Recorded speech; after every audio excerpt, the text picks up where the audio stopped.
start now. So maybe do ladies and gentlemen. Oh, okay. Yeah. Thank you.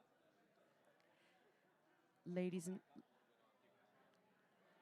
ladies and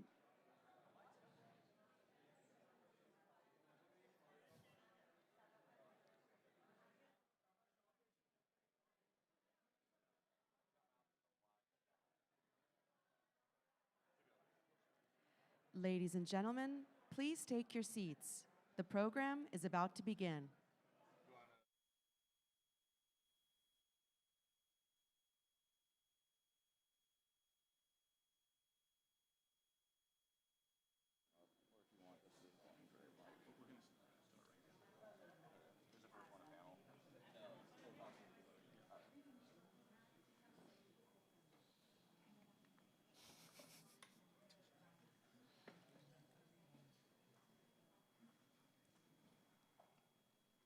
Ladies and gentlemen, please silence your cell phones. Throughout the day, there will be multiple networking breaks, so out of respect for our speakers, we ask that you please refrain from speaking during the panels.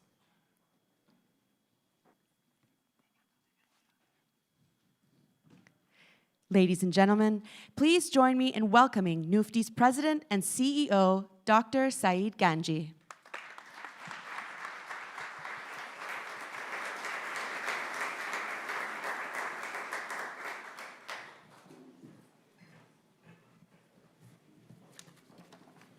Wow. Distinguished guests, ladies and gentlemen, good morning. It's a full house.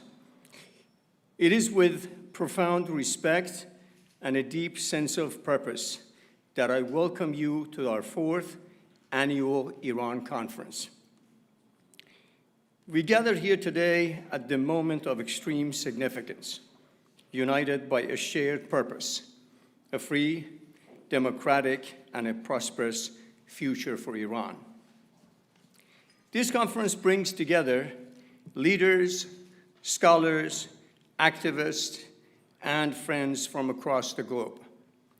It serves not only as a platform for dialogue, but also as a bridge for collaboration, where ideas can be exchanged and solutions can be crafted for the future of Iran. We're deeply mindful of the courage and the resilience of the Iranian people. Their unwavering pursuit of liberty and dignity reminds us that our work here is not merely academic or political. It is a moral obligation. These are turbulent times. We're living here in a historic moment. The courage of the Iranian people, women, men, and youth who continue to stand up against tyranny, their heroism gives us strength. Their bravery shows us the way. Their dream unites us, and their voices guide us. And finally, their struggle reminds us why we cannot and we will not stop until Iran is free. Their sacrifices reminds us why our work here matters and why we must remain steadfast in our mission. Over the course of today, we will explore critical issues, from human rights to international solidarity, from strategies of change to vision of rebuilding. Each of you bring unique experience, expertise, and passion, and together we can shape the roadmap for Iran's future. I want to thank every participant, speaker, panelist, and moderator who made this gathering possible. Your dedication ensures that this conference is not only a space for discussion, but also a catalyst for meaningful change. So let us begin with a spirit of hope and determination. May our conversations today strengthen our unity, and may our unity help accelerate the day when Iran is free. Welcome, and thank you for being here.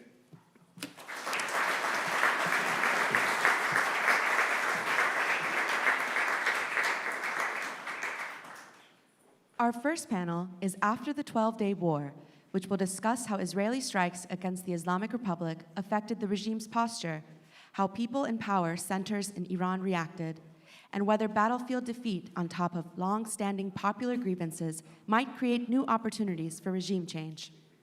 Our speakers are Eli Kohanim, former Deputy Special Envoy to combat anti-Semitism, Khosrow Isfahani, NUFDI Senior Research Analyst, and Nathan Sharansky, former Undersecretary of State for Civilian Security, Democracy, and Human Rights.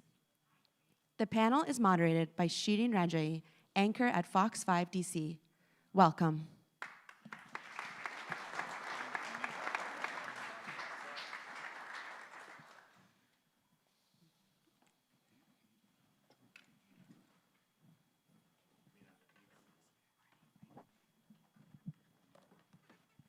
Good morning. How's everyone doing today?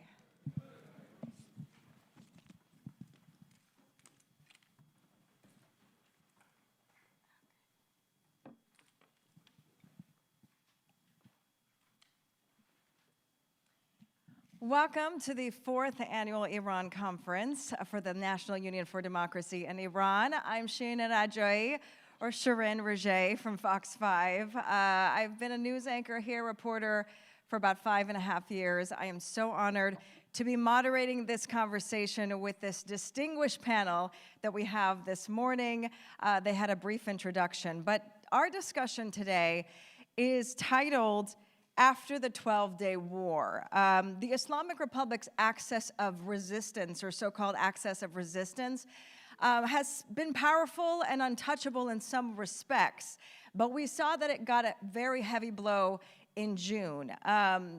Its proxies had faltered, its military arsenal has been weakened, and most importantly, Iranians themselves saw the regime's vulnerability exposed. Today we're going to be tackling 3 main key topics. How has the war affected the regime's internal stability? How have ordinary Iranians responded to it? And could this combination of battlefield defeat and public anger actually bring about some real change and opportunities for Iranians inside of Iran? So I am joined again today, just briefly. Over there we have journalist and senior research analyst for the National Union for Democracy in Iran. To our far left, Khosrow Isfahani, former U.S. Ambassador at Large and former Trump counterterrorism coordinator, Nathan Sharansky, and senior fellow at the Iranian Women's Forum in D.C., and former U.S. Deputy Special Envoy to combat anti-Semitism, Eli Kohanim. Thank you so much for being here. We're going to have a lively discussion. I want to kick things off, actually, very ironically, with some breaking news. If you are looking at your phones, there are some Israeli strikes into Doha that is happening right now at this hour. Obviously, we know that they were targeting Hamas officials, but I just wanted to kind of get the reaction to what this means to the instability in the region, what this means for Iran. Eli, I'm going to start with you. Sure. Good morning, everyone. I just want to start by thanking NUFDI, Dr. Ganji, for hosting this conversation. Regarding the Israeli strikes on Doha in particular, I would say that look, you know, we're getting into the final stages of the end of the October 7th war, and while it's hard to predict exactly how this plays out in terms of Israel's relationship with Qatar and where the Trump administration stands on this strike, ultimately it will lead to greater stability in the region, because we know that for the war to end, Hamas needs to be destroyed. It has always been one of the stated goals of the Israelis. Yeah, so I think it's great to be, well, first let me start with this. It's great to be here. I'm glad to be back again with you this year to discuss so many important issues, not the least of which is the latest breaking news out of the Middle East. Watch this space. I think there's a lot we don't know here, and rather than giving you a hot take that will immediately be rendered obsolete by actual reporting from the region, I'm just going to say watch this space. Watch in particular something that Eli just said. How will the Trump administration react? The Qataris are a close partner of the United States. They are also an uneasy host of Hamas. The United States' largest air base in the region is not so far away from Doha. How will the Trump administration react to this operation? Will they be supportive? Happy to see additional Hamas assets taken off the board? Will they be worried about what this means for the safety and security of American military personnel in the region and in the country? This is a very fluid situation. I'm not going to give you my thoughts because I don't know what I think yet, but those are some of the things that I will be watching for in the coming hours and days. Thanks. How significant is this, Khosrow, for Iran? How do you think that their reactions in Iran are going to play out? So far we haven't had any reactions from the Islamic Republic. Last I checked, there has been no statement. But in cases like this, the Islamic Republic and its media usually defers and tries to remain silent. What they do. Can you hear me? No? Yes, we can. So usually what they do is just quoting international media, what they are saying and repeating that line. But it comes as another move in terms of defanging the Islamic Republic. Definitely Tehran won't be happy with this move. All right, let's jump into Iran now. Ambassador, the 12-day war dealt major blows to Iran's arsenal, from missile stockpiles to drone capacity to losing top military leaders. From your perspective, how significant is this setback for the Islamic Republic's military posture now compared to what it was a couple years ago? I think it's catastrophic. I think the regime has lost all of the elements on which it relied to establish deterrence against Israel and the United States, and to give itself various options for retaliation in the event of open conflict between the United States and/or Israel and the Islamic Republic. And this didn't happen by accident. It happened because Israel systematically and strategically took the pieces off the chessboard over the course of the past several years. It started with Hamas. It continued with Hezbollah. We then saw direct exchanges of fire between Iran and Israel. For the first time in history, typically the way this shadow warfare was carried out was indeed in the shadows, with Iran hiding behind terrorist proxy groups and Israel using covert intelligence operations to inflict harm on each other. Open conflict broke out after October 7th. And that was a phase of conflict, a mode of conflict that the Islamic Republic simply could not win. It was badly outmatched, badly outclassed. And so once we finally got to the 12-day war, all of the mechanisms that the Islamic Republic had developed and cultivated over the years to threaten retaliation against Israel, to threaten retaliation against the United States, had been pretty systematically neutralized. The Islamic Republic had been systematically defanged, and that is why the war was so successful. Not just because of what happened during the 12 days, culminating in the American coup de grace with the B-2 strikes, not just because of what happened during the 12-day war, but because of what happened during the previous several years. What that means, I think, for the internal dynamics within the Islamic Republic, that's a very interesting question, and I'd love to get into that later on. But make no mistake, the Islamic Republic was exposed as a paper tiger. Israel and the United States obtained air superiority over Iran and were able to operate with impunity for 12 days and could have kept going had the choice been so made. And the mullahs would have had to just take it. What comes next? How will this dynamic play out inside Iran? Very interesting questions, and look forward to getting into that too. So U.S. officials and even President Trump have described the June strikes as having essentially obliterated Iran's nuclear program. But intelligence leaks, IAEA officials suggest it's only delaying the program by months. So whoever would like to take this question, Nathan, we can start with you and go down the panel again. But how do you see it? Is this just a temporary setback? Is Iran going to rebuild, or is the narrative more closer aligned with what the U.S. is portraying it to be? It's hard for me to answer that from my current vantage point as an outside observer who gets what he knows from reading newspapers and watching TV. I don't have access to any of this exquisite information. Somebody in the US government knows, the president knows, I don't. But this raises the question of what comes next and what should be the United States' strategic objective now in the wake of the 12-day war with respect to the Iranian nuclear weapons program. President Trump has said, we're ready to talk. We see a diplomatic path towards resolving the differences, and that includes no domestic uranium enrichment in Iran whatsoever, accounting for the material that had been enriched, and full access to IAEA inspectors. We would prefer, and I'm speaking now for myself, not for the administration, obviously, we would prefer to accomplish those end states through diplomacy, backed by the threat of further military action. But now that military action has actually been unleashed, now that the seal has been broken, it wouldn't be quite as dramatic for the United States or for Israel to say, all right, the Iranians are not playing along, they have not learned their lesson from the last round, we're going to do it again. Crossing that threshold a second time is not as substantial, not as significant, not as difficult as having crossed it the first time. So I wouldn't be surprised if the United States were messaging to the Iranians, we can do this the easy way, we can do it the hard way, but we're going to do it. Yeah. Khosrow, I want to talk to you about, you follow how the regime communicates with its people very closely. How has Tehran tried to, I guess, present or spin the impact of this conflict? And what does the state of its ongoing shadow war with Israel look like right now? So there are multiple elements to how the Islamic Republic is trying to picture the 12-day war.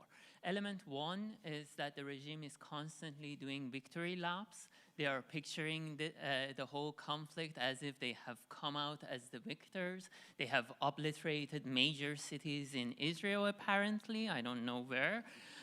They have killed hundreds and hundreds. The numbers on IRGC-affiliated Telegram channels are insane, and they're going on and on about it. I'm sure all of you have seen the reports about the Islamic Republic claiming they have downed Israeli fighter jets, taken Israeli fighter pilots prisoner. Officials are literally saying that we have exchanged these pilots. So they live in this delusional land that they have won the war. That's one line of the narrative coming out of Tehran. But the other, the more subtle one, the one that is buzzing in the background and the regime is trying to hide, is coming out of exactly the president, the top official of the Islamic Republic other than the supreme leader, apparently. The other day, he gave a speech and said, we were talking about the scientific achievements of our children are in their brains. If Israel and the United States hit our nuclear facilities, we are going to rebuild them. This was before the war. After the war, it was like, oh, they come and got and took everything out. What should we do now? And you see the desperation in him. You see the same type of desperation and frustration coming from the supreme leader as well. Since the war started, he has delivered, if I'm not mistaken, 5 speeches. The first 4, 3 of them were from a bunker, undisclosed location. The 4th one, it was at his usual compound, and he delivered it without prior notice. He was standing and left the compound very fast.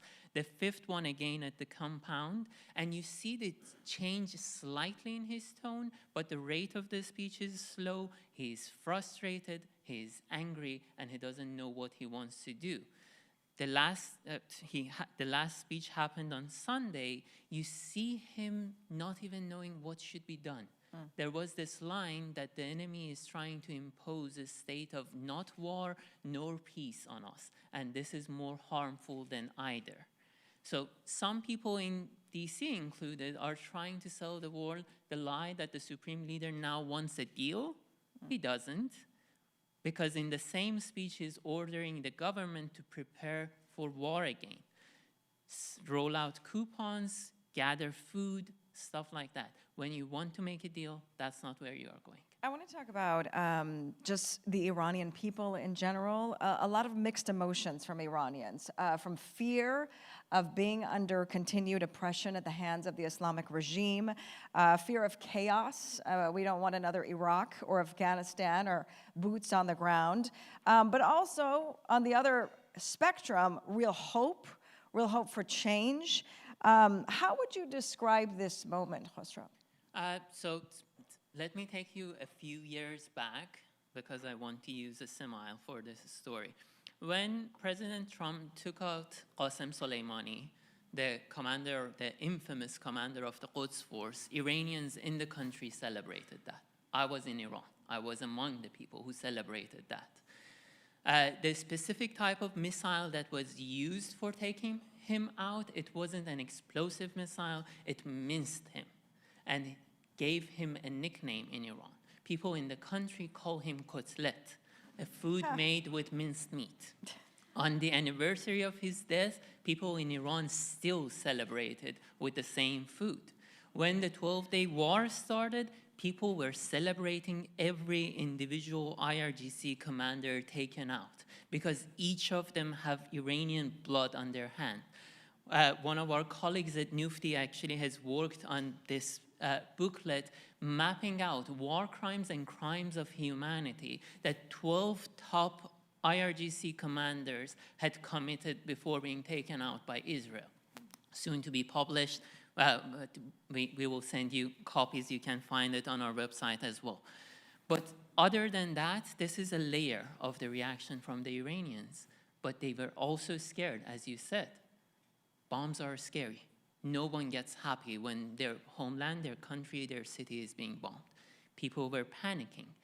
Internet was shut down by the regime as well. So that made the delivery of the message that Israel was constantly putting out, the security advice to the Iranian people, evacuate this neighborhood, get out of that location, we are going to strike.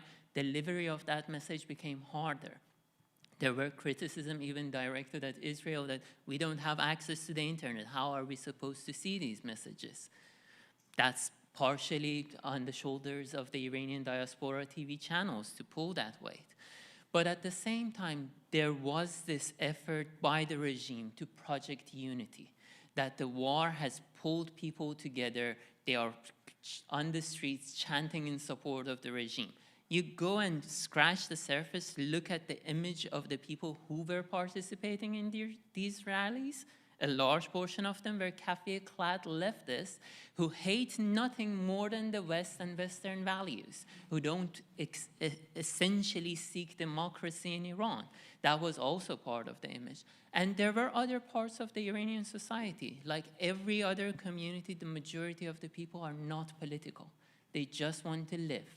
The Islamic Republic has been killing them, has been oppressing them, but the threshold of what they are willing to stomach and how far they are willing to go is not as those who have been invested all their lives since the inception of the Islamic Republic in overthrowing this regime. Yeah. So a diverse rainbow of feelings and emotions. Yeah, I mean, how many young people have risked their own lives for just some of the basic freedoms that we take for granted here in the United States. I think one of the most, I guess, beautiful parts of the 12-day war for me was I interviewed several people out of Iran, and just the sense of unity that happened in that moment, as Khosrow was talking about, that fear. Obviously, nobody wants your homeland to be targeted with bombs, and it's very scary. Where do you go? Where do you move to? But people were literally opening up their homes, feeding people, you know, taking people in. There was a woman who said this apartment had like 25 people in it because people just needed a place to go, and that love of community was really prevalent. Ellie, the Islamic Republic isn't just fighting, though, on the battlefield. They're waging this war of narratives. We know how heavily they rely on propaganda and this narrative of so-called resistance. What role can the U.S. take on and as influence and soft power play in undercutting Tehran's message, strengthening America's maybe, to essentially weaken the regime's grip at home and abroad? That's an excellent question, and I think we heard a little bit from Khosrow right now about how the Iranian regime is taking a victory lap despite the reality of their grand failure. And I want to start a little bit on the point of the actual military victory that we witnessed due to the partnership of the United States and Israel. And I think that, first let's take a moment and recognize the grand victory that it really was, this 12-day war for the U.S. and Israel, and it showed the world the power of the U.S.-Israel bilateral relationship, what happens when those two countries work together in concert. And what I would posit is that even though at the end of the 12-day war we did not see the downfall of the Islamic Republic of Iran, I would say that the Islamic Republic of Iran on June 24th is not the same Islamic Republic that has been in power since they grabbed power in 1978, 1979 revolution. And so I think this is a really important notion that we all have to wrap our heads around, is that the Iranian regime has been completely exposed. They are a paper tiger. I think, Nathan, you mentioned that earlier. And that's just been laid bare to the Iranian people, to the region. And so when you talk about soft power, I think the reality is the truth is on our side, right? The truth is on the side of the United States. The truth is on the side of the Iranian people. So in some ways, it's an easy task, right? It's just expose the truth. The truth always wins at the end. And so, look, I think there's a lot of ways of doing that. One avenue I would espouse the most is speaking directly to the Iranian people. This is something we saw done very successfully under the first Trump administration. When President Trump spoke to the Iranian people a number of times, it was translated into Farsi. We see the Israelis doing an excellent job of that. They have a lot of Israel translated to Farsi social media platforms. They've even recently launched a Mossad spokesperson in Farsi, an elderly Iranian Israeli gentleman who has been speaking directly to Iranian audiences, and I'm finding him very powerful. And so, again, I would advocate speaking directly to the Iranian people, but also elevate the voice of the Iranian people, and again, continue to distinguish between the Iranian people, the Iranian regime. I think strengthening the Iranian diaspora, all of you fine folks who are here in this room, the work that NUFDI is doing, incredibly important to, again, make really clear to the international community the Iranian people, the Iranian diaspora is not the same as the regime.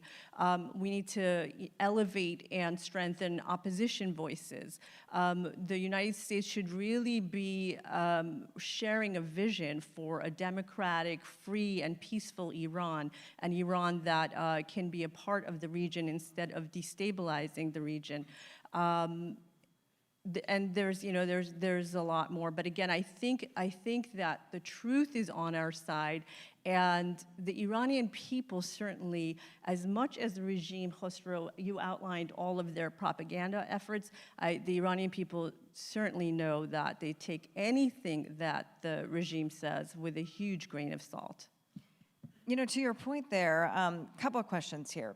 What should the Iranian diaspora actually, what role should they be playing in carrying out that message? And also, how do you break through the regime's censorship and firewalls to actually get to ordinary Iranians?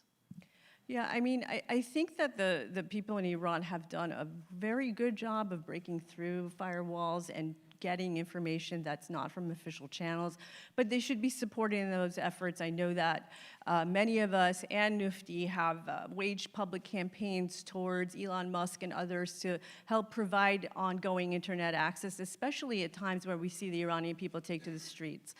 And in times of war, as we just discussed. So that's an important measure that should be taken. There's a lot, I think, that anyone who's interested in advancing Iranian freedom can be doing on that note. And Shireen, you were saying also about The Iranian diaspora. the diaspora. The role that they should be playing. Like, how can we actually help carry out that message? So I think the diaspora, again, has done a great job. We're seeing that more in the US, in Europe, in Canada. We're seeing a lot more activity, I would say, in the last few years. I think that there's a sense that we all have of the regime's vulnerability. And I know that many of us have spoken about that the regime is vulnerable. And truly, I think we're at a moment right now where we can point to numerous factors after the 12-day war and say, really and truly, the regime is vulnerable right now. They really do seem to be at this tipping point. And I think that has inspired leadership outside of the country. It's inspired the diaspora. And so certainly the diaspora should be taking this opportunity right now, continue to advocate for opposition leaders, advocate with your government officials wherever you are, and just, I think it's time for the diaspora to lead. Can I jump in on that real quickly? I agree with everything that my friend Ellie just said, and I just want to emphasize one particular message that I think would be effective: mockery. Dictators can't take a joke. That's true if you're a communist, Chinese Communist Party member. It's true if you're Vladimir Putin. It's true if you're the supreme leader. Like, Vladimir Putin banned the movie Death of Stalin because it reflected poorly on the motherland. You can't tweet a picture of Winnie the Pooh in China because Xi Jinping doesn't appreciate the resemblance. And in the case of the Islamic Republic, as you know better than anyone, this is a target-rich environment for mockery. They destroyed Tel Aviv. Like, we have achieved a great success for the country.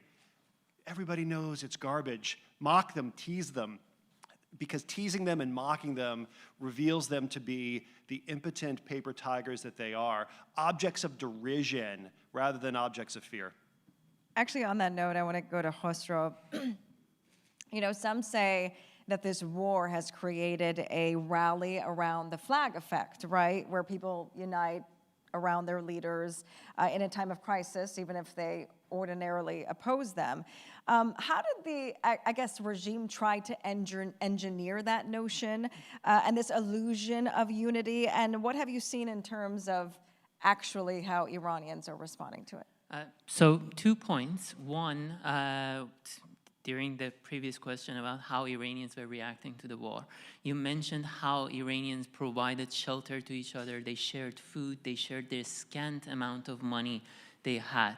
They were carpooling out of Tehran when the evacuation order arrived. Many people don't own cars in Iran. But it doesn't end even there. Some people decided to stay in the capital because they argued the city also has stray cats and dogs. Out of those scant amount of resources they had, they were feeding the strays in the capital. This is the community that we are talking about. Yes, they are united, but they are not united behind the Islamic Republic or even a specific political cause. They are united around the life which Iranians cherish. We have survived invasion after invasion. We are going to survive the Islamic Republic occupation as well. That was point one. Point two, back to your actual question. Sorry for the tangent.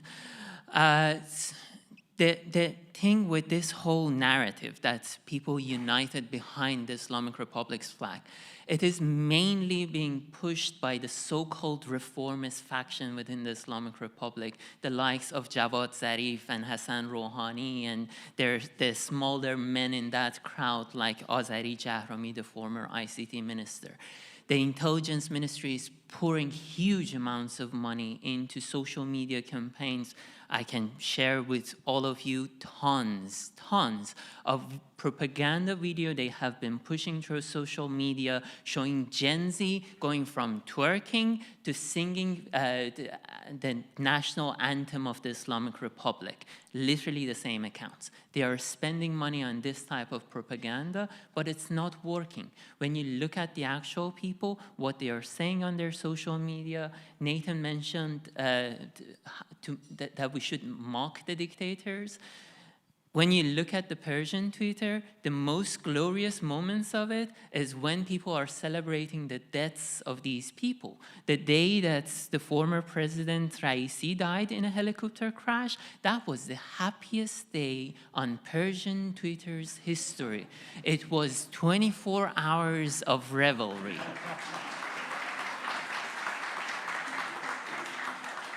That's how Iranians have been reacting to this whole charade of Supreme Leader saying, sing a Iran, a de facto nationalistic anthem. And the thing is, a really good Iranian analyst pulled this parallel that like Mao Zedong, when he prescribed that let 100 flowers bloom, let 100 mouths speak, and after a while people started speaking and coming out of hiding, slightly criticizing the communist regime in China, they started the crackdowns. People were sent to firing squads, people were banished, and all of that. The same is happening in Iran, but the thing is, Khamenei is not even as patient as Mao. The change in rhetoric has happened in less than a few weeks after he was like, oh yes, let's switch from Islamic Iran to Iran that is also Islamic. He cannot stomach that. Nathan, Iran's ability to launch long-range strikes has been set back, let's say, at least for a few years. Does that give Washington an opportunity here to rethink, maybe adjust its military posture, where we invest, what we prepare for, or should the U.S. assume Tehran will bounce back sooner rather than later? It's a good question. I think we have to assume the worst. The regime's character today is what it was yesterday, is what it was before the 12-day war, and is what it has been since 1979. And its strategic objectives haven't changed either. It wants to dominate the region. In order to dominate the region, it has to force the United States to retreat from the region, and it has to, if not destroy Israel, apply enormous amounts of military, economic, diplomatic, intelligence, and other forms of pressure on Israel to reduce its sway in the region. Now, we're at a low watermark now for the regime in terms of the tools available to it to pursue those objectives. It's weaker abroad than it ever has been. It's weaker at home. So it will make every effort, I think, to restore the capabilities that it thinks it needs to achieve its regional strategic objectives, which is why I think, coming back to what the United States response should be, I think what we're seeing from the White House right now is a little bit of patience with Iran. Like, we bloodied your nose, we've shown you that we're capable of inflicting catastrophic costs on you, potentially regime-threatening costs on you. We don't necessarily need to do it again today. We're prepared to let diplomacy run its course so that the United States can achieve its goals of denuclearization along the lines that I sketched out earlier. There's three elements. But I wouldn't expect President Trump's patience to be indefinite. And so I would expect on the U.S. side for us to maintain the capabilities we need to inflict further costs on Iran, militarily, but also economically. I would expect the United States, if we start to get a little bit impatient about Iran's willingness to talk, to negotiate a resolution of these problems, I would expect to see significant pressure on Iranian energy exports. We haven't really seen that yet. It's sort of a surprise from this administration after the maximum pressure campaign in 1.0, which was incredibly effective at squeezing the Iranian economy, which is to say squeezing the IRGC, which controls the Iranian economy. We haven't seen that card yet. That's not to say that we won't see it. That's another thing I think that is worth watching. The sort of broader geoeconomic environment is actually very favorable right now. Oil prices are lower now than they were 6 months ago when the president took office.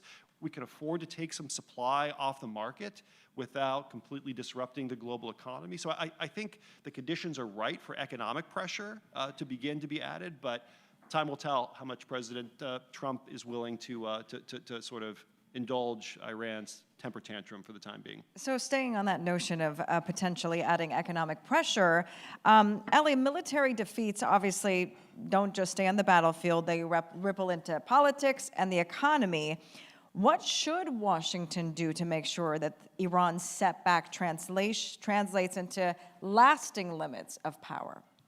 So I'll jump on Ambassador Hale's last point, which is we do need to see maximum pressure 2.0 ramped up as much as possible, meaning sanctions against Iran, sanctions against the Chinese who are buying Iranian oil, so secondary sanctions enforcement. I would also say that in terms of diplomatic isolation that we need to see against the Iranian regime, the notion of the international community, specifically some of our European allies who have been talking about unilateral recognition of a Palestinian state, to my mind, these issues are tied to each other, because if you're talking about isolating the Islamic Republic, which is something that we should see as a consequence of the 12-day war, what that means is that the international community should also not be giving the Iranian regime any diplomatic victories. And that's what this unilateral recognition of Palestinian state really amounts to, is giving, kind of like ripping victory away from the Israelis and the United States in what was accomplished in the 12-day war and in the post-October 7th period. So this would be a huge mistake on the part of the international community, again, to give an Islamic Republic project legitimacy in that way. And to take this military victory and turn it into a defeat. This would undermine the entire region. This is not only a threat to Israel. And so I would posit that this is an important issue. Certainly the Trump administration has not been supportive, but also just explaining it to our allies in that way. And so beyond the, and then we also have to, I think, work very hard on making sure that Iran doesn't reclaim its military capacities. I think that what we saw was Israel really systematically destroying Iran's military capacities, not in 12 days, but they did it in about 48 hours. It was an incredible sight to behold. And it's also interesting to note that, we were talking about, Ambassador Sales was talking about, if the Iranian nuclear program, if the Iranians should decide to restart that program, that in theory there could be continued military action. What's happening right now is that the Israelis have command over Iranian skies. It's almost like Iran has become Lebanon to Israel, right? That's the amount of access and domination over Iranian skies they have right now. So certainly the Israelis could continue to take action if necessary, but better to prevent the Iranians from reorganizing their military capacities that were lost. So I would say those are some of the priorities that the U.S. could be looking at. I think it's important to have that balance, right? To stop the regime's power and reach in the region while also not hurting further the Iranian people inside the country that are already suffering. Khosrow, we saw a lot of purges, reshuffling of commanders, hundreds of arrests. I mean, this was a major crackdown while this 12-day war was going on. The Islamic Republic essentially fearing espionage, looking at everyone as an Israeli spy. The threats of the political prisoners in Evin prison, that was heartbreaking. What direction do you think Tehran is headed now? Are we still seeing that hardline crackdown as we saw a few months ago? Multiple elements are happening at the same time. One, during the war, the fighting factions within the Islamic Republic immediately pulled together. They have been competing with each other during especially the first weeks and the first month to project that they are absolutely loyal to the regime. But now the new fissures are coming out. 2 days ago, there was this video of a senior intelligence officer, Hessamuddin Ashna, going after a senior Khamenei advisor, Shamkhani, calling him out as a liar, that when you say I was hit by Israel, but I survived it like this and that, it's a total fantasy. And Ashna is arguing, this is a lie. No one is believing it. So you see these type of infightings pouring in the public space at the same time. You see that old actors like Hassan Rouhani, the former president, is crawling out of his hiding place, trying to posture as a possible candidate to be Iran's Ayatollah Gorbachev that the West is waiting for 4 decades now, apparently, someone from within changing the Islamic Republic. But none of these actors have anything meaningful to offer the world or the Iranian people. None of them even have the will to change what the Islamic Republic is. This regime's DNA is built on animosity towards the West, towards Western values. It is built on oppression of the people in Iran. It is built on oppressing the women, religious minorities, every marginalized group in that country. This regime is not going to change. They are trying to reconstruct their military might. They are trying to reconstruct the axis of resistance, the terrorist groups that they have spread across the region. And as you mentioned, they have been cracking down on people in Iran. During the war, official numbers put the number of arrests at 20,000. 20,000 people were arrested. Imagine that. You're not providing people with shelters, you're not providing them with food, electricity, you're cutting internet off and arresting 20,000. That's the signs of a regime on the brink of collapse. But the regime is going to strike again. This system is always going to seek ways to strike at the West, at democracies, at people inside Iran. And I'm going to quote scripture to wrap this up. When someone comes to kill you, rise and kill them first. I mean, I think a lot of the big, overlying question is, what happens next? Will there actually be regime change in Iran? There's a lot of hope. There's a lot of fear. I want to pose this question to all of you. Do you believe that regime change is possible in Iran? I think a lot of Iranians remain skeptical that external conflict can actually translate into internal political change. But is this possible, and how would it have to be done? I'm happy to jump in on this because I wrote about this topic for America First Policy Institute. And this was before the 2024 election. And what I shared there was we may not see regime change, but I think there is a very strong likelihood, and I wrote this again before the 2024 election, before this war, for regime collapse. And certainly in the wake of the 12-day war, I think that the possibility for regime collapse is just ever more present. And there's so many factors we can point to: the value of the currency, inflation, the rolling blackouts, the droughts, the mismanagement of resources, the oppression of the people, 20,000 taken political prisoners, and so on and so forth. All of these factors together, I think it certainly behooves policymakers in the West to think very hard about the possibility of regime collapse and how do we get ahead of that. Who are our partners who could work with the West in keeping that a contained situation? And what would the future look like for Iran in such a scenario? But we really must prepare for such a scenario. Nathan? I'm afraid it's a really good question, and I'm afraid I don't have a good answer to it. Ultimately, regime change, the Iranian people are going to have to decide that themselves. And the US and the West can be supportive, but we're bystanders and helpers rather than primary agents in bringing that about. One observation I will share on this question, dictatorships are brittle, and they appear to be permanent and durable right up until the moment when they're not.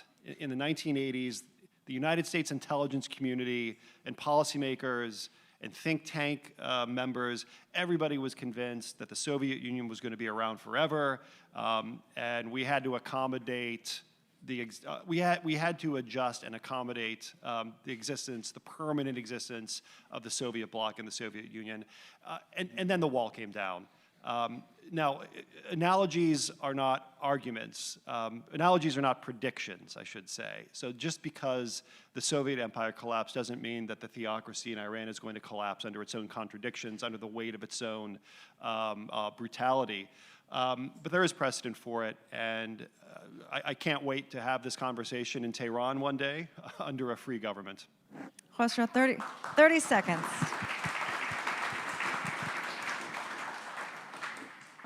I'm going to go a bit personal on this one. I come from a background, both my parents were activists. My dad was a political prisoner in Iran for 4 years. He just survived mass executions by luck. And the first rally I attended, I was 8 years old, and I have been going at it. My family has been going at it. The whole nation has been at this fight.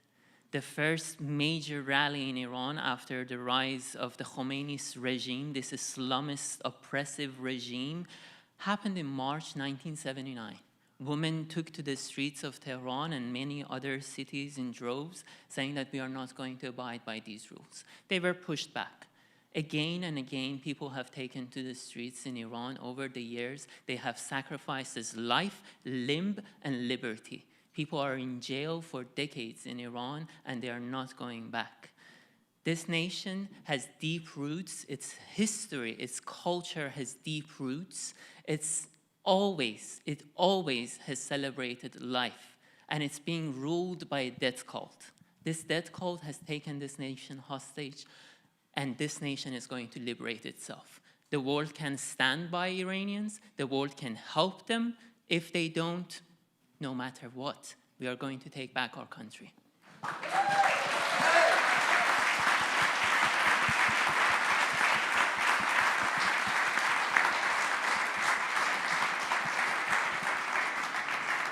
You know, today's discussion really underscores that the 12-day war was more than just a military confrontation. The big point right now is that we are seeing the vulnerabilities of the Islamic regime exposed. Where we go from here is the big question. Are we at a turning point? Can we actually return to an Iran that is free? I am praying on it. Thank you for my panel today. We hope you enjoyed the discussion.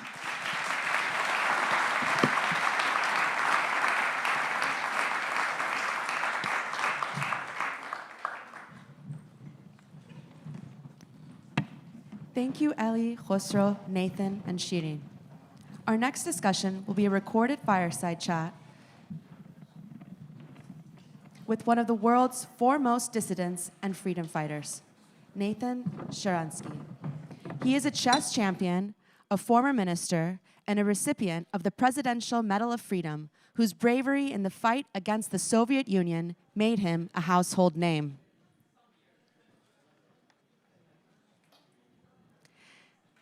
This conversation was pre-recorded with Len Khodorkovsky, Senior Advisor at the Kratch Institute for Tech Diplomacy.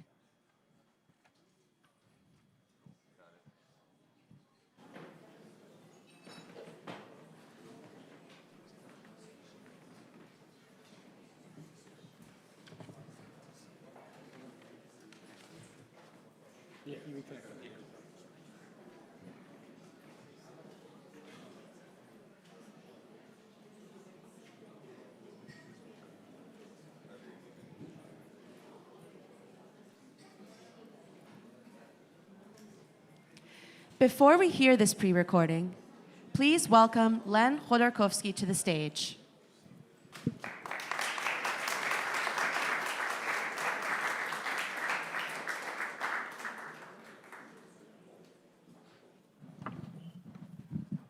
Hello, everybody. Great to be with this. I hope you're still awake. It was a great discussion. I had a chance, as some of you know, I was born in the Soviet Union.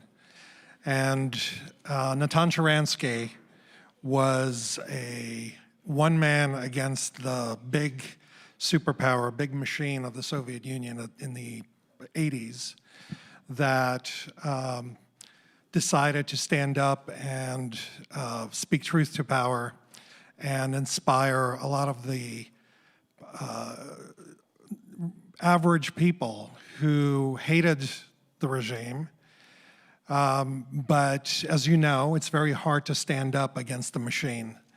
And people like Natan Sharansky gave people the strength to speak out and turn the tide of history. As Ambassador Sales said, one day the experts were predicting that Soviet Union will last forever, and the next day was gone. And I think there are some parallels that apply to the situation in Iran, which we discussed, that I had the honor to discuss with Natan Sharansky in recent days. And I hope you enjoy the conversation. I think a lot of it is very insightful, and there are a lot of lessons to be drawn, not just for us sitting here in the room and people outside of Iran, but inside of Iran as well. I think there are a lot of parallels that are powerful and will help all of us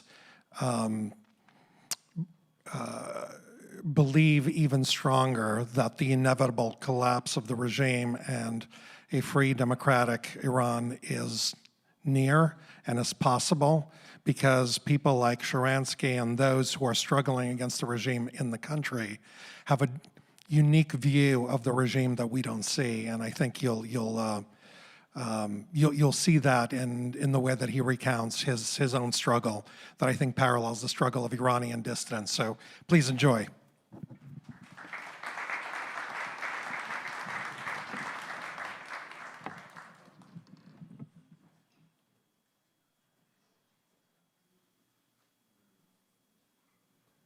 Natan Sharansky, welcome to the Iran conference. Thank you very much for joining us. It's a real honor to be able to speak with you today. Thank you. Thank you. I first heard your name when I was growing up in the Soviet Union. Your journey as a Jewish dissident made a deep impression on me as a Jewish kid. I've heard your name spoken by my parents when it was hard to speak about anti-Soviet ideas in the Soviet Union.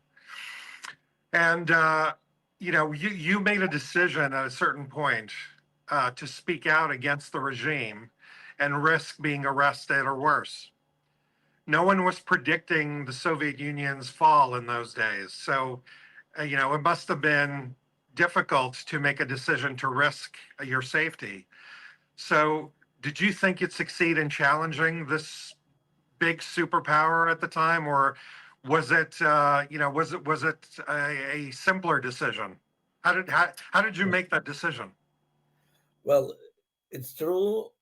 In all the struggle, whether as an activist, whether as a prisoner who could be sentenced to death, whether serving my 9 years in Gulag, in the prison, the most difficult decision was the first one, to start this process of, first of all, declaring that you don't want to live in the Soviet Union, you want to leave Soviet Union, and second, to become dissident who's fighting for human rights, because this very first step meant that at the end of your career, that all the world which you are building for yourself is destroyed in one moment, that you will be, for sure, you will be searched, you will be interrogated, many of your friends will stop their connection to you. It will be a different world. But the moment you started, you joined it, you became a free person. For the first time in your life, you're not afraid to say things which you really think and believe in, to do only what you think is right. And that was quite relief. It was real liberation. So the first you got your freedom inside yourself.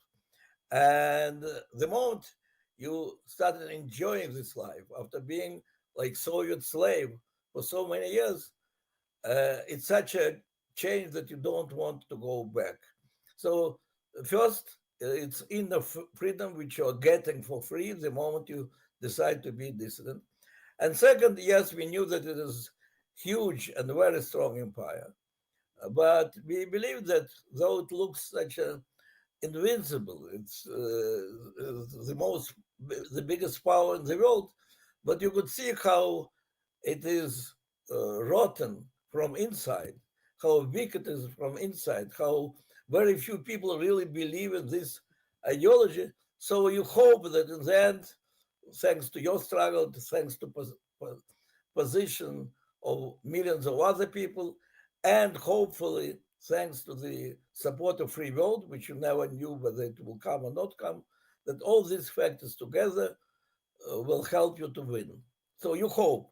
You know for sure that your life will be changed. You know for sure that you now become a free person. Whether you will win physically, that was the question. So did you go beyond hope? Did you, at a certain point, start believing that you'll be free? Yeah, well, the more I was involved in the dissident life, the life of Jews who wanted to get freedom as Jews, and the struggle for human rights in general, becoming one of the founding members of Helsinki Group, which really united different causes of different religious and national dissidents. The more you live inside this, the more optimistic you are, because you see again and again how more and more people don't really believe in this ideology. They are what I call double thinkers. They're afraid to speak out as dissidents, but they don't believe in this regime. And so regime has to spend more and more energy to keep this millions, tens of millions, hundreds of millions of people under control.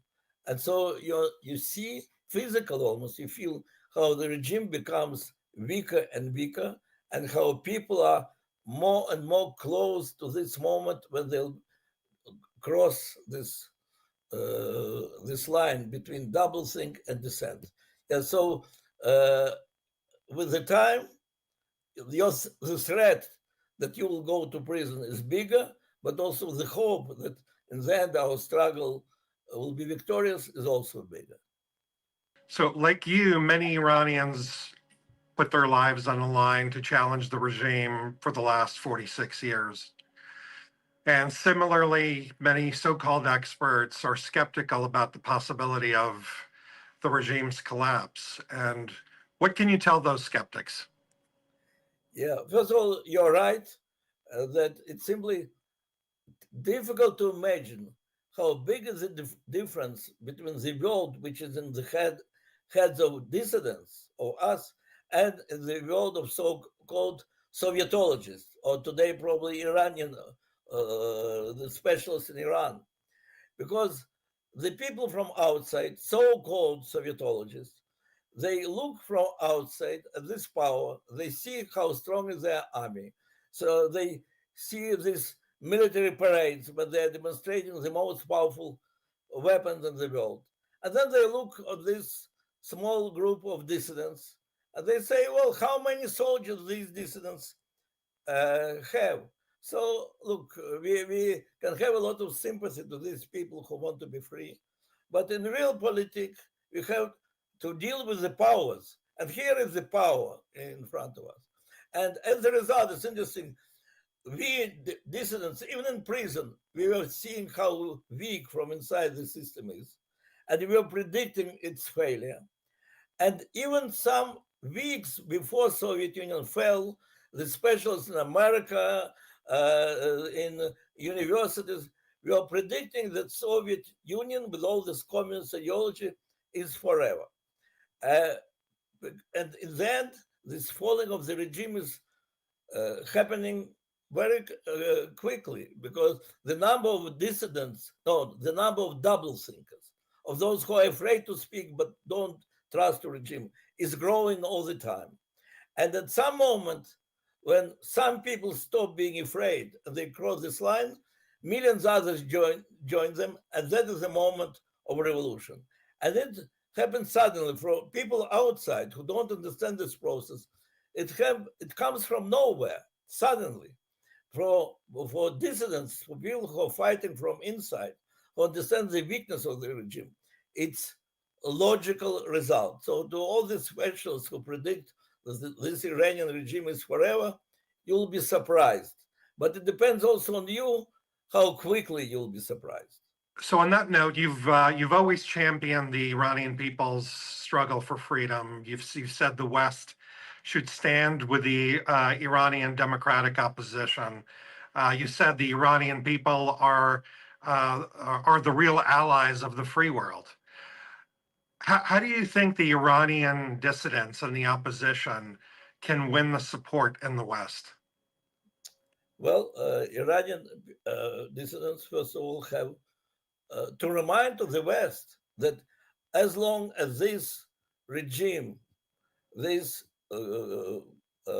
totalitarian regime, this fanatical regime, which religiously believes in fighting the free world, as long as it exists, it's a danger. It's danger for your security, and it's not accidental that you're so concerned about non-conventional weapons of that regime. And you're right to be concerned, but you also should be concerned about non-conventional nature of this regime, which really believes in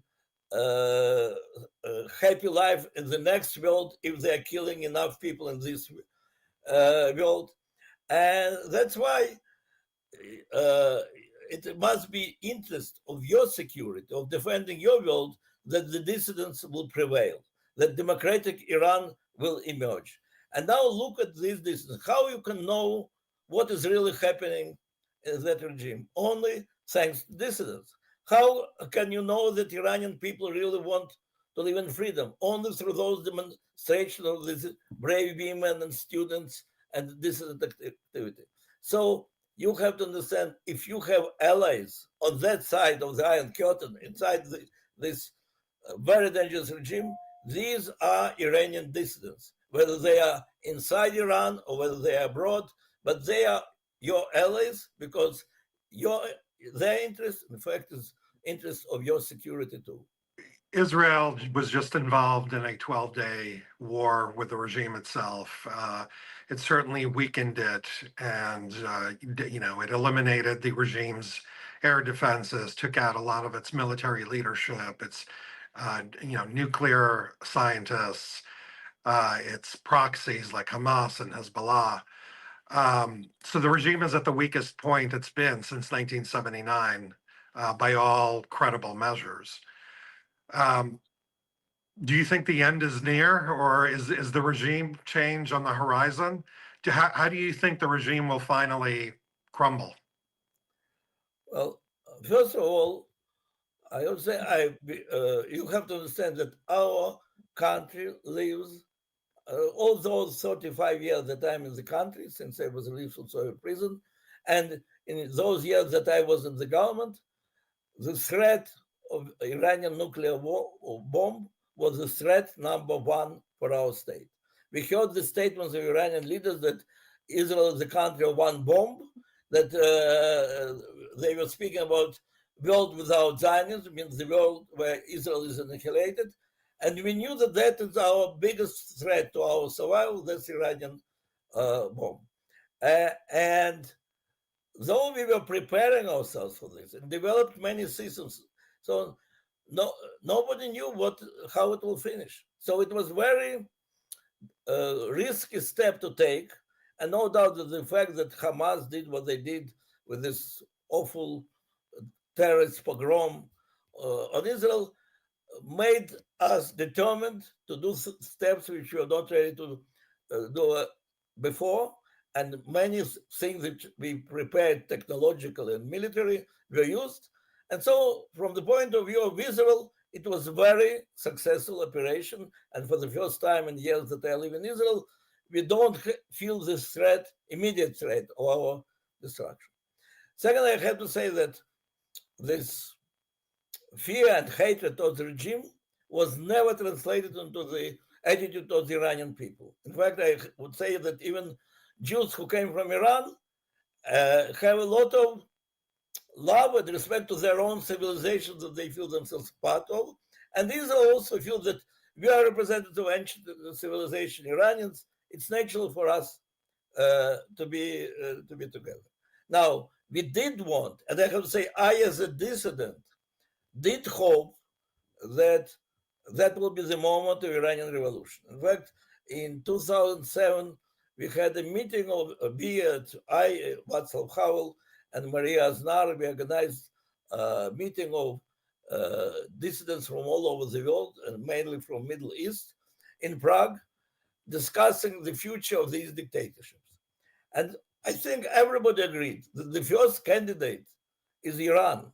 Why? Because that is the place where you have the most developed civil society, which is a necessary condition for democracy to survive, where you have women's organizations, students' organizations, trade unions, and I'm speaking about something that was 15 years ago, who are ready for the change.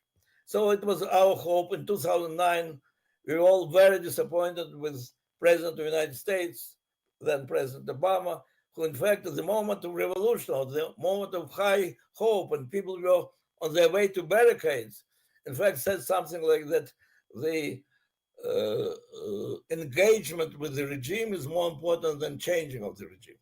And we do believe in changing of the regime, not from outside, from inside. Iran, it seems at least, that underground, there are civil institutions, there is belief in freedom and democracy, there is the whole world of art, which is already developing behind the scene of free thought. So I do hope, I heard from some people, if only the war would continue for another week, then there could be revolution. I don't know whether it is right or not, but yes, we want it. Nobody can make it for Iranian people. It is Iranian people who in the end have to bring this change. So I want to take us back to your personal struggle in the Soviet Union. You were in prison for 9 years, I believe. When President Reagan at the time called the Soviet Union the evil empire, and people in the West were demonstrating, protesting on behalf of Soviet Jews like you said you felt stronger than your jailers and that your struggle was not in vain. The people in Iran are imprisoned by their regime today. If they could hear you, what would you tell them? Doomed. So if I have to say, to speak to dissidents of Iran, I would say, you're free people. You're keeping the spark of freedom.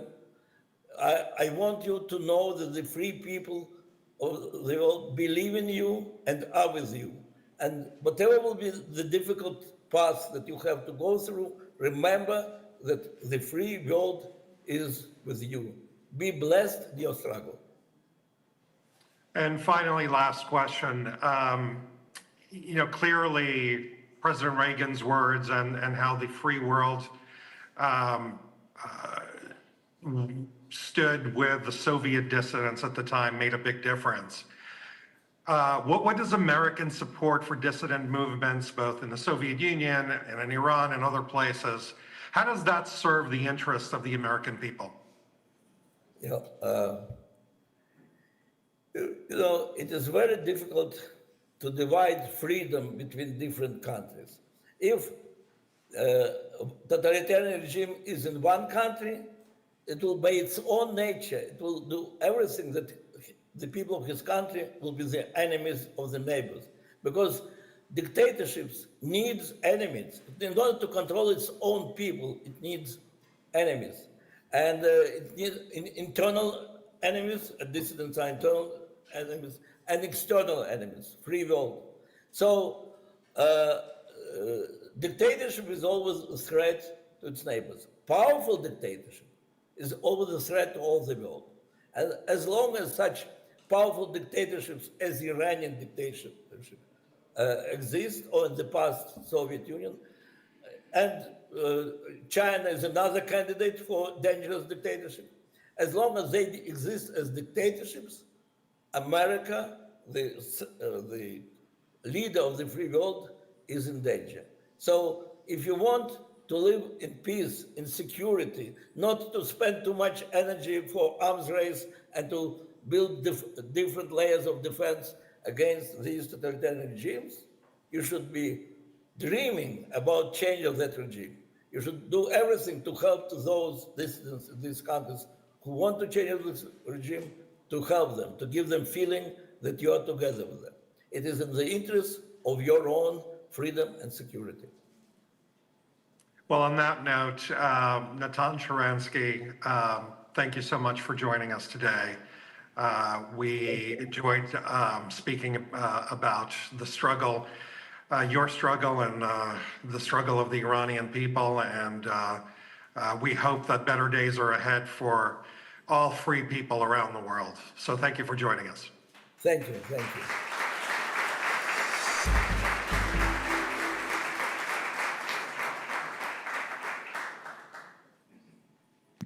Thank you, Natan and Len.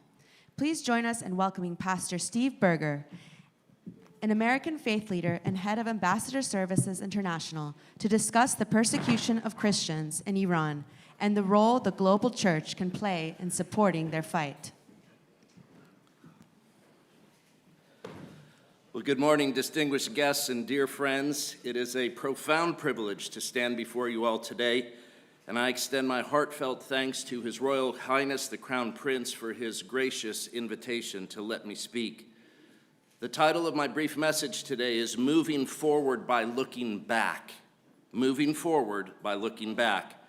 In the next few minutes, I want to take you on a journey across 3 eras, 3 cultures, and 3 great legacies. First, I want to talk to you about the enlightened, and I mean that with the bottom of my heart, the enlightened leadership of Cyrus the Great, King of Persia. Secondly, the early connection, and this might be surprising to some of you in the room, the early connection between Christians and Persians. And finally, the principled vision of the American founding fathers. Now, I admit at first glance, these 3 worlds may seem very far apart, and yet they are bound together by 3 golden threads. Those threads are religious freedom, human dignity, and respect for human rights. All those values, ancient yet ageless, are as urgent today as they have ever been. Let's start with Cyrus, king of Persia from 550 to 530 BC, built an empire stretching from the Mediterranean to Central Asia, vast in size and unmatched in influence. Had he not died at a young age due to a war wound that he received, there is no telling what all Cyrus the Great might have accomplished. Here's something that distinguishes Cyrus, though, from all other world leaders. Many rulers conquer lands, few win hearts, but Cyrus did both. Cyrus fulfilled the work that God called him to do.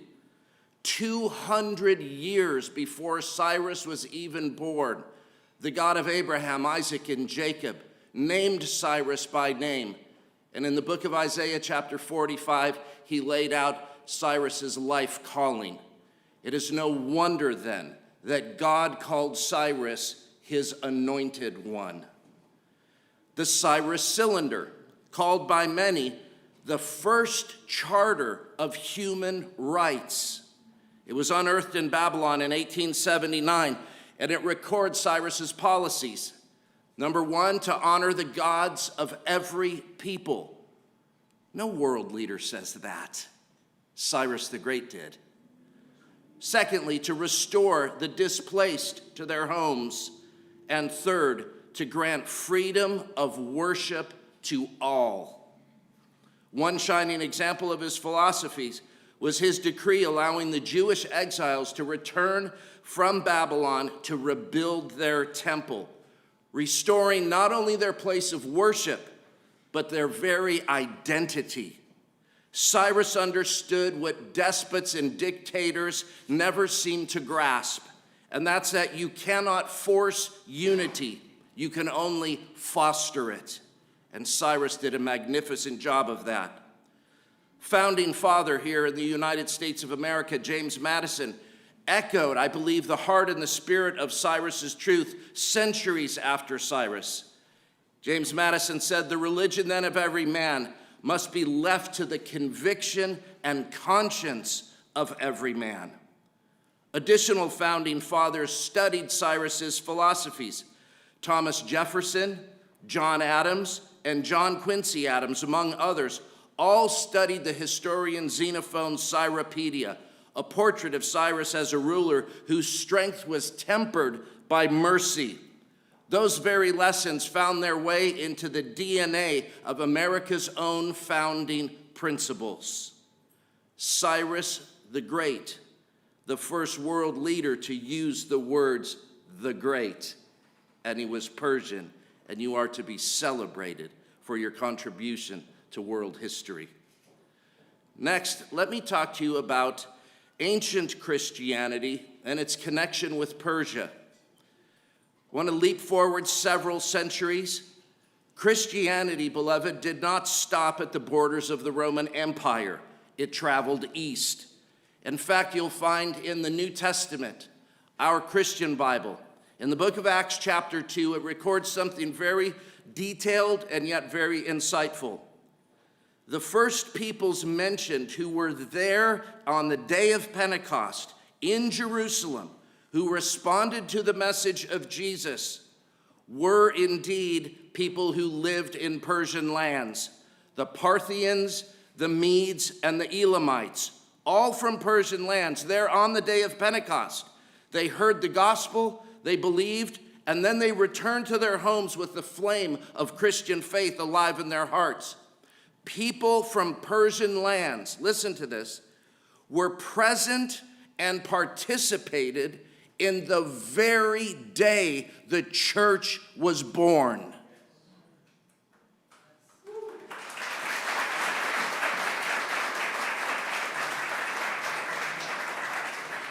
Tradition tells us the apostles Thomas, Thaddeus, and Bartholomew journeyed east, strengthening the church in Persia. By the time of the Sasanian Empire in the 3rd century, Christian communities were firmly established in Persian lands. They weren't hidden in corners, and they weren't underground, but they participated in and benefited and were active in Persian public life. The Academy of Nisibis became their intellectual heart, training clergy, translating Greek works into Syriac, preserving philosophy, medicine, and science. Those translations later helped fuel the Islamic Golden Age, influencing scholars from Baghdad to Cordoba. These Christians built churches, blending and therefore honoring Persian artistry with Christian symbols. Christian poets and thinkers engaged with the great questions of the day. The Christian presence in Persia proved a profound truth. Faith can flourish in diversity, and diversity can flourish in freedom. Let's talk about our shared legacy now. If you look closely, you're going to see the same current flowing through all three legacies that I mentioned. Cyrus's imperial tolerance, Christianity's connection to Persia, and America's constitutional liberty. All three proclaim the same message, that a society is strongest when it guards the rights of conscience, honors human dignity, and protects the freedom of belief. Cyrus laid the foundation, Persian Christians helped build on it, and the American founders established the legal house to shelter it. So what's our call today? This has to mean something to us now. What does it inspire in us? What do we do with this great inheritance? We've got to remember, number one, that freedom, justice, and equality, they are not luxuries, they are necessities. We recognize that bridges are stronger than walls, and dialogue is more fruitful than division. Prime Minister Benjamin Netanyahu of Israel once said, "Evangelical Christians are Israel's best friends. We have no better friends in the world." The kind of friendship, this kind of friendship, could one day blossom between evangelical Christians in the West, even around the world, and the people and leadership of Iran, only if they are rooted in these shared values, if they are secured by just governance, and advanced by leaders who choose peace over conflict. In fact, I would like to honor His Royal Highness the Crown Prince for being the highest-ranking Persian leader to ever visit Jerusalem. Hallelujah.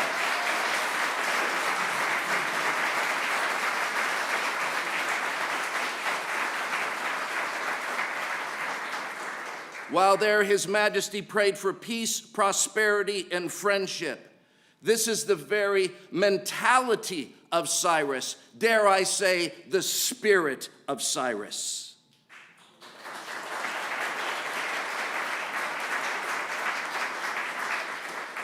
If Cyrus could hold together a vast, diverse empire through personal liberty and mutual respect, surely we must aim to do the same today. Because freedom and human dignity are not relics for museums, they are the blueprint for a better future. And so, my friends, let's move forward by looking back. Thank you, and God bless you.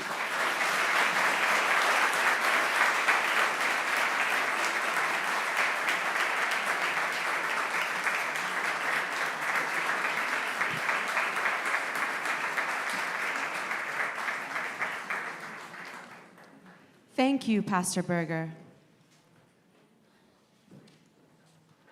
Our next message comes from MP Luke Ackhurst, a member of Parliament in the United Kingdom.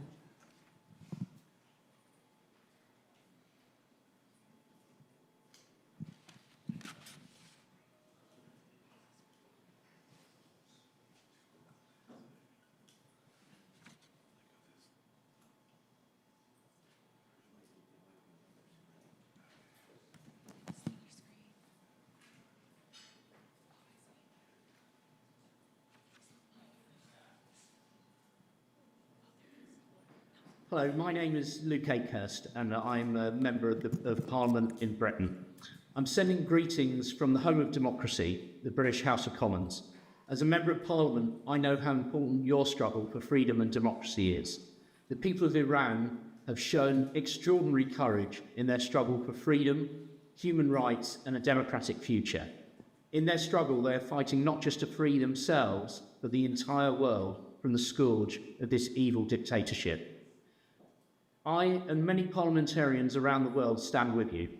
I am committed to increasing pressure on the Iranian regime, cutting off its ability to fund terror, and providing maximum support to those fighting for a free and democratic Iran. The Iranian people, not the regime, represents the future of your country, and we will continue to support your right to decide that future.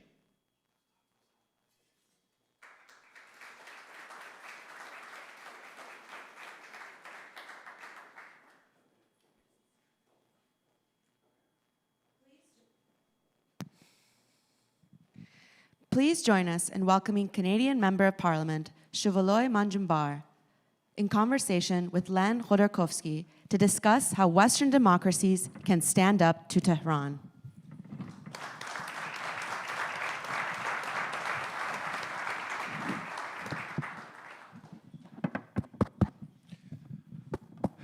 We're back. We are honored to have Canadian Member of Parliament, Shuvaloy Manjumdar, with us.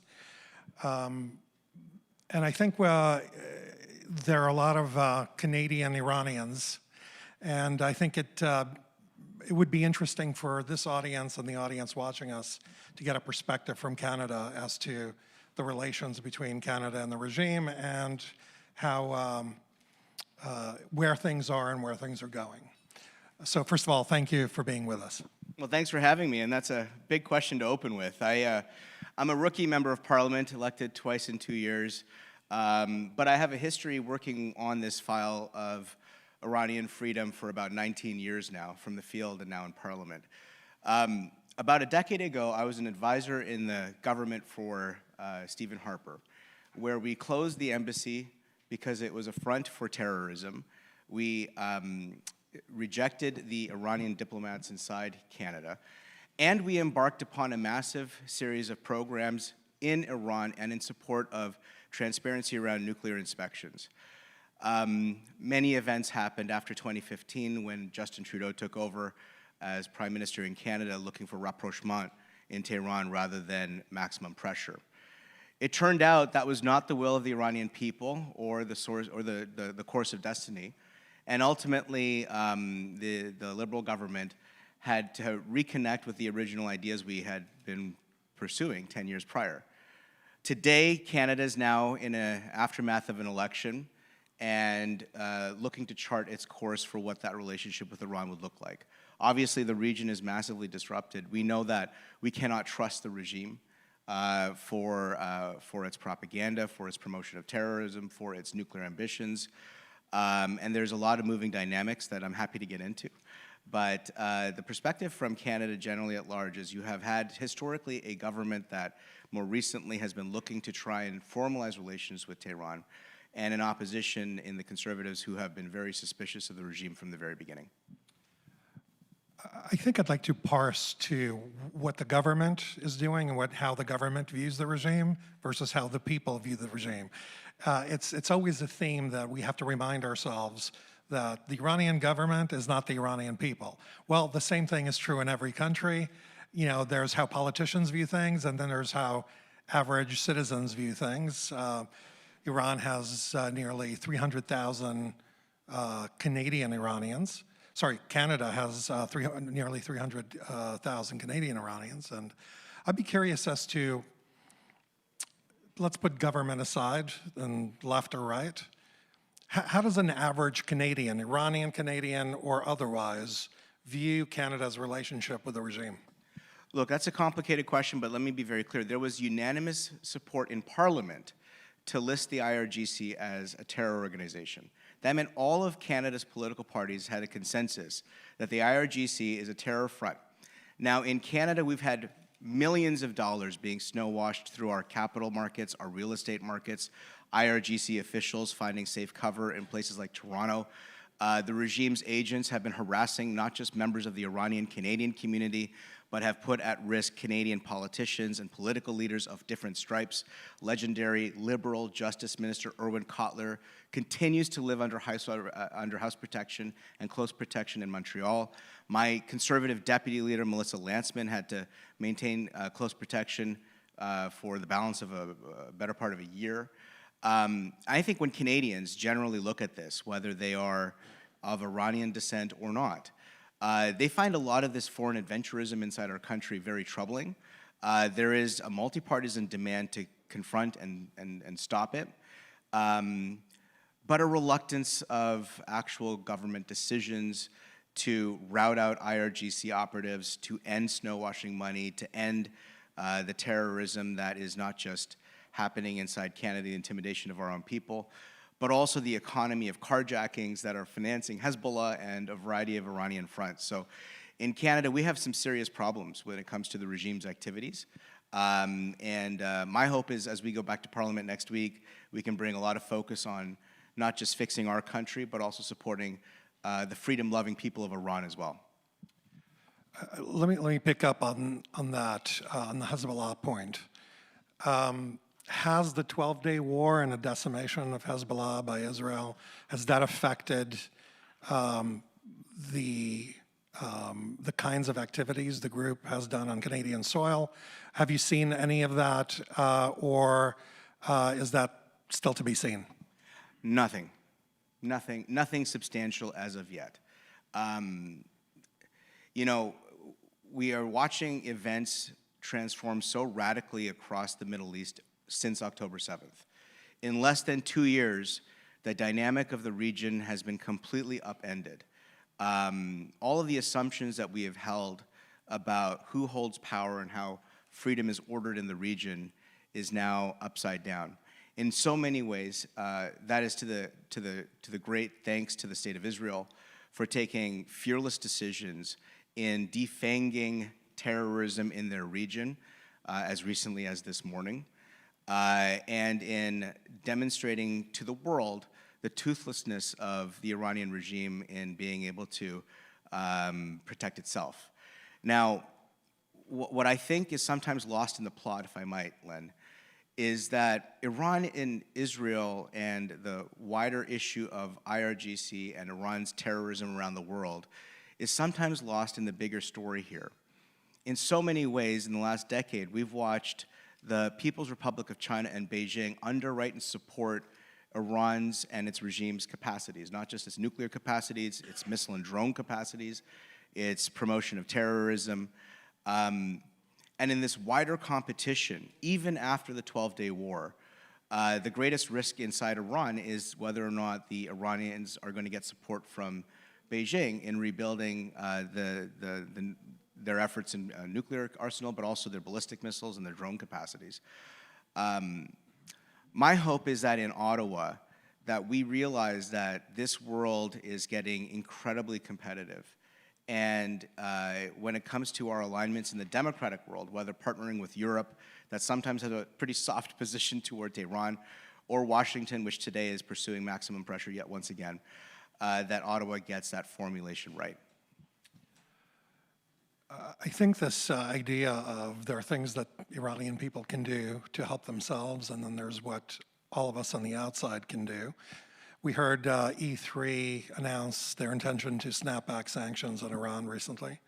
Hopefully they'll follow through on those things.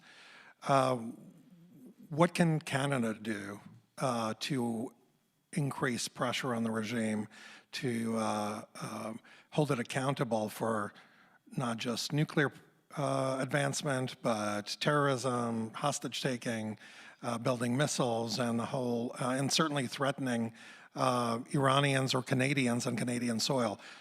How can Canada increase the pressure on Iran? Domestically, we can chase down IRGC officers, put them in prison, or deport them. We can shut down our borders to the snow-washing of capital that Iranian regime officials use to protect the riches they've stolen from the people.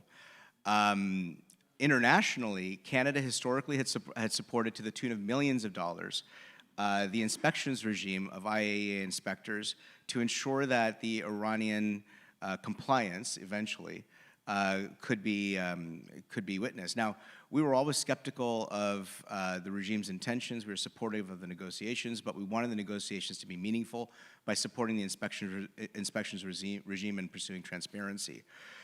Canada has also launched a global dialogue for the future of Iran, creating space online for people of Iranian diaspora descent, but also inside Iran, to the tune of 4 million people, to dialogue with each other about what the future of the country could look like. It used circumvention software that was developed in Canada and was an alternative to an embassy, and how we maintained a dialogue with an incredible, historic, and wonderful people.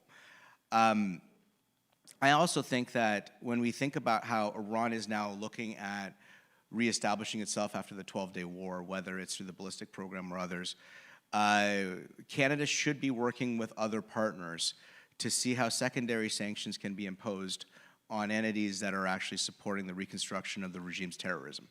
So there are many tools available.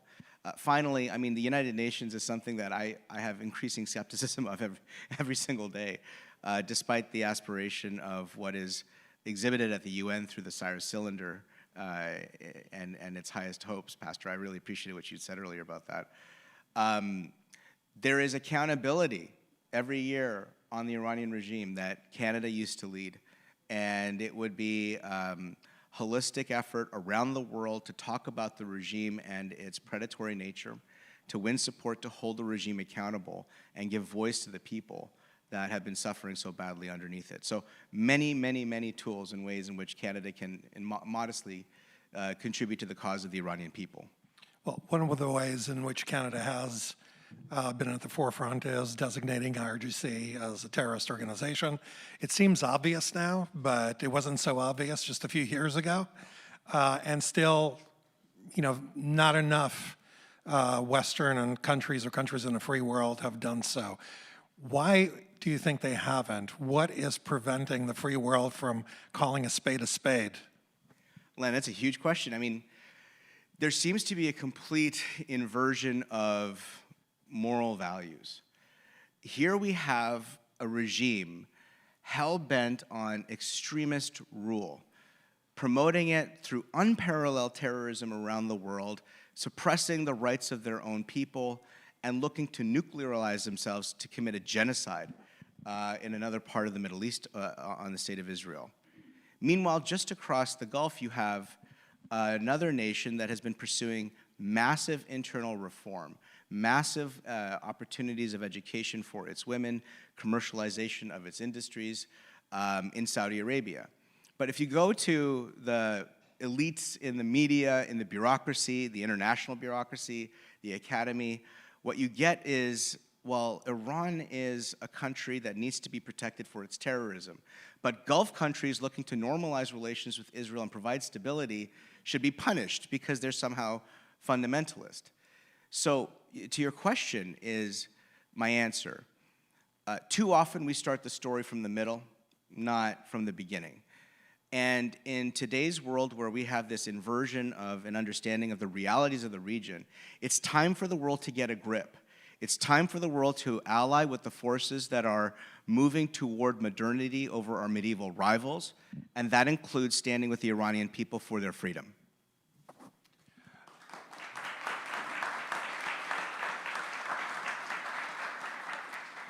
I'd like to take us back to 2020 when the regime shot down a Ukrainian Airlines flight with 55 Canadians on board and 30, I believe it was 30 permanent residents. So Canada felt the terrorism of the regime directly. But ironically, the regime has felt emboldened to try and intimidate the families of the victims, to try and disincentivize the world to holding them accountable, to inventing ways in which this was somebody else's fault. Is Canada doing enough to support the families of the victims? Where do things stand, 5 years since that happened? Is the regime any closer to being held accountable? It's not, and in Montreal we have the International Civil Aviation Organization, ICAO, where you can litigate the protections around commercial airlines and commercial flights. And PS 752 families have been petitioning Ottawa and their government to hold the regime accountable by taking the regime to court for how it used this flight as a civilian shield for protecting their terror apparatus. Sadly, we've not seen the kind of support that these families deserve. They're not being supported in resisting the regime's intimidation inside the country. And too often they are a footnote and a photo op rather than central to advocacy. I'm proud to come from a part of the country that actually has a very different attitude about them, whereas there can be no meaningful dialogue with Iran or the regime in Iran without actual accountability for the Canadians they murdered.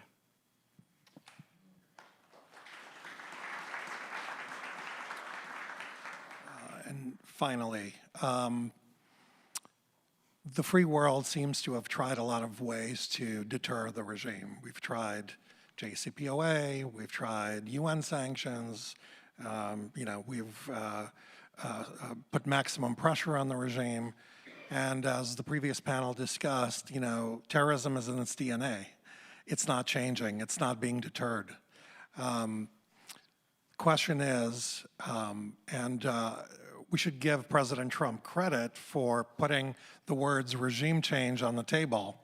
I think the United States government under the Trump 1.0 and Trump 2.0 has probably gone farther than any other Western government to act on its words, first by eliminating Soleimani in 2020, then by US striking the Iranian nuclear facilities, and then President Trump actually said, well, maybe there should be a regime change in Iran.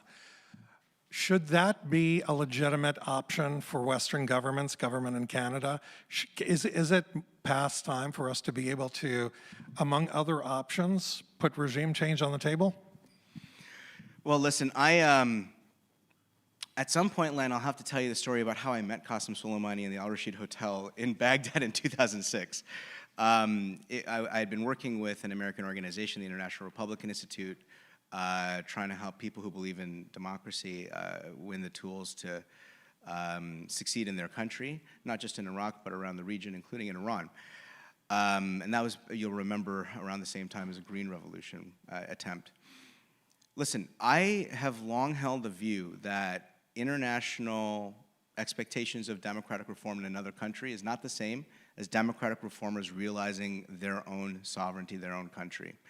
I think that the 12-day war was successful at degrading much of IRGC's capacity to control Iranian society. Much of the Basiji have been left to continue to thrive, and I understand exactly why Iranians of so many different ethnic faiths and perspectives are careful about how they want to remove their regime. I come from a party and a perspective that supports a change of regime in Iran. I come from the perspective that the regime has long outlasted its value and is not interested in long-term peace or stability, and is in fact the greatest threat to international peace and stability. I come from the perspective that the Iranian people deserve much better than what they have been afforded, and providing them tools and opportunities to organize and succeed needs to be a long-term approach for the Iranian people. But no foreign government can give to the Iranian people what they must wrest for themselves. And so when I think about the lion and the sun, it is time now for the lion to rise. It is time now for the sun to rise. And it is time for the IRGC to understand that they are the prey, not the predator. I can't imagine a better way to finish our conversation. Thank you very much for being with us today. Thank you for your time. It's an honor to be here. Thank you all for being here as well. Thank you.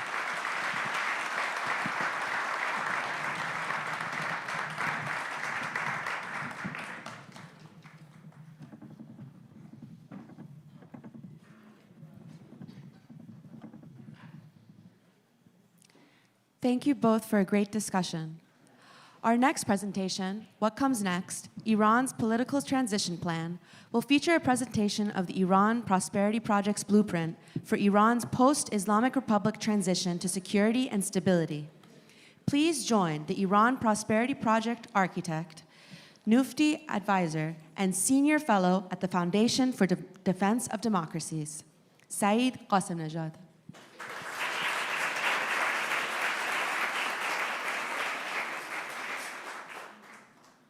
Thank you for having me here. I have to say I have asked our NUFDI friend not to call me IPP architect. It reminds me of George Costanza. So now that I aired it publicly, I hope they change that title. So over the next 10-15 minutes, I'm going to bore you to coma with my monotonous speech, my Persian accent, and saying some very non-controversial things. Let me check this one. Is this one? Yeah. Okay, very good.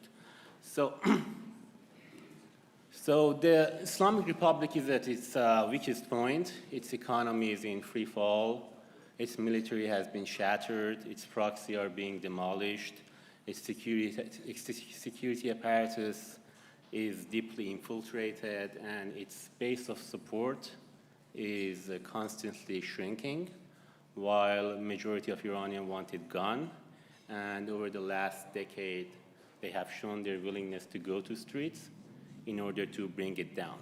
So a revolution is not an abstract notion anymore. It's something in the air. Everyone feels it. Everyone smells it. But do Iranians have a plan to succeed? Yes. The Crown Prince Reza Pahlavi has introduced a 5-point plan to bring down the regime and to rebuild Iran.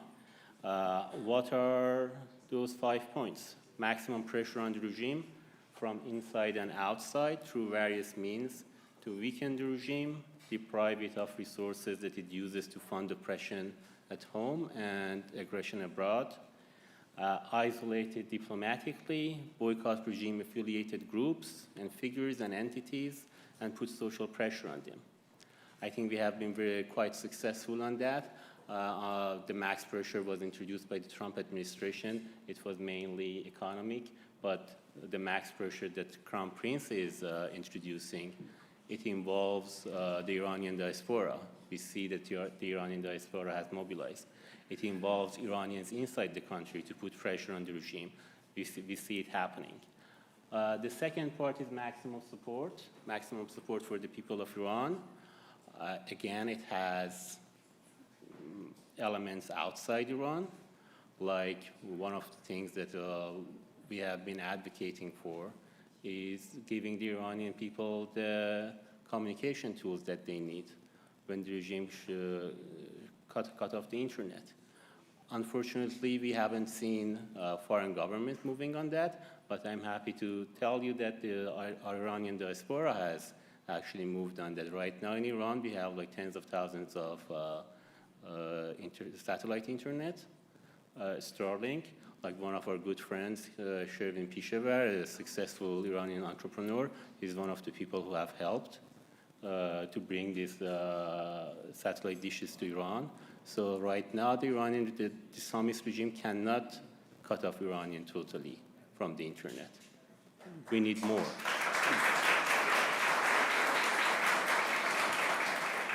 But the max support, it's not just outside, it's inside, helping each other inside Iran, helping the families of martyrs, helping the families of political prisoners.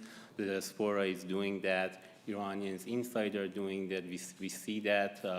We get a report about that. So the max support is also moving. The third one is the max defection. So to bring down the regime, it's important for us that a section of the regime's military, security, and bureaucracy join the revolution. To do this, the Crown Prince has created a defection platform for members of security, military, and bureaucracy. And so far, I'm happy to report to you that tens of thousands have joined. Their data is being vetted and monitored. They are being contacted. And I think the regime knows it's very vulnerable, and it's really driving the regime crazy. We see that and we hear that from the people that are actually contacting us.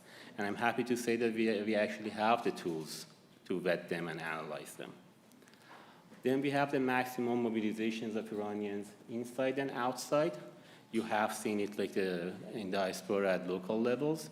More than ever, we have Iranians in different countries, in different cities, organizing, mobilizing, informing the public opinion in their own country, talking to politicians. Then we have the mobilization of political groups. We have seen it in Munich, Munich 1 and Munich 2. Many political groups got together to support the Crown Prince and his vision, signed the 12-point plan. And in Munich 2, we had hundreds of Iranians from different ethnicity, different political background, different positions, different countries, different faiths joining together to support the Crown Prince and to support the cause of freedom in Iran. And then we have the mobilization and organization of revolutionary cells in Iran. That's also going well. We should do much better, but it's happening quite fast and I think at a good pace. And then there is the mass mobilizations of people inside Iran developing tools to be able to talk to them and to be able to mobilizing them, and that's happening too. And the fifth point is Iran Prosperity Project, which is a plan for the day after.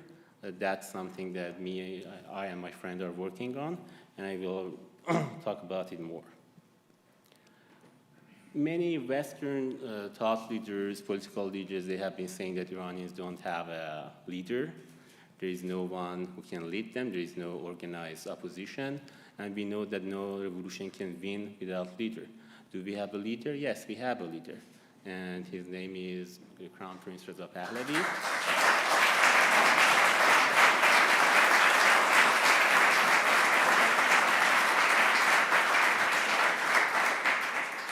Many may ask why him. First, he's the most popular person in Iran. So we have seen it in polls, both public, private polls that have been conducted by his enemies, by people who don't have any feeling about him, or people who support him. The magnitude of his support changes in these polls, but one thing is constant. He is the most popular person in Iran. That never changes, even when his enemies are conducting polls. He's the only one whose name is being chanted, not just his name, his father's name, Mohammad Reza Shah, his grandfather's name, Reza Shah. These have been the fixture of Iran protest over the past 10 years. He's the only one whose name we see on the walls. We don't see anyone else. So that's also a constant. Anyone who follows Iran politics can see that. And then you have the regime itself constantly talking about him. Just last week, Khamenei singled him out, and he actually said that during the war, they have even chosen the next king. So obviously, the next king is talking about him. So his enemies, the regime, its officials, they're talking about him constantly, and they are doing it publicly, and we know that they are doing it privately. He has political support among political groups. As I said, in Munich, more than 50 groups have got together in Munich 1. They signed the 12-point statement saying that they support the Crown Prince and his vision. These are, and in Munich 2, it expanded. These are groups from left to right, from monarchist to Republican. You have a lot of political figures, former MEK, former Fada'is. You have like members of different groups from different ethnic background, different faiths. So he has a broad support among the organized political parties. No one else has that. No one else can claim that. He has a global name recognition. Inside Iran, everyone knows him. Outside Iran, the name Pahlavi, most people know that. That's not true about any other political leader. Basically no one else is at his level. Then he's heir to the Pahlavi legacy. That may be a bit strange for non-Iranians to hear that that's a good thing, because for decades there have been disinformation about that. But when Iranians look at the Pahlavi dynasty, what they see is that the Pahlavi era was the only good era in Iran's contemporary history. Before that was the Qajar era. After that is the Islamic Republic era. When you look at the numbers, you see that. You look at the GDP per capita, for example. Iran's real GDP per capita has never gone back to the Pahlavi level. And Iranian people understand that.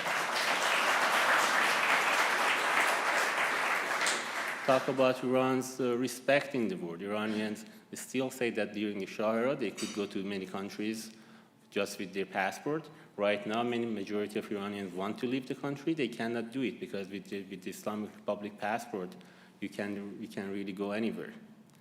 And the next thing is that he has institutional legitimacy. That's one more thing that he has.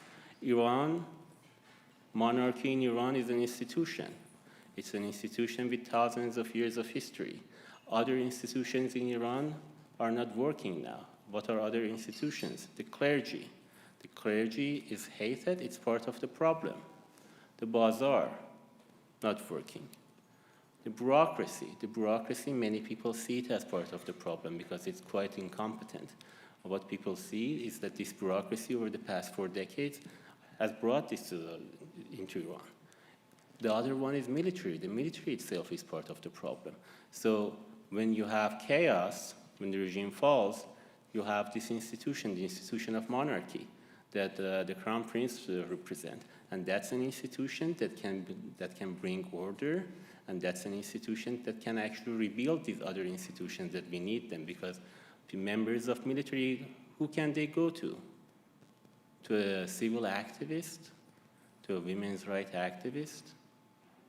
To an ethnic activist? No, they can go to the father of the nation, someone who represents everyone. And the last thing is that he has a plan and he has a team. So for years, people were saying the Iranian opposition doesn't have any plan. The Iranian opposition, as I will show you, has a plan and he has a team. Just in the Iran Prosperity Project, we have been working with 100 people so far. And it's growing and it's expanding. As I told you, through the defection platform, thousands of members of security forces, military forces, people in the bureaucracy has joined that. Those are the people that can be part of the Crown Prince's team when he goes back.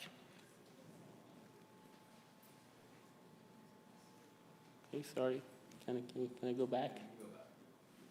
Okay. So, what is Iran Prosperity Project? Iran Prosperity Project is a project initiated by Crown Prince to develop detailed plans for the future of Iran. The goal is to be prepared to run the country from day one. It sends the message to the Iranian people, to the diaspora, to the international community that Iran, after the Islamic Republic, will not face constant chaos. This plan focuses on stabilizing the country, restoring prosperity to Iran, and identifying opportunities for workers, entrepreneurs, and everyone, Iranians and non-Iranians. There are tons of opportunities in Iran for non-Iranians, lots of investment opportunities.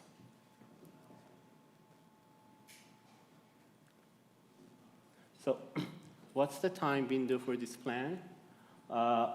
We have a phase 1, which is changing government, emergency phase, months 0 to 6. Then we have short-term stabilization. We expect it to end between 24 months to 36 months. So let's get the ceiling. It would be 6 to 36 months. And then you have the long-term reforms, which comes after 36 months. In terms of topics, so we have governance transformation, and we have economic social stabilization, we have industrial revitalization, and foundational stabilization. So basically, you have 2 groups, then it turns into 6 groups. It covers a lot of topics, from political transition to oil and gas production, to financial markets, to tourism, to environment. So far, what we have produced 2 batches of paper. The first batch were 6 papers focused on economic, how do we stabilize the economy, plus healthcare and welfare. So that, I think, was around 150, 200 pages. So that's a very detailed plan for those who say the Iranian opposition doesn't have a plan. The second batch of papers, it's called the emergency phase, day 0 to month 6. Basically, what are the crises that we will face? What are the mitigation strategies? How are we going to solve those crises? And how are we going to lay the foundation for the more long-term reform? So that's called our emergency booklet. It has around like 170 pages, very detailed. Covers like 15 topics, from political transition to security and military reform, to foreign policy, to environment, and so on. Sorry. Okay, so I want to talk about political transition a little bit. So what we envision here is that the Crown Prince would be in our political transition booklet. He's called the leader of the national uprising. So that's an institutional position in our booklet. So before the fall, he's going to establish 2 institutions. One is the temporary executive team, and the other one is the National Uprising Council. The National Uprising Council is an advisory council. The executive team is the team that is going to make things done.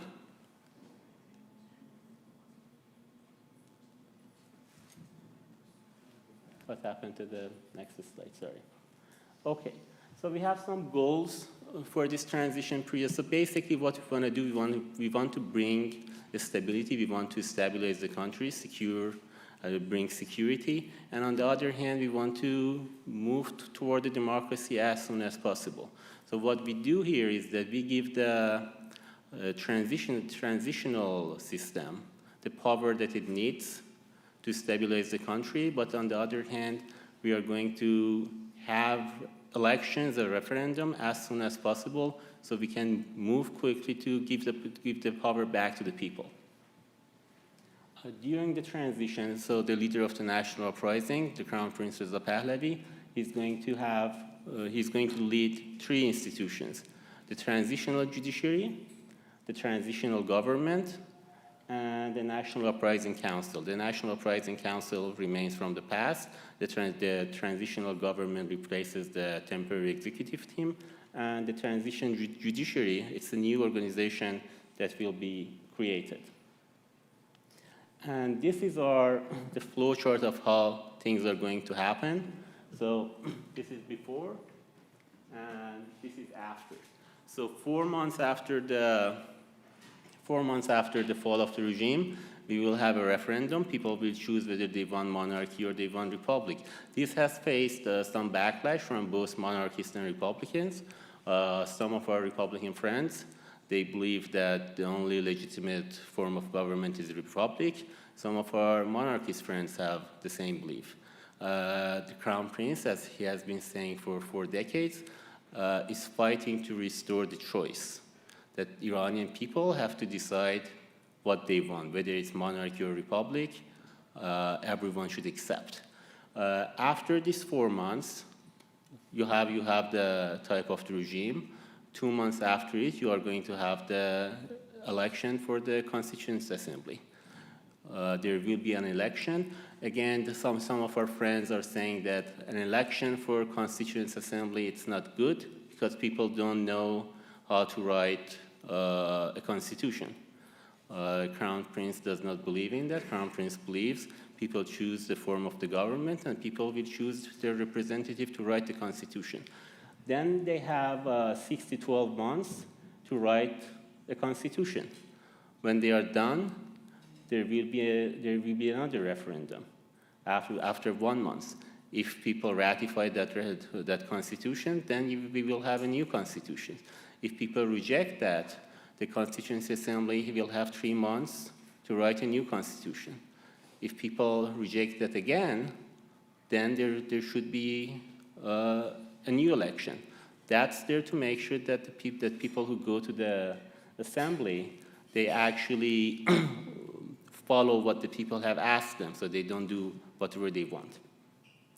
And after that, when you have your referendum, if it's monarchy, you will have coronation plus election for the parliament. If it's a republic, you will have an election for president and an election for parliament. And then you will have the new transitional government, and that transitional government take over, and the transition period is over. I'm not going to bother you with the last slide, but what I want to tell you is that we have developed these goals and we have developed very detailed deliverables for each of them. So this way we are going to measure whether the transitional government is successful or not, whether in lifting the sanctions, are they successful? In having the elections, are they successful?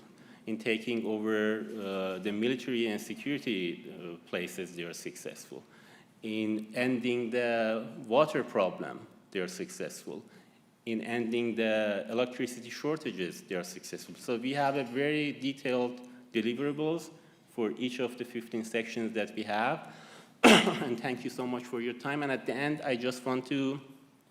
I hope that you take this message with you, that the Iranian opposition has a leader, the Iranian opposition is organized, the Iranian opposition has a team and a plan, and they are ready to bring down the regime and lead the country toward peace, prosperity, and better future.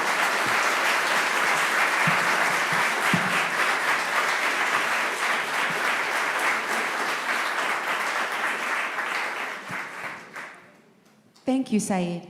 We welcome you all to a brief break for some much-needed coffee.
Ladies and gentlemen, please take your seats. The program is about to begin. Can you hear me?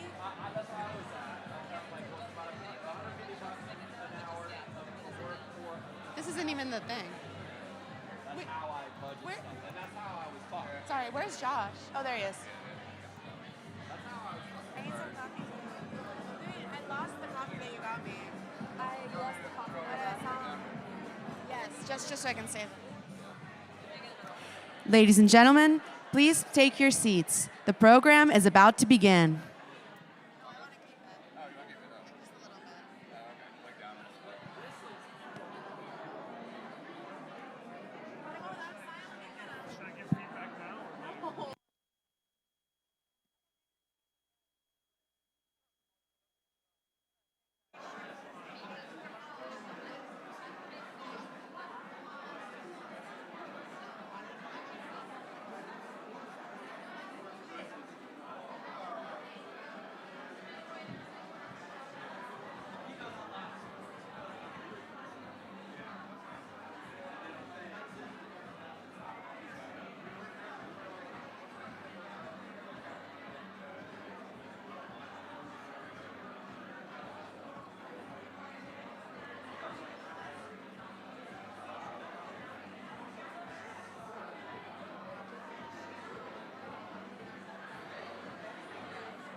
Ladies and gentlemen, please take your seats. The program is about to begin.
Ladies and gentlemen, please take your seats. The program is about to begin.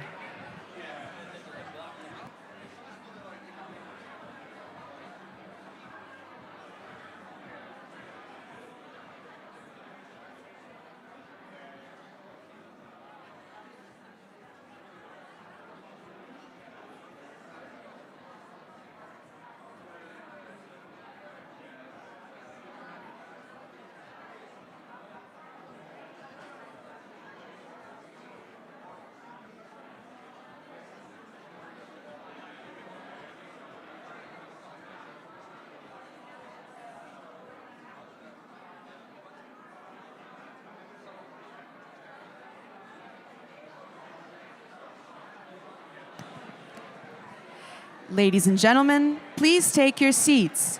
The program is about to begin.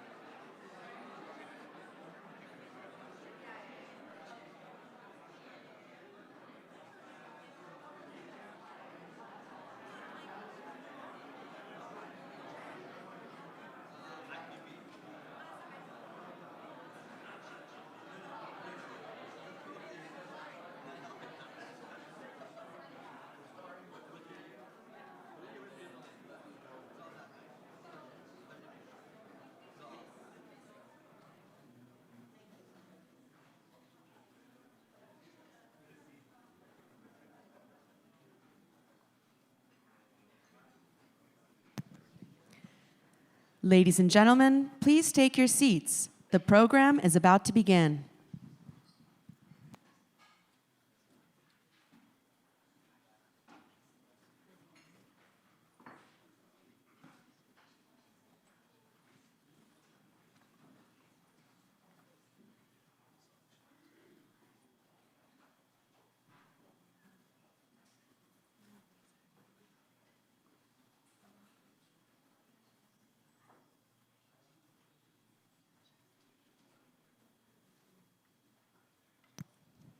Welcome back. We now have a message of solidarity and support from Venezuelan opposition leader Maria Corina Machado. Maria Machado sent us this video from inside Venezuela, where she is leading the fight against the Maduro regime.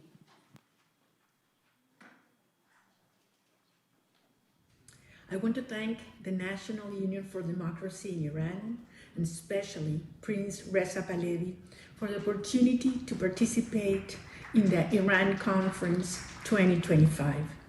It is an honor to address you during such crucial moments, not only for Venezuela, but for the whole region, Latin America, and for all those around the world who believe in freedom and democracy. We Venezuelans are forging our path to freedom and civility. It has been 26 years of struggle against a criminal regime that today shows its worst face. On July 28, 2024, millions of Venezuela gave a monumental example of commitment and courage, electing Edmundo González Urrutia as the president-elect of Venezuela. We proved our victory like never before, placing the original tally sheets of truth before the eyes of the whole world. Yet Maduro's criminal regime chose to steal the election and unleashed a fierce persecution that continues to this day. But the resistance of our people who have already decided to be free has not ceased either. On the contrary, it has grown, and we will continue to fight until we free ourselves and all those currently held hostage by this criminal tyranny. We know this is not an easy task and that it requires enormous sacrifice. If there's one thing authoritarian and criminal regimes understand, it is how to cooperate with one another to cling to power. They use every tool at their disposal: resources, propaganda, technology, weapons, and fear. But if there's one thing we have also shown, both inside and abroad Venezuela, it is that all those things can be overcome with organization, with strategy, intelligence, and passion.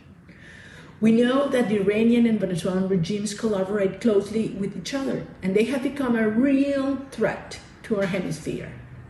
Their increasing military presence and the exchange of dangerous technologies, no more evident now than any other moment, have put all of us at risk. That is why they must be defeated. The regimes in Caracas and Tehran must understand that the world will no longer tolerate their actions and that nothing can stop the people who have already chosen to be free. That is why those of us who share a common cause for freedom must also unite. Just as the evil join forces to sustain themselves, those on the side of justice and freedom must organize and coordinate even better. Our duty, therefore, is to dismantle the criminal structure that holds power in Venezuela with the support of autocracies like the regime in Iran.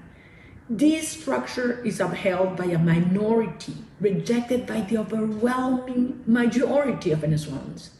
And finally, even within the regime, growing fractures are becoming evident.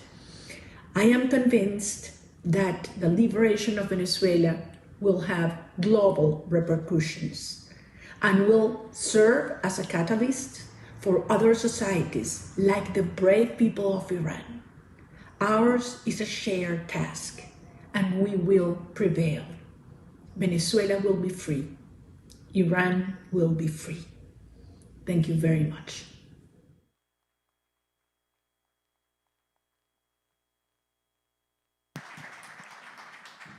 Together, the Islamic Republic and the regime in Venezuela are fighting a war of oppression against their own people and a war against the United States.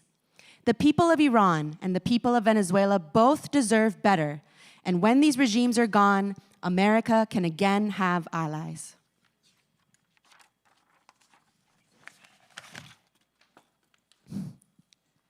For decades, people in Iran and Venezuela have been fighting for liberation and justice and against petrostates that are corrupt to the bone. To maintain their grip on power, the two oppressive regimes need to stay in a permanent state of war with the free world and the United States. But one thing is for certain: these two proud nations will soon be free, and the world will have two staunch allies in South America and the Middle East.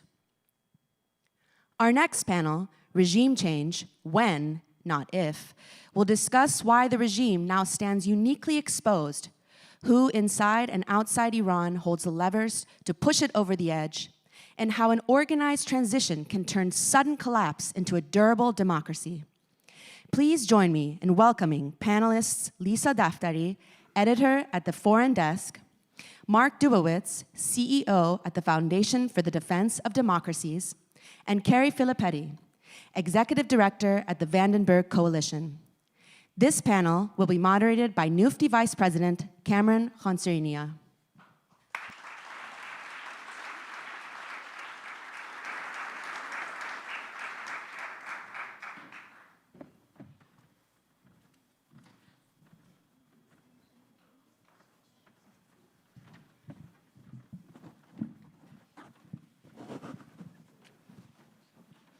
Well, thank you again to all of you for being with us. Thank you to our distinguished panelists.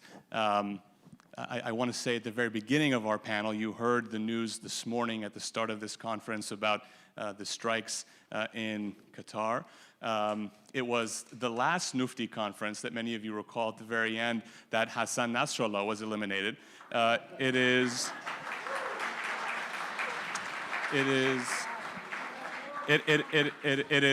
this Iran conference that it seems some leaders of Hamas were eliminated. So we're getting closer and closer, and we're going to have actually now a weekly Iran conference so that we can have.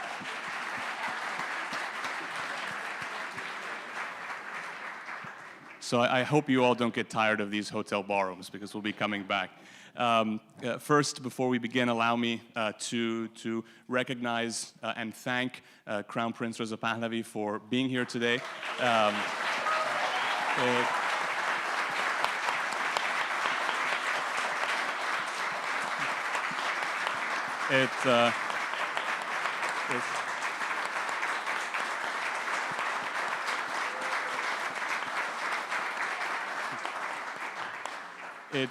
It's rare to see keynote speakers come and listen to other panelists and an entire conference, so we very much appreciate that, sir, and your kind attendance today. It means an immense amount to all of us.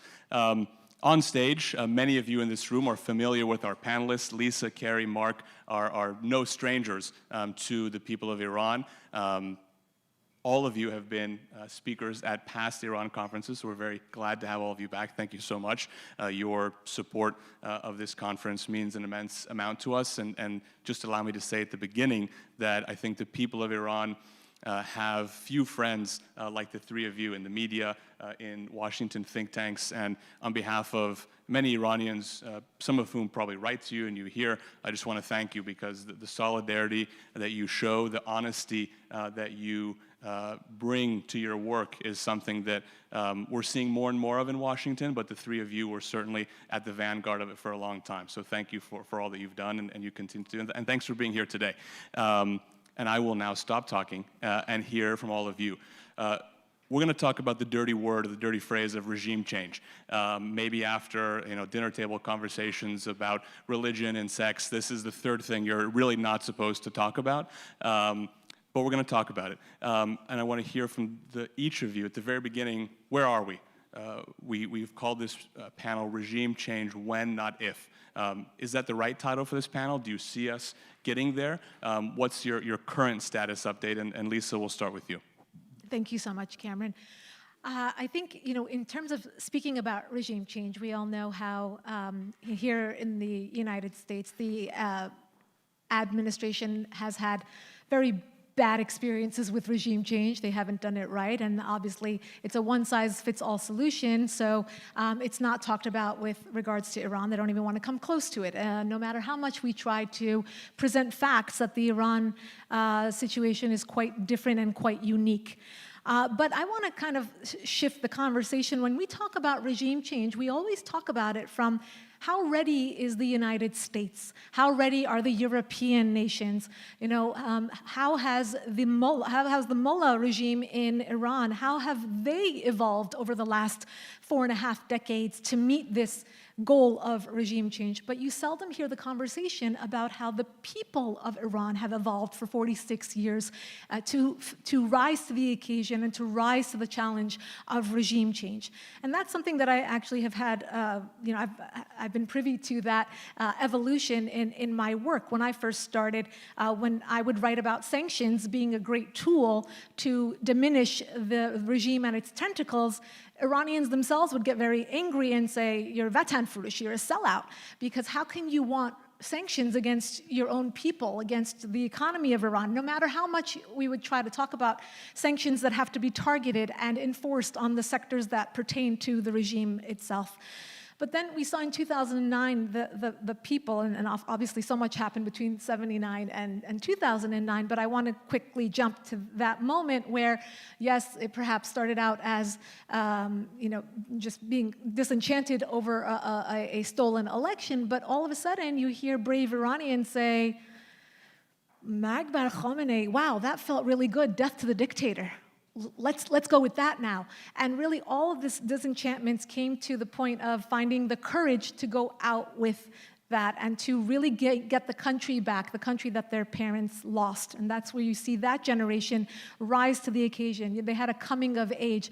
And we see this throughout all the different protests, whether they were for the bazaar, for the teachers, for the retirees, and you come all the way to Women Life Freedom, which was another global moment for the protesters of Iran. So it brings us to this moment, and that was your question. I think this is as ripe of a moment as we have ever had in terms of the coming of age, the people being ready, the fact that they're willing to sacrifice so much to gain something so much more. Thank you, Lisa. Carrie, how about you? How do you see things? So I'll answer that in two ways. The first is looking at the sources of power that the regime has and its sources of power projection. China and Russia, their supposed friends, did almost nothing after the strikes on Iran's nuclear program. So that demonstrates that their support from other American adversaries has dwindled. Another source of their power projection is their nuclear program, their ballistic missile program, their oil program. All of this over the course of both U.S. and international sanctions, as well as activity by the United States and by Israel, have been dismantled and in some cases destroyed. The other source of their power is, of course, the repressive apparatus, which is why they have been leaning so heavily into that repressive apparatus, forcing people into the streets in massive numbers. And I would just say that, when I think about the question of regime change in Iran, I think back to one of the sort of original sponsors of regime change, Thomas Jefferson, who said that experience hath shown that mankind are more disposed to suffer while evils are sufferable than to right themselves by abolishing the forms to which they are accustomed. And as we're seeing with the increase in repression, the 20,000 arrests since June, the nearly 1,000 political prisoners that have been murdered, what we are seeing is that the evils are no longer sufferable. And that is why, when I think about how this regime comes to an end, it is that simple equation. The evils are no longer sufferable for the Iranian people, and therefore the regime will change. Thank you.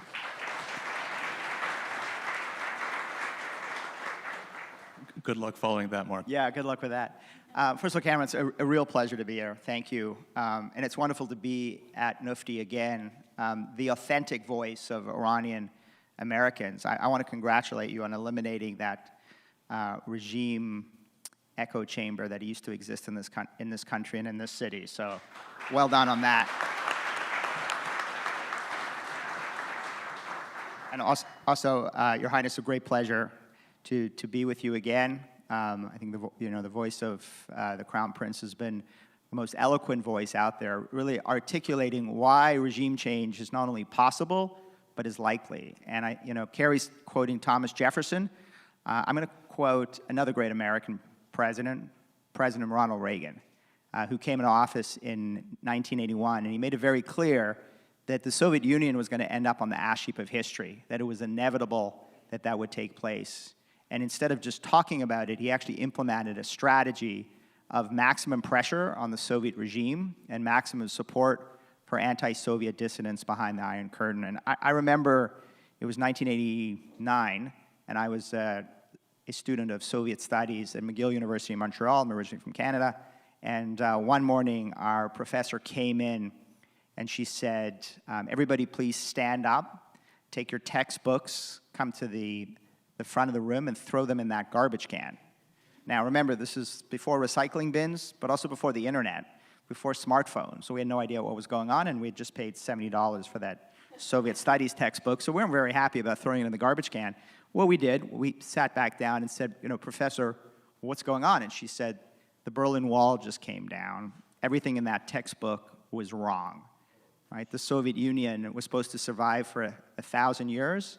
It's gone down as a result of President Reagan's maximum pressure, maximum support strategy. So for those of us who are old enough to remember President Reagan and the Cold War, I think we are now in the equivalent of the 1980s, but now there's another brutal repressive regime that I believe is going down as a result of maximum pressure on the regime and the necessity of maximum support for the Iranian people. So if you want to hear more about regime change, this is very self-promotional, but I've got a podcast called The Iran Breakdown.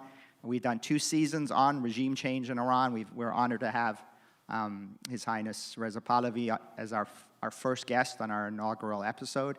And we talk a lot about, Cameron, what is it going to take? Because I don't think it's just a question of if anymore. It's really now a question of when, and I believe there will be a NUFDI conference in our lifetime in a free Tehran.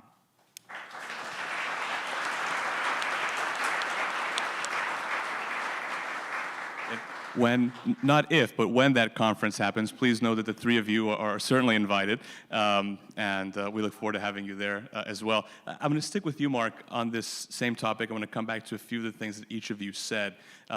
One of the important components of change, potentially in Iran, and you alluded to it, is maximum support. We've talked a bit about it today. FDD, as everyone knows, has been really at the forefront of pressuring bad guys all over the world. The Chinese Communist Party, Putin's regime in Russia, the Islamic Republic in Iran. One of the clearest examples, at least in conventional wisdom, of pressure are sanctions, and we've just had news about snapback. For a lot of people, I think it's difficult to break down. Is it going to happen? Is it a process? Will it still be impactful? Can you give us your perspective on the importance or the role that sanctions play, and specifically snapback? Is this actually going to have a significant impact? Tell us your thoughts. So I'm going to be very undiplomatic. I hope actually there are members of the E3 sitting in the audience from Germany, France, and UK. I think you've shown that you're really spineless when it comes to actually confronting the Islamic Republic of Iran over the years.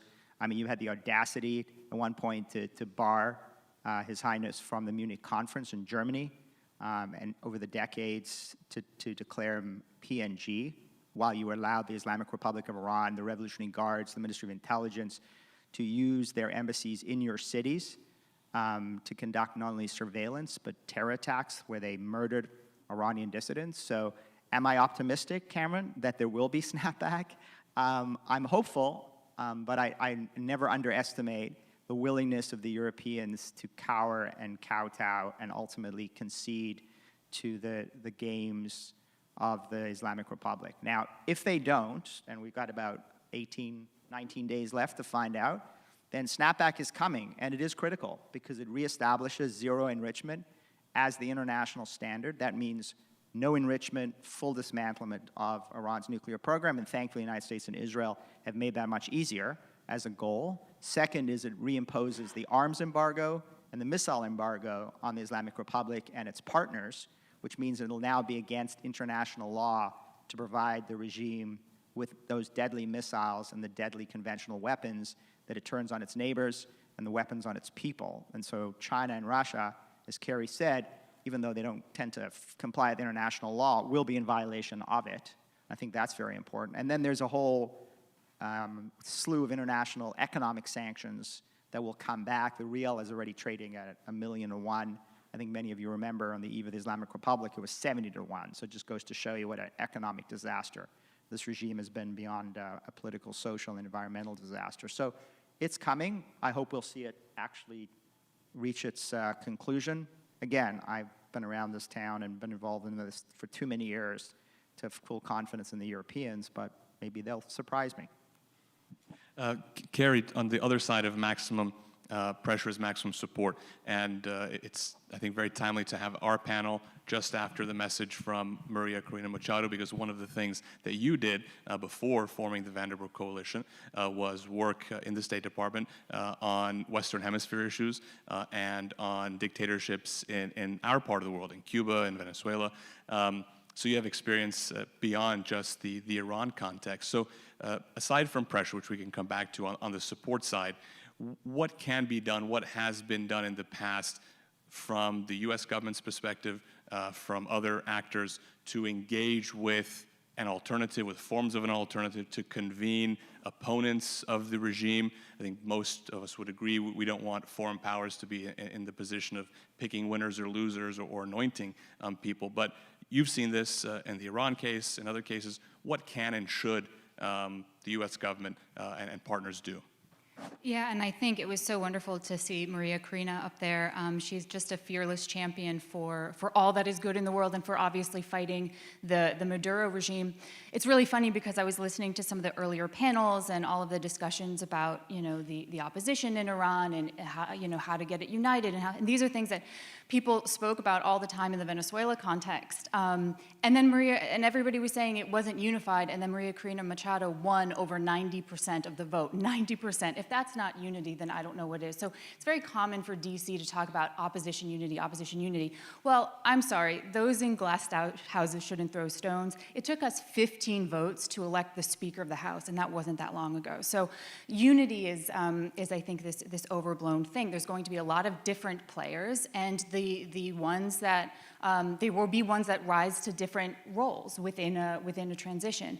So I think what is critical is that it all is decided by the people of Iran, that it is not something that comes from the outside, from the US or elsewhere. So a few things that I think have been really important. Number one is to understand that maximum pressure is a key part of maximum support. These are two sort of threads of sort of like a DNA helix, right? Like they are intimately linked together. We need to continue to implement sanctions. We need to continue to attack those sources of the regime's political power projection. We do also need to do a lot more in terms of enabling the opposition to coordinate amongst themselves and to get their messages out to other players like the United States. So this is things like advancing internet access, VPNs, helping to take some of the funds that we have frozen from the Iranian regime and redirect them towards things like strike funds and other things that can help support the people of Iran. There's a lot of things within that soft power context that I will say there's a lot more that the US government can do to assess that, to make sure that we're opening up broadcasting and so on, so that the people of Iran can communicate with each other and hear the messages coming from the United States and their other allies and partners. Because it is critical, they say hope is not a strategy, sure, but hope is a really powerful tool. And if they understand how much support they have from the international community, from the United States, that will make a huge difference as well, helping to mobilize them despite how difficult and how scary it is to do that. So that means that we also need to make it incredibly clear what what our objectives are. Our objectives are not to deal with a murderous regime. Our objectives are not to negotiate anymore. The Islamic Republic of Iran has shown what it is for nearly 50 years. Our objective is to free Iran, period, full stop. And that's a message that needs to come directly from the President of the United States, directly from members of Congress. So those are a few things that we can do to help demonstrate our commitment and to make sure that we're not picking winners. We're just investing deeply in all of the people of Iran as they're fighting against this regime and making sure we're supplementing that support with continued pressure against the regime itself. Lisa, you've talked. And actually, I'll add one more thing that I think is important because our president cares a lot about what his supporters think. And my organization, the Vandenberg Coalition, held a poll in July where we asked, is it in the U.S. national interest to support pro-American dissidents that are fighting against adversarial regimes abroad? And what we saw was that 2/3 of Trump voters said that it was in the U.S. interest, and over 80% of MAGA voters under the age of 45 said that it was an interest. So we're seeing that the trend lines are even higher for young MAGA voters, which are typically seen as the sort of less interested in going abroad. They understand how critical it is to support the Iranian people, to support the Venezuelan people in their efforts to oust their dictatorial leaders. I want to come back to that poll because the work you guys have done on polling is fantastic. Lisa, you've, in fact, in the green room, we were talking about communication and how to get messaging. I want to give you just a chance to talk both about maximum support, your views on it, what can be most effective from the U.S. perspective, from the U.S. side, and maximum pressure. So please. Yeah, I think maximum pressure has proven to work. But I want to just, again, pivot very, very quickly because we don't have that much time, but to talk about how those who support this, those of you who are in this room, obviously are committed to a free Iran, regardless of what capacity that may be or what kind of dedication you have to that cause. I think we have to look at a free Iran. It's not going to come because of facts on human rights violations. It's not going to come because the people of Iran are suffering or they're living under repression or that they don't have a free press or that they don't have the internet and they can't get on Facebook. I've been doing this a long time and it's not going to move the needle. But you know what is? When we prove to members of Congress and the president and everyone else who has any sort of skin in this game that it'll be beneficial for the United States to have a free Iran. That means prosperity for the United States. It means prosperity for investors. It means prosperity for venture capitalists. It means free trade with Iran. It means better relations in the Middle East. Cyrus Accords, of course. We saw the Abraham Accords and how successful they were. So in terms of messaging, it's very important to not talk about freeing Iran as a charity case, but to talk about freeing Iran as a position of strength for the United States as well. That's number one. In terms of the maximum pressure in general, I think there also has to be a strategic element to communicating with the people of Iran as well. I know we don't have Voice of America anymore. That was one channel in which we could communicate from Washington, D.C. straight into Iran. Now we rely on social media. And that's not always a great thing, right? Because there are a lot of different voices out there that are saying a lot of different things, and a lot of that is the political warfare that we're seeing come from the mullahs themselves that are hijacking the narrative.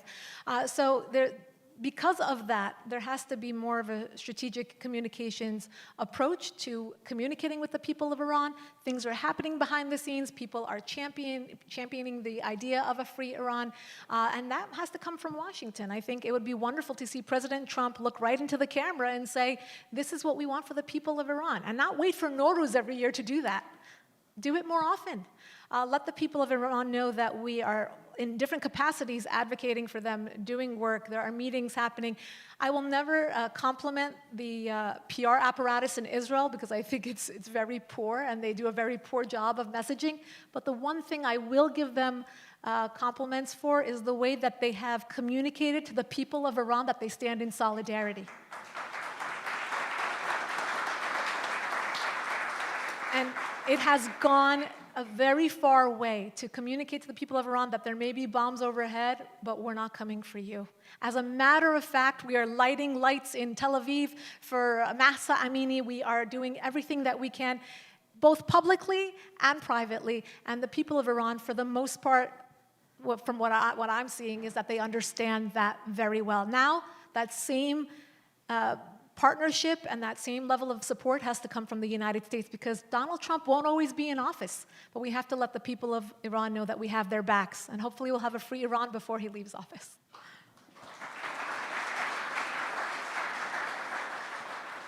Carrie, I want to come back to you and the poll that Vanderberg conducted. I mean, the data that you reference is very interesting, I think shocking to most people. How do you think, and coming back to what Lisa said about this not being a charity case in Iran, and I want to pivot this conversation to why this matters for the United States, but how do you communicate the things that the three of you clearly agree on, that this regime is a bad regime, that if it goes, it's good for the United States? How can we most effectively communicate that to American voters that eventually percolates to their congressmen and others? How do we get that message across? You have in this room a lot of activists and dissidents who are spending enormous amount of their personal time out of their pocket, going to Capitol Hill, talking to members of Congress. But what else should they be doing? What messages should they be giving? How do we, clearly people are on the side of this, but how do we make that turn into reality and action? Yeah, and it's not just talking points. I mean, it has the benefit of being very true, and it has the benefit of having the support of the American people. Again, in this poll, we saw that 92% of Trump voters said that it is critical that Iran not develop a nuclear weapon. So they understand the power projection component of the Islamic Republic. I would just use the same language that Secretary Rubio and President Trump have used many times to describe their objectives for the United States within the term of their administration. And they said that they're committed to making America safer, stronger, and more prosperous. Well, on safer, Iran is this leading state sponsor of terrorism around the world. They've sent billions of dollars to Assad, to the Houthis, to Hamas, to Hezbollah. I don't need to name all of the organizations that they support. And it's not just the security of others, it's the security directly of Americans. We had 241 service members that were murdered in 1983, but it doesn't have to go back that far. In 2024, the Tower 22 attack in Jordan was done by Iranians sponsored proxies. We had 12 Americans that were taken hostage by Hamas and 40 who were murdered in the terrorist attack against Israel, sponsored by the the Islamic Republic of Iran as well. So it is the security directly of Americans that the Islamic Republic puts at risk. Number two, on stronger, well, if we don't have to worry about Iran and the leading state sponsor of terrorism anymore, then that frees up a huge amount of resources for us to be able to deploy in our competition with China, which is the #1 adversary. So the best thing that we can do if we want to prioritize the Indo-Pacific is make sure that the Islamic Republic of Iran falls. On more prosperous, the Houthi attacks in the Red Sea have obviously crippled international shipping. They have created exorbitant costs for the consumers as we need to address higher fuel costs, higher insurance costs, as the trip is much longer because they have to go through different routes. So I think this is another example of on safer, on stronger, and on more prosperous. The benefit to the United States is the end of the Islamic Republic. But it is not only the end of the Islamic Republic, it is also about knowing what can come next. And I think this is a picture that we don't paint often enough. I just think about all the Iranian Americans that I know, and they are some of the smartest, most entrepreneurial, most innovative, most successful, and proudest people that I know. And I think many people in this room fit that description and have family members and friends who also fit this description. A free Iran would be one of the most remarkable partners to Western civilization that we can possibly imagine. They have spent the last 50 years yearning for freedom, sacrificing for freedom, and sacrificing their livelihoods. Just imagining what they would be able to build when they have that freedom is remarkable. And I think that those are the messages that will resonate both with the American people, but also specifically with this particular administration. I just want to jump in here and say, you know, there's, to your point, Carrie, To paint that picture is so important, and to leave our echo chambers and to paint that picture for people who don't know anything about the situation. So you have the face of the mullahs, and then you have the face of Crown Prince Reza Pahlavi, a modern man who has the IPP, which is the Iran Prosperity Plan. Did I do that right? Okay.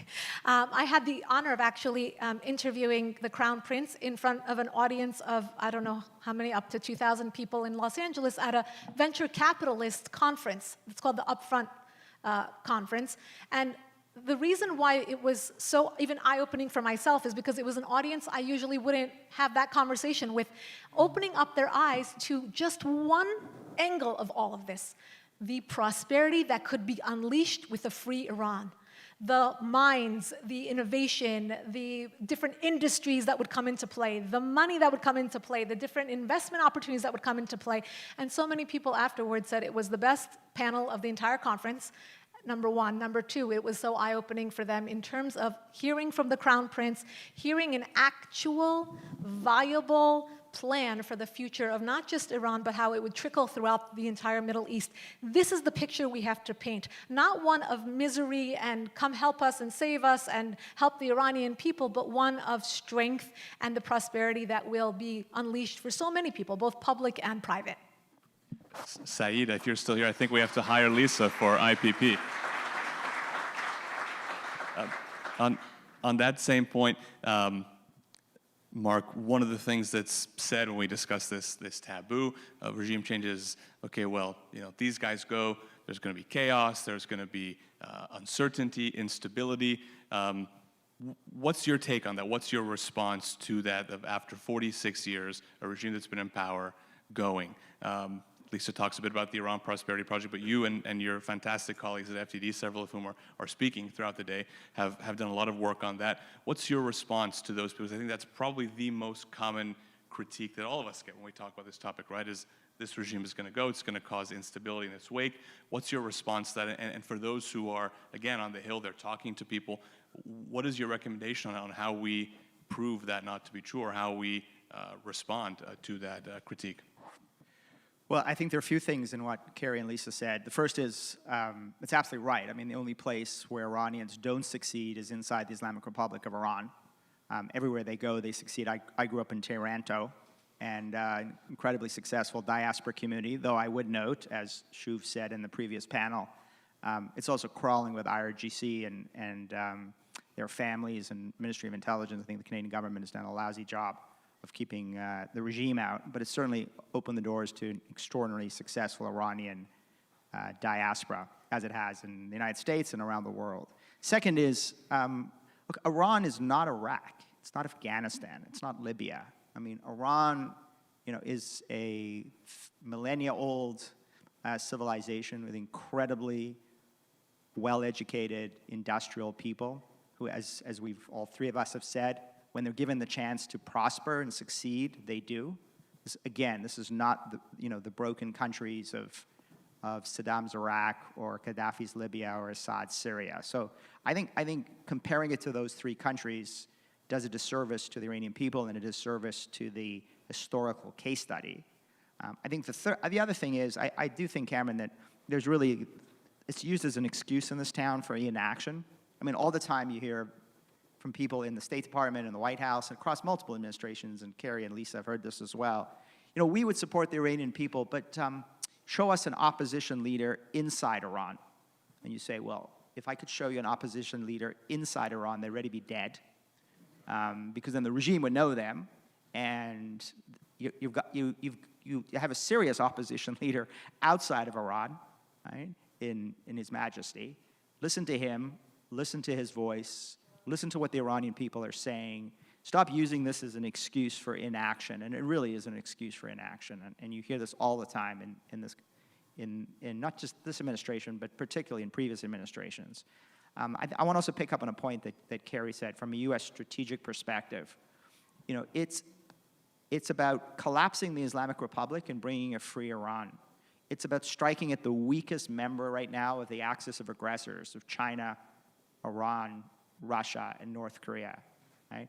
It's doing what the United States and Israel did in particular in eviscerating the top leadership of the regime in severely degrading its nuclear and ballistic missile program. I mean, I think the deep embarrassment for Khamenei, right? He always thought the United States could do that kind of damage. He always ridiculed Israel and mocked Israel as the Zionist entity that was incapable of ever taking on the strong and powerful Islamic Republic. Well, in the 12-Day War, which I'm starting to call twice as successful as the 6-Day War, is something where in 12 days, Khamenei and the IRGC were humiliated, right? They had spent trillions of dollars of Iran's money in direct and indirect costs on building up this nuclear weapons program that the regime never doesn't need, the Iranian people certainly don't need, a ballistic missile program, a drone program, an axis, what they call the axis of resistance.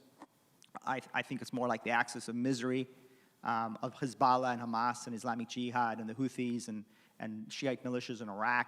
And the Israelis themselves, without U.S. support, have severely degraded that axis. So this is a massive humiliation for the Islamic Republic. It's done significant damage, and it's strengthened U.S. security. It allows us to be able to focus on the Indo-Pacific, where Kerry is right. I mean, I think the greatest threat to the United States remains from the Chinese Communist Party. It's a multi-generational threat, but China is a nuclear-armed, ICBM-armed major superpower. It's going to take us generations to defeat the Communist Party.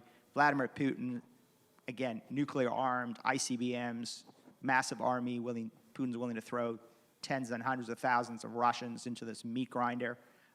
It's still a serious country. The North Koreans have ICBMs and nuclear weapons. They could eliminate Seoul in a week. So when you think about the axis of aggressors from a U.S. strategic perspective, the Islamic Republic is the weakest, and therefore with U.S. support, we can bring down the Islamic Republic, and that will redound to the benefit of the United States for decades. Kerry, on that point, you mentioned earlier in your remarks the fact that the Islamic Republic did not find itself with the active support of Russia and China during the 12-Day War. One of the other things that we commonly hear from former Fox News TV hosts or other people, that if we were to actively support the people of Iran, if we were to pursue getting rid of this regime, that would cause an all-out war, because Russia would come to the regime's defense, China would come to the regime's defense. You say we didn't see that during the 12-Day War. Tell us a bit more about that, why we didn't see that. What would you have expected to see had those two countries actually been backing this regime? And why is it that you think that Putin and Xi decided, as you say, not to actively engage in defense of the regime during Israel's attack on it? There's no universe to me in which China and Russia would go to war for the Islamic Republic. There's just no, that was never in my mind an actual possibility. This was like the same people who were saying that if we struck the Iranian nuclear program, it would start World War III. And instead, no, all it did was decimate a threat that has been plaguing the world for a very long time. And with no Americans killed as a result. So look, China and Russia are interested in their own priorities, and they both have very clear priorities that they have been pursuing for a very long time. China has been playing a long game. They have huge capacities in terms of dominance over most of the supply chains that America needs for our own defense and energy industries. They are not going to compromise their long-term economic and political objectives for the Islamic Republic, which they'll coordinate with because they're all shared in a united vision against Western civilization and Western leadership, but they're not actually friends. They're not actually going to support each other and assist each other in any serious way. So yes, China will continue to provide its technologies for the Islamic Republic to use to spy on its people and identify them and arrest them and so on. But the Chinese Communist Party is not going to put itself in harm's way in order to support and defend the Islamic Republic. And I don't see any country that's willing to do that for the Islamic Republic. By contrast, I see many, many countries, the United States included, who are very willing to put their neck out and fight for and support the people of Iran as they overthrow this regime, because we understand, as Lisa said, that it is in our interest. It is not just better for the world to have a free Iran, it is also better for the United States to have a free Iran. But before I dig in a bit deeper on that, I just want to allude to one thing that you mentioned in terms of these two countries not coming to the regime's support, not really liking them perhaps all that much. On a previous panel, Ambassador Nathan Sales made the point about how important it is to mock dictators. And I think there was perhaps no better expression of mockery. It wasn't even intended perhaps to be funny or mockery. But in the SCO meeting in China last week, when she gathered, rather after the SCO meeting, when he gathered for the victory over Japan celebrations they had with North Korea and the president of Belarus, Pezeshkian, Khamenei's handpicked president of the Islamic Republic, was like 6 rows back after translators and staff and butlers and, I don't know, drivers and random pedestrians. Like, he was not even seen anywhere near Xi or Putin, which I think was a remarkable sign of exactly what you're talking about. But paint briefly for us, Carrie, and Lisa and Mark, please add on, what it would look like to have a different Iran, particularly in that region, if the Islamic Republic were no longer involved, even if Russia and China aren't all that invested in this regime. When the regime falls and we have a free Iran, one allied with the West, we talk about it a bit in the Iran Prosperity Project, as you alluded to, Lisa, but from an American perspective, from a security perspective, from an Indo-Pacific security perspective, and across the region, what does that look like? If there were a different Iran, tell our audience what that looks like. Cameron, can I just jump in, and then I'm going to let Carrie and Lisa field that question. I don't want to be too Pollyannish about this. I mean, there's increasing information coming out that the Islamic Republic of Iran is in negotiations with the Chinese Communist Party to rebuild their air defenses, to rebuild their ballistic missile production capability, rebuild their drone capabilities. So while I think everything it said today is correct, I mean, Chinese communists basically sat out the war. There's no doubt that they are actively engaged in helping Khamenei rebuild his capability. And I'm questioning whether those sales will go through, only because imagine being a salesperson for the Russian S-300, S-400 system right now, trying to convince people around the world that they should buy a Russian air defense system when the Israeli Air Force just eviscerated them in a couple of days. So Xi might be careful. He doesn't want the same humiliation. But let's also be cautious. I don't think the Chinese and the Russians have abandoned the Islamic Republic, but I do think they're being very cautious about how far they're going to go in helping defend the regime. Just to illustrate that, and then I'll go into what a free Iran would look like, any support that the regime has, they're paying for, right? So you look at all the different proxies and how they've been diminished. Hezbollah, if anyone has noticed, in the 12-day war, with the 150,000 missiles that were gifted to them with a big bow from Tehran, did not come to the mullah's aid. That just goes to show you how diminished their tentacles have become, and if they have any remaining relationship with China and Russia, who are equal opportunists on their own, that is something, whether they're buying or selling, it is business only. To answer your question about what a free Iran would look like, it would look like paradise, but I might be out of a job. So it would be wonderful. Look, we have already seen how successful, both in private and public deals, the Abraham Accords has been. If you follow that, and obviously October 7th put a bit of a wrench in that, but it will continue afterwards, because October 7th only worked to underscore the importance of these alliances in the Middle East and how this is the only way forward. It is the only way of thinking of a future of the Middle East where there's stability, there's an end to radicalism, which will come with the end of the regime. And of course, there is this desire to put these tropes of anti-Israel sentiment behind us and to move forward with the idea that we all want to live, coexist with prosperity. Obviously, no one's becoming overnight Zionists, not the Emiratis, not the Saudis, nobody, but they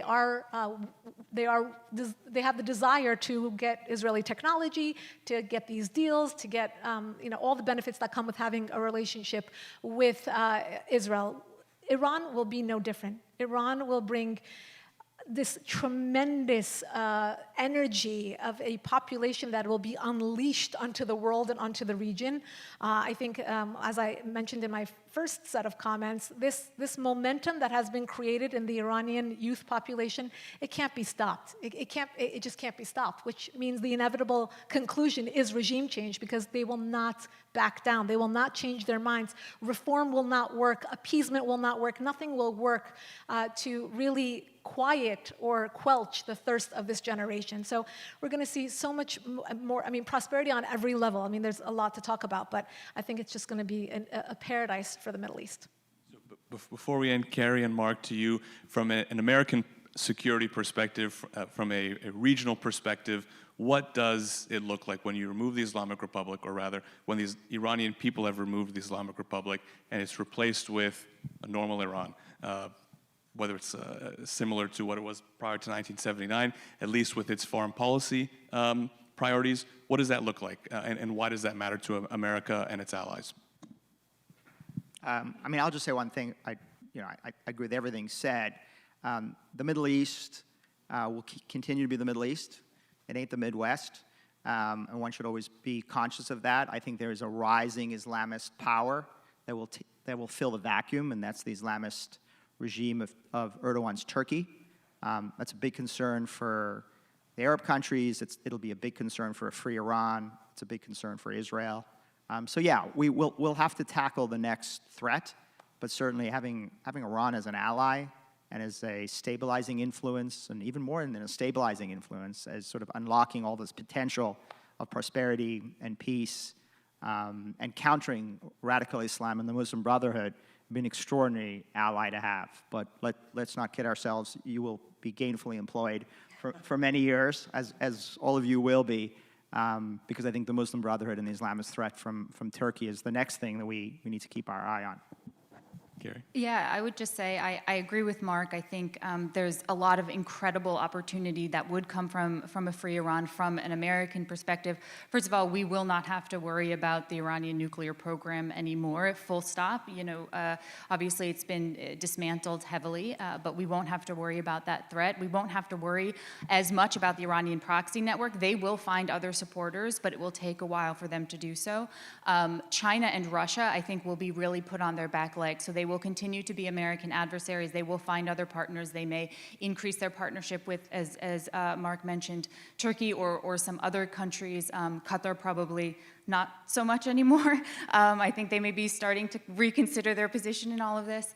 But I think fundamentally having another strong ally in the Middle East to partner with us, to partner with Israel, to partner with the Emiratis, to partner with the Saudis, to partner with, you know, if we can transform even just the Middle East for now, for a period, I think it will be to the remarkable benefit of, again, not just America. This is, to me, it is always going back to this issue of this is about Western civilization. This is about what is best for the world, what is best for America, what is best for Iran, are all the same thing, which is, you know, a change in leadership and the people of Iran being free.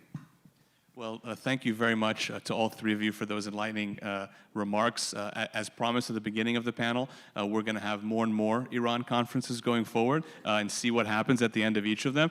It's just not going to be at the Four Seasons in Doha, but besides that, we're going to have more and more, and I hope that you'll continue to join us. So join me in thanking Lisa Daftari, Carrie Filippetti, and Mark Dubowitz.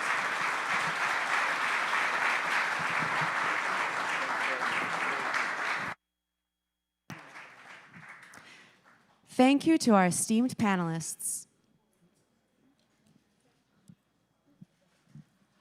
Our next message comes from Dame Priti Patel, Shadow Secretary of State for Foreign Affairs and a Member of Parliament in the United Kingdom.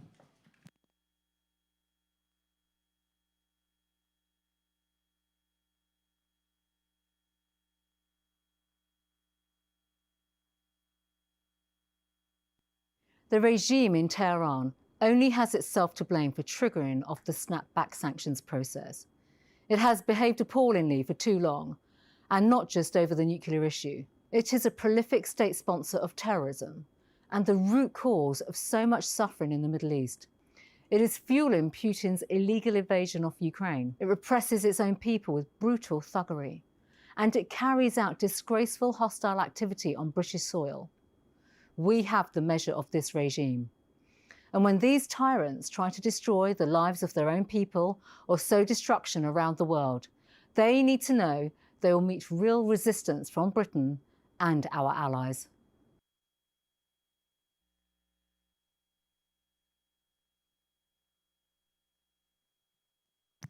Our next panel, A New Middle East, will discuss how the fall of the Islamic Republic and the rise of a democratic Iran would foster peace and prosperity in the region, and what Arab states can do now to hasten that outcome.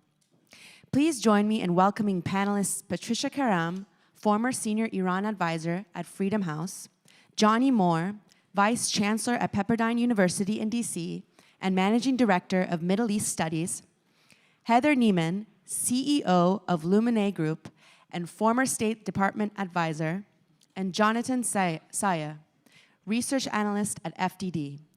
This panel will be moderated by Aaron Lobel, founder and president of America Abroad Media. Please join us in welcoming our speakers.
Hi, everybody.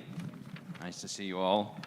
I'm Aaron Lobel, president of America Abroad Media. Really honored, proud to be involved here, to be associated with NUFDI.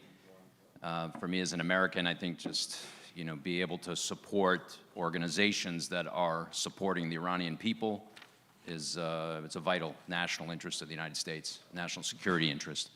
So very proud to be associated with this. Appreciate NUFDI inviting me. We have a distinguished panel, as you all know, and you've got some information about them up there. So I think we'll just get right into it, if we can. But I wanted to make one plug, by the way, sorry, before we begin. That I think will be of interest to this audience. My organization is very proud to be partnering with Iran International on a series of town halls that are enabling policymakers from around the world and the United States to talk directly to the Iranian people. Thursday morning, we have Senator Cotton in the Russell Building at the Senate in a town hall that Iran International will be broadcasting. If anyone is interested in attending, please feel free to let the folks here know, and they will pass your information along to me. That's Thursday morning about 8:30 in the Russell Building, Senator Cotton.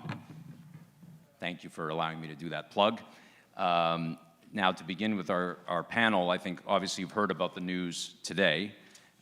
Information is coming out, as we speak. So I just want to check if any of our four would like to comment on what happened in Doha. The topic for our panel is the new Middle East, how a weakened Islamic Republic, how its relationships with its proxies are changing, how the region is changing. So I think it's very relevant, obviously, to our panel. So I just wanted to open it up and see if any of you have any reactions with whatever limited information we have.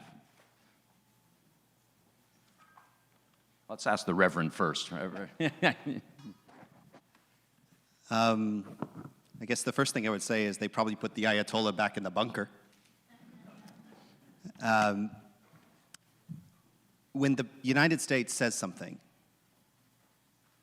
it means something. And particularly when this president of the United States says something, it means something. And the president made it very, very clear a few days ago that the United States of America wants the war to end and the terms on which the war should end. And he said it was his final warning. And while the Israelis have been clear that the United States had nothing to do with this, this was an independent operation, it is also quite clear that not a single thing happens in the airspace of the Middle East, particularly in Qatar, that the United States doesn't know exactly what's happening. And so I think it seems to be that for the first time in a long time, we have an administration and a president that speaks the language of the Middle East. And I'm really surprised that people haven't figured that out yet. And so that's my point of view. Thank you. Anyone else, please? Heather? Sure. I agree with everything that Johnny said, but I think it's also important to recognize that while this should come as no surprise, I think the timing, we could argue whether that was surprising or not. I think it was very clear when you look at the pattern of Israel's behavior in the region, certainly since October 7th, that this should not come as a shock. And it was a matter of when, not if, this would happen. The location of Doha, I think, is also not shocking. I don't think there were any indications that Israel would not go forward with an action like this. It didn't have to be in Doha. As it turned out, it was. But I do think it's important to keep in mind that the United States and Qatar still do maintain a very close strategic relationship, and Al Udeid is not going to move overnight. So I think it's just important to move forward thinking, in as nuanced terms as we can, and not to view this as a simply black and white action. Jonathan or Patricia, anything on this and its impact, let's say, on Iran and its relationship with Qatar or Hamas? Well, just on the Hezbollah angle, Please. Or Lebanon angle, I mean, definitely this is not surprising, but it's an escalation. And so there are some risks of further escalation on the Hezbollah front, which, I mean, one can assess, I mean, given the state of Hezbollah right now, which we will discuss in the panel. There is also one aspect which could be interesting. The relationship between Qatar and Hezbollah has been a friendly one, and this could change. It also could affect the dedication of Qatar towards Lebanon, because traditionally it has been a supporter, a big provider of assistance. And so this could lead to Qatar either increasing or decreasing some of that. So all of these are things maybe to watch for. Thank you. I want to do a little bit of a tour of the region, that's what this panel is about. So, Johnny, you met with President Shara of Syria. There's a spectrum of views that one reads from, on the extremes, a changed man, on the other side, jihadist in a suit. So where do you, having met with him, where do you come out in that spectrum?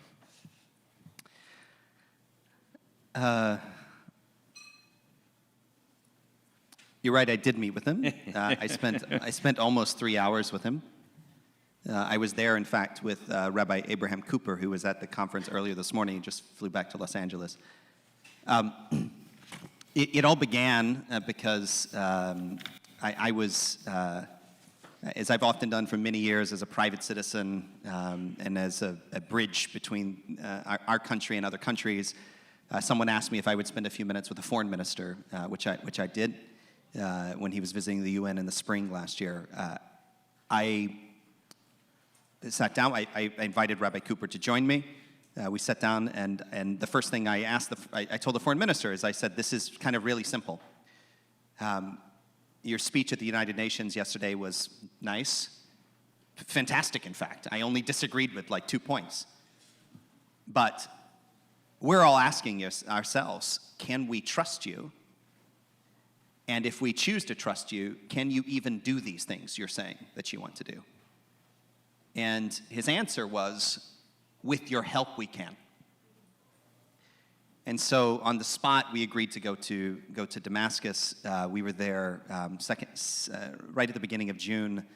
I don't talk about private conversations very much. That's been my habit for many years. But I'll make a couple of observations about Shara.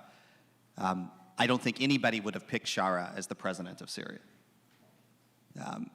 But when I sat with him, it became quite clear to me what U.S. foreign policy. It makes sense that those of us who sat with this person, it's quite clear that there are ways to work with this person. And I would have three major observations. I'll do them succinctly. Number one, unlike many leaders in the Middle East, he talks about the future.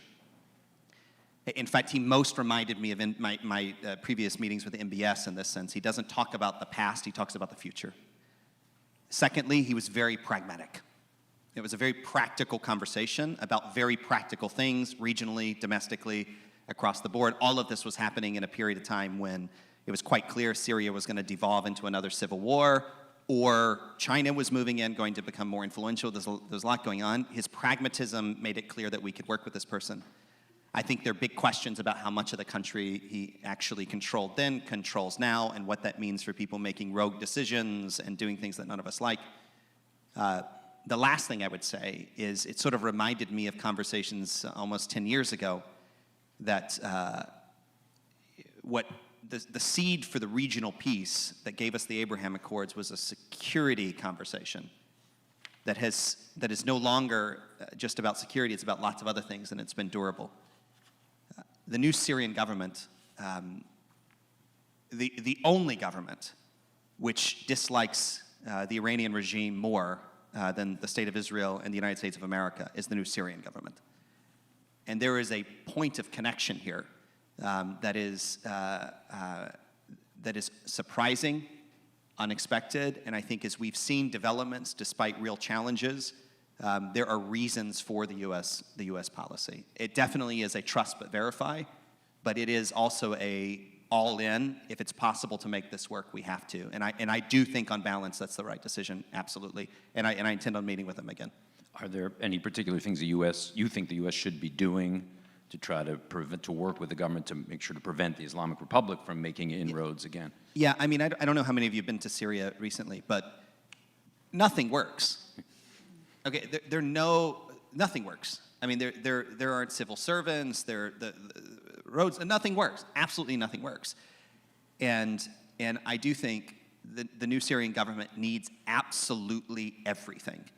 And the United States of America or other countries are going to play the primary role in that. And it's a bet, I think it's a bet worth taking.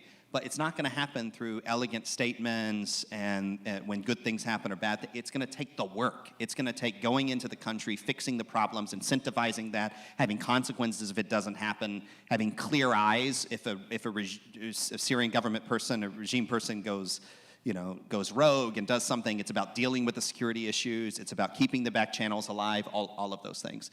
But I'll just say, I never imagined in my entire life I would have the conversation I was having there about things that we were talking about there. So much so that I was in Jerusalem the next day. And so I think that, but there's no halfway version of this. The U.S. has made the decision to relieve sanctions. I believe it was the right decision. But the U.S. has to be all in on creating a future Syria if it's going to work, and that cannot be taken apart from Lebanon either. It's all integrated together. We have to have two independent countries. Obviously, I'm not suggesting otherwise. We all know what happened there, but we could see peace between the state of Israel and Lebanon and Syria before we see peace between the State of Israel and the Kingdom of Saudi Arabia, if this is done correctly. Actually, that's a good segue to Lebanon, Patricia. Please feel free if you have a comment, and I was going to ask you about Lebanon. Yeah, I just wanted to add, I mean, one has to recall that also Syria is a deeply fractured country and is dealing with the aftermath of a devastating civil war, which has created a huge amount of humanitarian pain, but also displacement. And, you know, we saw what happened in Sueda, so the challenges ahead, right, are, if I may engage you, are enormous in the sense that the support that is needed is also in a nation-building project to a certain extent. I don't know if you agree with me. Yeah, I do agree. And when everything was happening in Sueda, I mean, I think like lots of us, I spent a whole weekend trying to get people out and, you know, moving people around and everything. One of the observations I took away from my meetings in Syria at the beginning of June is that the Syrians cannot understand, they cannot comprehend the unique relationship between the Druze community inside of Israel and outside of Israel. They just can't comprehend it. And I think that's where, and no one can deny what happened to the Alawites at the beginning, what happened to the Druze community and happened to some Christians, including 20 evangelicals in Sueda. But in the same way we can't deny that, we have to do what's necessary to make sure that these things don't happen again, and that's complex. And despite all of it, everything seems to still be moving step by step in a direction the United States is mainly controlling. So Johnny mentioned, of course, the deep connections in Syria and Lebanon. So Patricia, you actually spent 6 weeks there over the summer. I think you just got back recently. So maybe you can give us an update. What's your assessment of the situation, specifically vis-a-vis Hezbollah? How can the United States and others work to prevent the Islamic Republic's rebuilding of Hezbollah? What's the political situation? Over to you. Yeah, I mean, clearly Hezbollah is militarily diminished or visibly diminished. Its arsenal is not in the same condition as it was before, thanks to the operations of Israel against its arsenal, but also its leadership, which we saw, the spectacular sort of operations. And right now, in addition to this, you have tighter surveillance on Syria, which are the supply routes, and Tehran, to a certain extent, has less of a financial bandwidth, which has also helped degrade Hezbollah's resupply lines. And of course, you have this issue of reputational damage to Hezbollah locally from, it being drawn into the regional conflicts that, more Lebanese are viewing as more and more costly and detached. So there is an argument to be made about the weakening of this narrative of resistance, if you will, that's replaced by a certain fatigue among people internally. However, that is not to say that Hezbollah doesn't remain a sort of potent actor, because much more than a military actor, it's also a political actor that's deeply entrenched into the political fabric. It has seats in parliament. It has also built, as we know, a parallel sort of service network, clinics, schools, associations, etc. And it also taps into illicit revenue streams from the smuggling of Captagon, fuel, subsidized goods, etc., which cushions it from what the state has experienced, which is a deep financial collapse. And so while Hezbollah might be diminished militarily, it's far from being marginal politically. So right now, you see in the news what's happening. The army has expanded deployments. The US and the Europeans have backed this and have helped it sort of install border monitoring towers, etc., and take a closer look at the smuggling, conditioning additional aid, to enforcement of the resolution that ended the war between Hezbollah and Israel, etc. But, there remains a tug of war inside Lebanon. And if you follow very closely Lebanese politics, you see sort of some of that, which I imagine you don't follow Lebanese politics very closely. But I do think that while support for Lebanon is important, given the extent to which Hezbollah is imbricated in sort of state institutions, there are a number of things that can be done. Of course, anything having to do with the army there needs to be, as there have been, some milestones that are tied to assistance. You know, and a lot of, there's a lot that has been written, so I'm not going to get in too much into it as I see the timer click away. But there's also the tricky business of the Lebanese armed forces getting credibility among the Shia community now that Hezbollah is diminished. And the state has to challenge Hezbollah right now. We are at a juncture where the state has to do it, but the army has to play this role in a way that helps local communities and does gestures of goodwill that establish it as a key stakeholders and helps it gain acceptance. And in general, there needs to be sort of any support to Lebanese institutions need to be insulated. There need to be safeguards that safeguard it from Hezbollah's capture. And again, we can talk about escrow accounts and independent delivery of funds, etc., releasing funds after independent delivery, procurement reforms, etc. But more important, the way to really address an improvement in this is to address corruption, because good governance denies Hezbollah the ability to sort of sneak in. And so it is better to implement measures as anti-corruption with closing loopholes as a byproduct, because the playbook of Hezbollah is to make it appear as if the state is targeting it. And by targeting it, it is targeting the Shia community. So this is something very important to take into account and to keep in mind when sort of dealing with Hezbollah. And I'll stop here in order not to take too much time. And how is the mood? Sorry, that was very in-depth and it was very informative, but just, you've been there. Are people feeling there's much more hopeful about the future? Well, we talked about it a little bit before, and the mood is, there's a general sense of opportunity, generally speaking. This is a moment in time which will not happen again.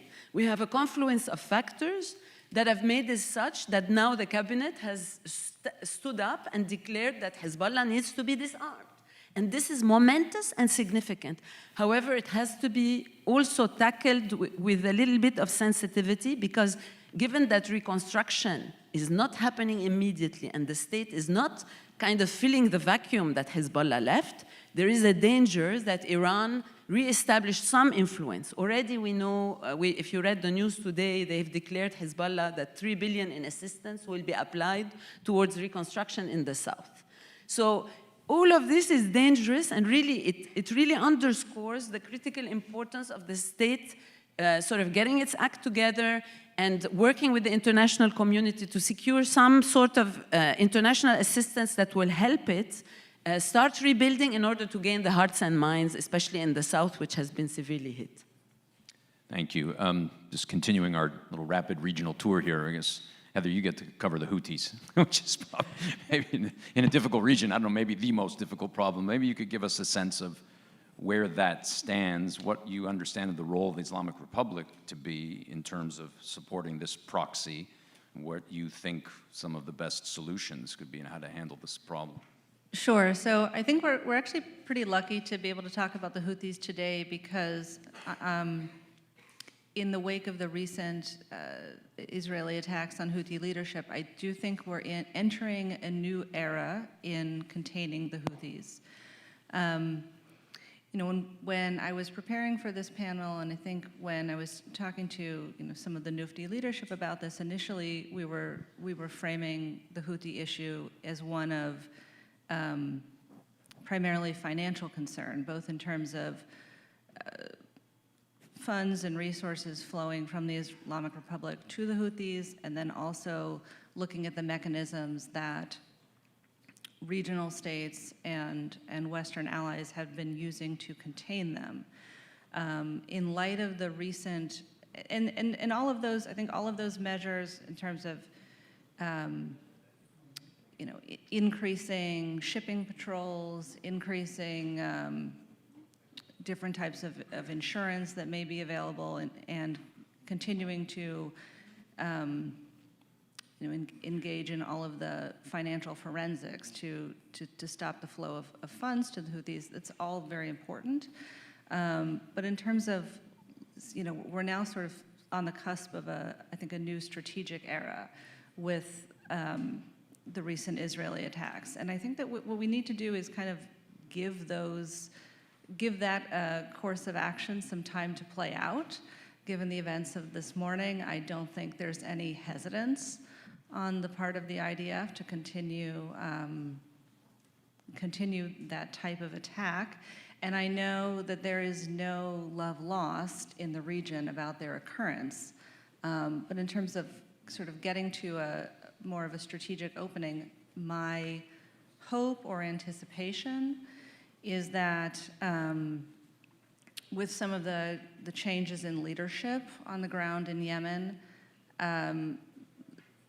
the Houthis will realize that they do not have a winning strategy, and that if they want to negotiate a political future for themselves, they're going to have to do exactly that, which is negotiate and change their tactics. I do think it's a prime opportunity for all of the U.S. partners in the Gulf to take a more front-facing leadership role on the diplomatic front. But fundamentally, there's an amount of work that we can do when it comes to decapitation. But I don't think that this it's not a problem that can be solved through military action alone. So need for regional coalitions to step up? I think regional coalitions definitely need to, I would say, refocus on the issue. I don't think that the U.S. is maybe putting enough resources behind it. Resources are limited, but I do think that once there's greater clarity around the future of Gaza, and I know that sounds like pie in the sky at this juncture, but I also think given the events of this morning, we're getting to a new phase in the conflict there that hopefully will allow some focus elsewhere. I mean, they're not separate issues, because you do have to keep in mind that there's a fair amount of the Gulf public and that more or less supports what the Houthis are doing, because they see it as an effective way to sort of turn the knife on Israel and at least give the Palestinian people something to hang on to. Obviously, that's not something that we should endorse or that is sustainable, but it is a portion of public opinion that I don't think can be ignored, particularly if we want to sort of reinvigorate regional diplomatic efforts on the issue. Thank you. Jonathan, now shifting to Iraq. Maybe you could say a little bit about the importance of Iraq, the Islamic Republic's proxy strategy, or what's left of it, and what's the state of the Iran-backed militias, efforts to integrate them into the armed forces, pushback from the regime, the Iranian regime on that? Where does that stand? So I think this administration has demonstrated that pressure works in the context of curbing at least Iranian influence to an extent. So we've seen two main examples in recent months. One of them was halting any sanction waiver pertaining to energy, specifically electricity. So of course, Iran-backed militias have long sought to prevent Iraq from being energy sufficient for itself, although they still are able to export natural gas from Iran. For the most part, I think that really the strategy there should be to ensure that there's no more acts of sabotage from Iran-backed militias. So Iraq, when it comes to the electricity grid, as well as the natural gas reserves, they're able to actually use that internally for their country. The other angle I think was very successful was this administration's pressure prevented Iraq to specifically to further enshrine the PMF into its political landscape, if you will. So of course, we know to an extent they do receive their funding from the national Iraqi budget, which is in itself a problem. I think the argument for the longest time has been that they're fighting ISIS, That has not been the case in the past few years. So that's another question about U.S. aid towards Iraq. I think we need to really re-strategize to ensure that our aid is more targeted, and specifically it fuels Iraqi national forces, Iraqi counterterrorism forces that are able to carry on these tasks independent from Iranian interference. I think the other way of looking at it is that, of course, Iran tries to exploit, the Islamic Republic tries to exploit Iraq to the best of its ability, usually through the national government, sometimes through the militias, but ultimately the main target continues to be Iraqi national resources.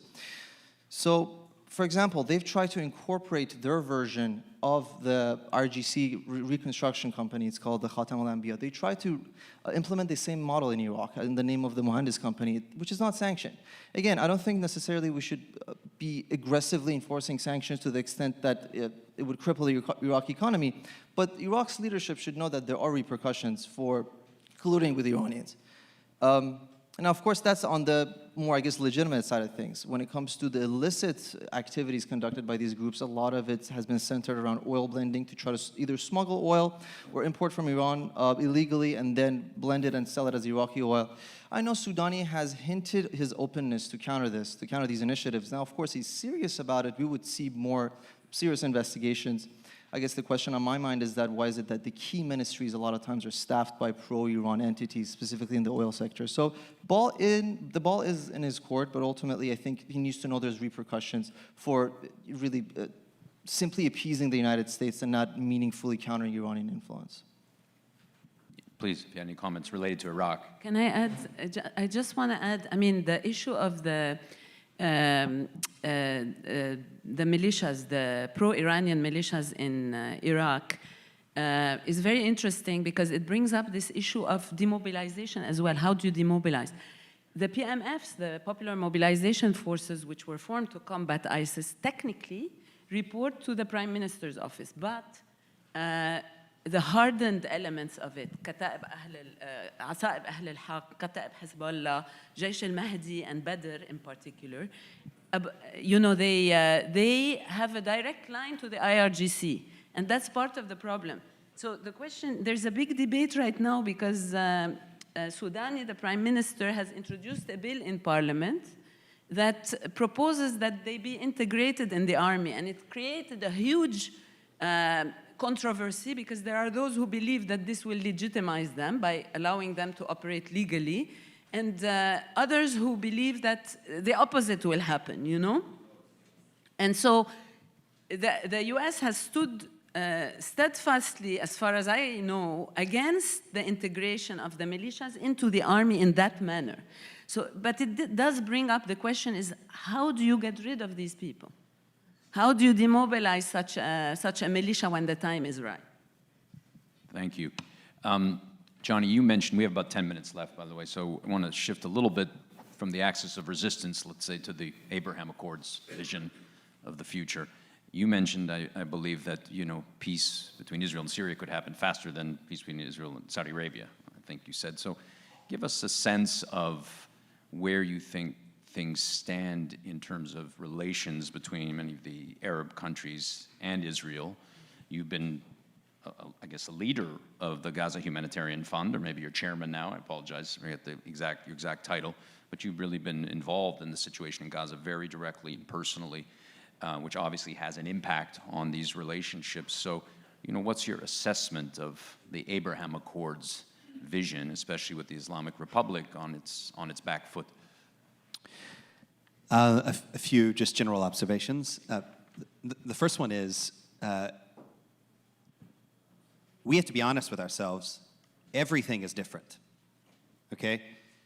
There are a lot of moderate Arab families in the Gulf that for the first time are dealing with a temptation towards extremism in their own families, right? Because the Islamic Republic and their proxies and increasingly Europeans like not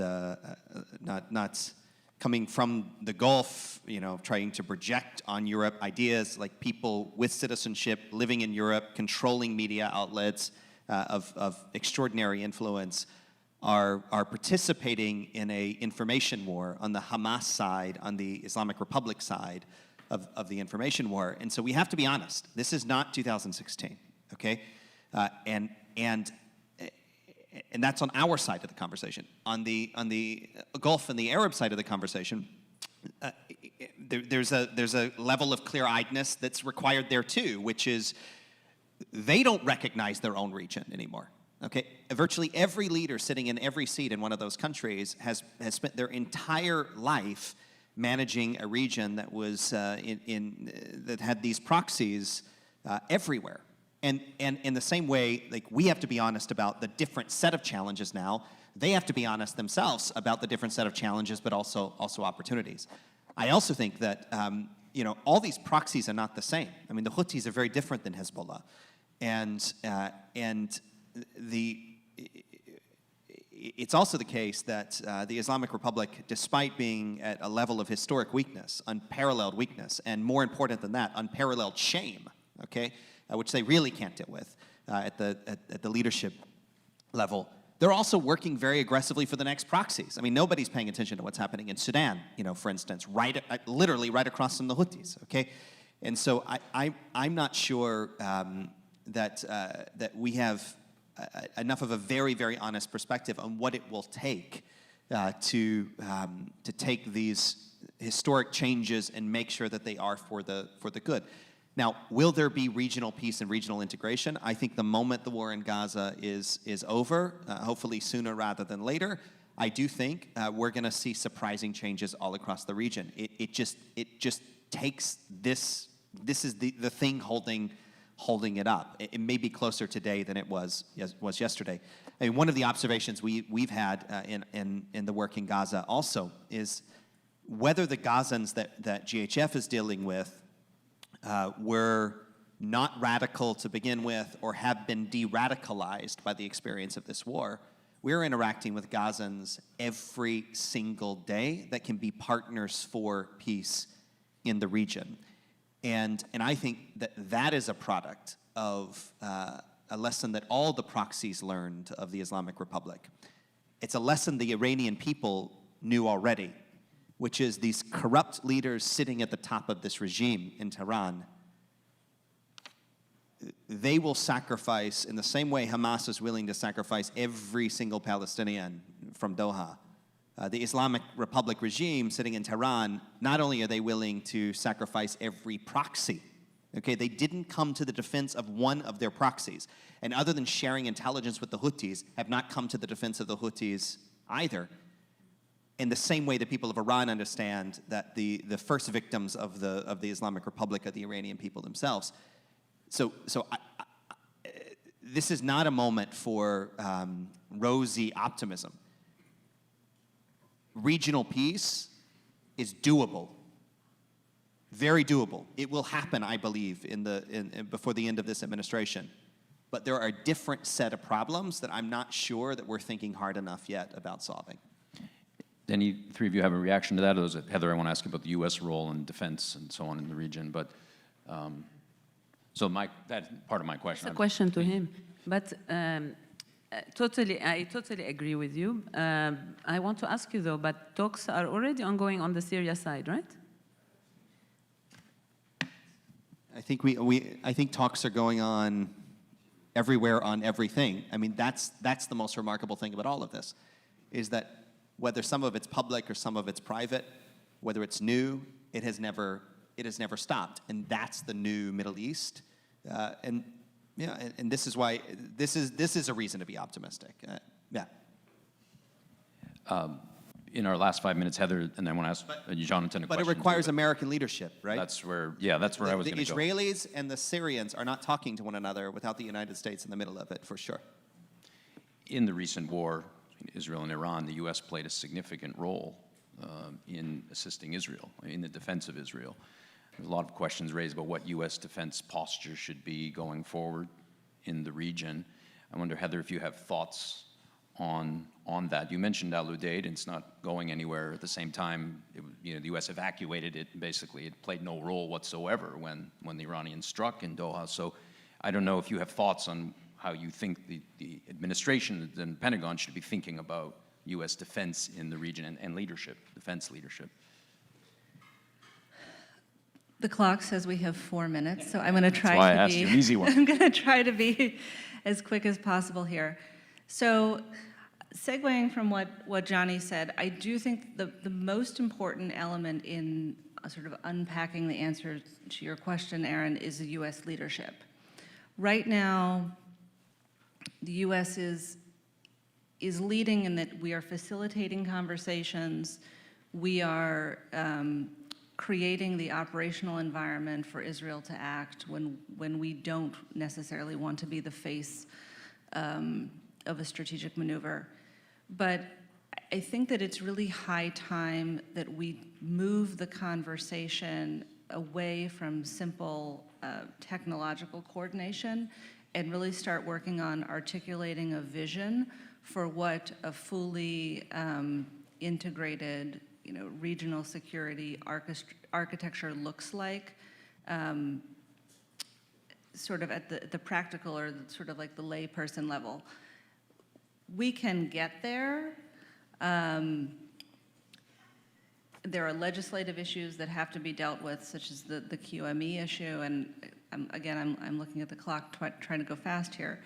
But I think, there's no doubt about the U.S. military presence in the region. Al-Udeid isn't going anywhere. The Fifth Fleet isn't going anywhere. There's no appetite from regional partners for any of that to disappear. If anything, they keep investing in building it up. So the preference for the U.S. security umbrella is quite clear, but we need to move, sort of diplomatically into a I think a visionary era about what does this really look like, and start facilitating conversations not just between the U.S. and regional partners at the highest level, but starting to work on changing the conversations that those regional leaders, it doesn't matter if it's in Damascus or in Abu Dhabi or in Doha, feel that they are empowered to have with their publics. Because even though everything's an autocracy, you don't need permission, you still have to be in conversation with your public, and changing the conversation about understanding why regional security cooperation is valuable. And that's where U.S. leadership is needed. Thank you. I want to give Jonathan the last word and bring it back to Iran and the state of the regime, which I think is obviously of great interest to people here at this conference. What does all of this mean to you in terms of, where things ought to go, in terms of supporting the Iranian people, weakening the regime? Those who fear, regime collapse will often conjure up scenarios about the collapse of the Iranian society and the country as a whole. What should the West be doing, and groups outside of Iran, to try to facilitate a positive change and one that mitigates, potentially risky consequences? You get the last words. Sure. No, you're right to point out that there is a fear, I think, amongst the West, a lot of Western policymakers, that regime collapse would directly fuel societal collapse. So I think we've had numerous crises that Iranians have endured, and we've not seen a total societal collapse in any sense, really. So, of course, currently there's a water scarcity crisis paired with power, just broadly really an environmental crisis. Again, we haven't seen societal collapse. During the 12-day war, we saw, I remember other panelists noting that, yes, we saw a very strong civil society, a very, very resilient civil society when it comes to times of crisis. And part of it is due to the sense of nationalism that was really reaffirmed during the modernization under Pahlavi, that we saw this really Iranian identity to be reestablished, I guess, for what it is. So I think when we're talking about a potential regime collapse or regime change, depending on how things go, we have to keep in mind the society that we're dealing with. We're talking about a resilient society that absorbs a lot of crises. That's also, of course, very, I would say, overeducated to an extent. And you're comparing it to the other regime change scenarios in the region, the society is very different, of course. The majority young. You're talking about a young population that has an eye towards the West, has the aspiration for, true democratic governance. So I think we have to take that all into account when we perhaps are fear-mongering as to what Iranian society would look like after regime change. On that hopeful note, thank you, Patricia, Heather, Jonathan, Johnny, appreciate it. Very good conversation. Thank you, everybody, for listening.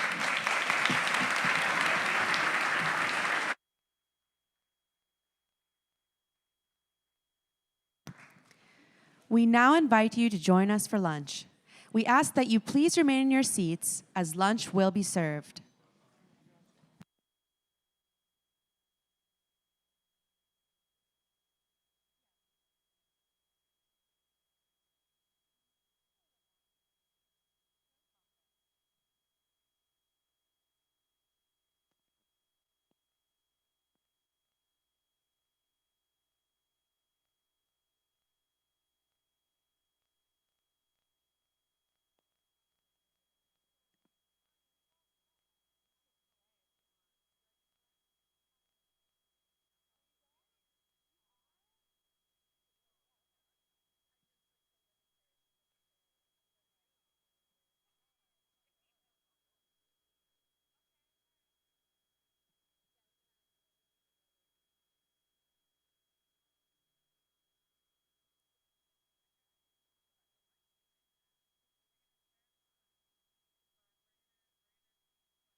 Ladies and gentlemen, kindly take your seats as the program is about to begin.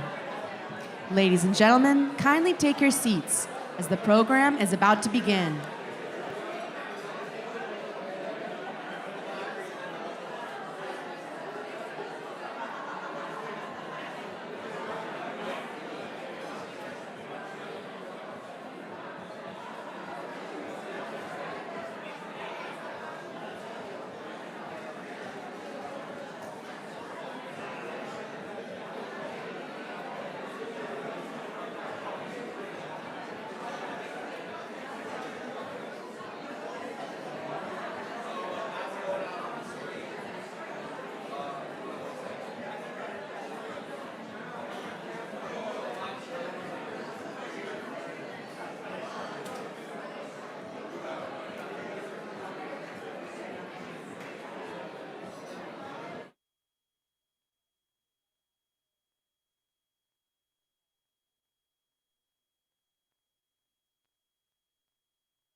Ladies and gentlemen, kindly take your seats as the program is about to begin.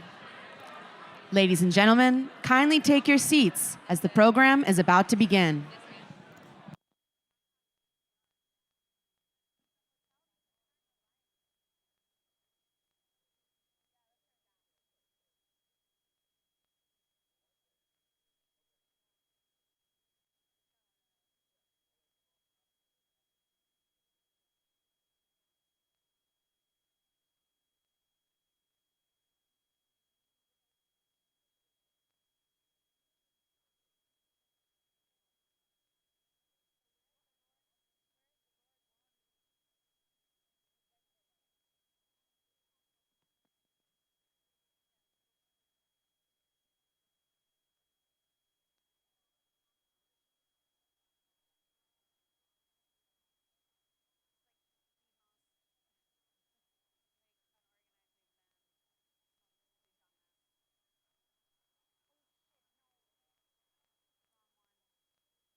Our next message comes from Lord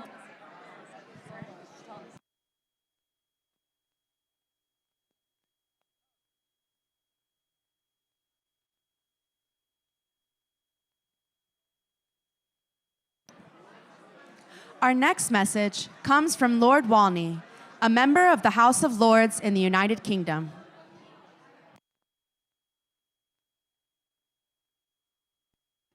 As a parliamentarian from the United Kingdom, the global cradle of democracy, it is a great privilege to send you greetings and solidarity in your quest for your country's freedom. We see the struggle that so many people in Iran have endured for so long to cast off the yoke of oppression, which has done such great harm to your great nation over many years.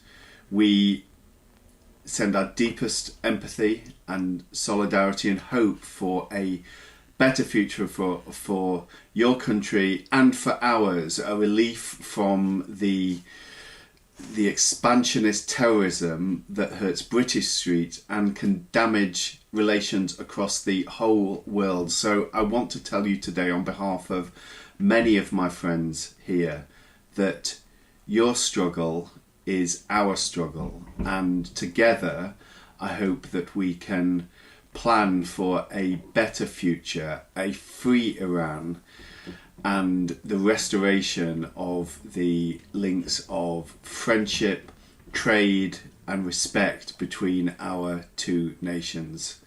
Thank you and all the best for the future.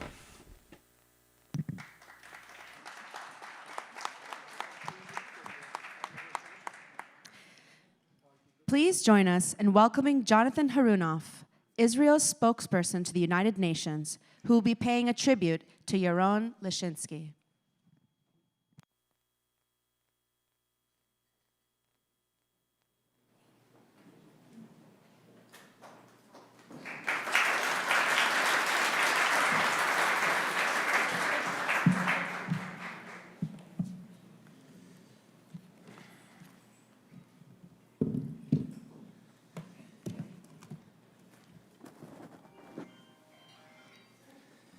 Good afternoon, everyone. It's a great honor to be with you all today, and I want to begin by thanking the wonderful NUFDI team for the kind invitation and for all of your tireless efforts on behalf of freedom, democracy, and the people of Iran. On September the 26th, 2024, NUFDI held its third flagship annual conference. I had been scheduled to moderate a panel centered on America's Iran policy, but was unexpectedly called away due to some events going on at the United Nations. Still, I heard from friends and colleagues that last year's gathering was a resounding success, and that this year's has of course been no different. Once again, we've seen incredible speakers, survivors of the Islamic Republic's terror, and a diverse and committed audience united by a common cause: to help shape a US policy toward Iran based on universal values of human rights, democracy, and dignity. Sitting among the audience members last year was a young man named Yaron Lishinsky. Yaron was not only a rising star professionally, working here in DC just down the road at the Israeli embassy, he was also a bridge builder in every sense. Born to a Jewish father and a Christian mother, raised in Israel and Germany, Yaron embodied the richness of cultures and traditions. He spoke German, Hebrew, Japanese, and English fluently. His dream was not simply to study the complexities of the world, but to be one of the people who actively helped mend it. He shared that dream with his fiancée, Sarah Milgram, who grew up in Kansas City and devoted her life to teaching young Jewish people the values of human dignity, peace, and an unwavering commitment to Israel and the Jewish people. Together, they represented the best of a generation, committed to dialogue, reconciliation, and the hope for a much more peaceful Middle East. Earlier this year, Yaron and Sarah's lives were about to change for the better. In early May 2025, Yaron had purchased an engagement ring and was about to ask Sarah to marry him. Instead, that month, they were taken from us in a horrific act of terrorism right here in Washington, D.C., outside the Capitol Jewish Museum, barely a mile away from the White House. 2 young lives, dedicated to peace, were extinguished by a deranged man shouting "Free, free Palestine" as he carried out the heinous attack. What kind of depravity drives a 30-year-old to travel hundreds of miles away to murder innocent strangers? What warped worldview leads someone to believe that killing Israelis, Jews, and Christians in America advances the cause of freedom anywhere? We know the answer. It is precisely the same worldview that drives the regime in Tehran, an unambiguously hateful ideology of anti-Semitism, anti-Americanism, and anti-Western extremism. Yaron understood the significant gulf that existed between the people of Iran and their regime. After last year's NUFDI conference, he tweeted a photo of His Royal Highness the Crown Prince Reza Pahlavi after he finished his keynote address with the following caption: "Israel stands with the brave people of Iran." And in a subsequent Nowruz message, Yaron tweeted, quote, "The people of Iran are not our enemies. We wish them all the best and hope that one day peace will return." That was Yaron's spirit. He knew the difference between the people of Iran, heirs to a proud and storied and extraordinary civilization, and the regime that has held them hostage for almost a century. Yaron knew the struggle for freedom in Iran is inseparable from the struggles against terrorism and hatred worldwide. The same poisonous ideology that robbed Yaron and Sarah of their future is the very same one that fuels Hamas and Houthi rockets, galvanizes Hezbollah terrorists, and sustains the IRGC's machinery of terror. It is the same blind hatred we see shouted on our streets, from New York and London to Paris and Sydney, all carrying the slogans of Tehran's clerical gerontocracy. Israel doesn't celebrate death. Even in our defensive war against Hamas, a war we did not start, our fight is not out of vengeance, but necessity, to protect life, to ensure survival, and to eliminate a very existential threat. That is the profound moral difference between a democracy defending itself and a terror movement fueled by hate.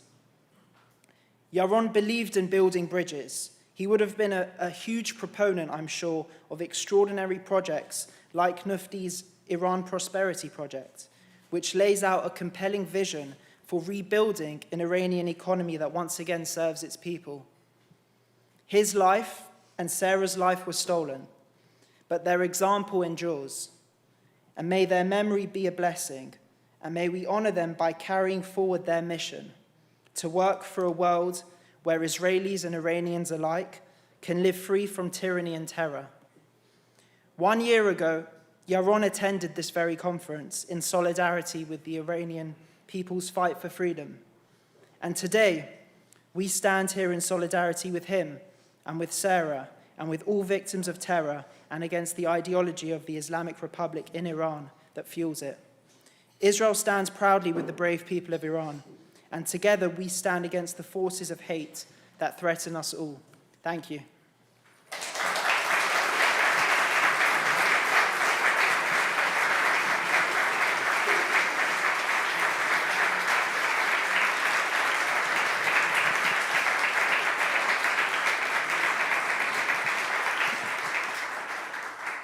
Thank you, Jonathan. We now have a message from Yuri Rosenthal, former Foreign Minister of the Kingdom of the Netherlands.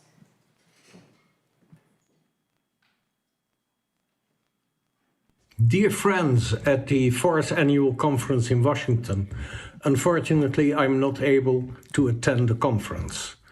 Let me say, as a former Minister of Foreign Affairs of the Netherlands, and by now the chair of the Free Iran Committee of my country, that we as a Free Iran Committee are doing their best to promote the cause of a regime change in Tehran. It is badly needed. It has taken too long up till now, both for the Iranians in Iran and their friends in the diaspora. The Committee for a Free Iran aims at three targets. First and foremost, the listing of the Revolutionary Guard, both on the European level in Brussels, as well as in my own country, the Netherlands. Secondly, we want to facilitate Iranian dissidents in Iran and abroad in whatever possible ways available. Third, we want to see the head of the terrible Tehran Ayatollah snake to be cut off. The long arm of Tehran is immediately threatening dissidents both in Iran itself as well as abroad, including my country, where 2 murders have taken place in the recent years under the steering capacity of the Revolutionary Guard. Let me also add that it is highly needed to get a travel ban for all people from peace-loving nations, because they will invariably be a prey for hostile diplomacy on part of the Ayatollahs. Thank you.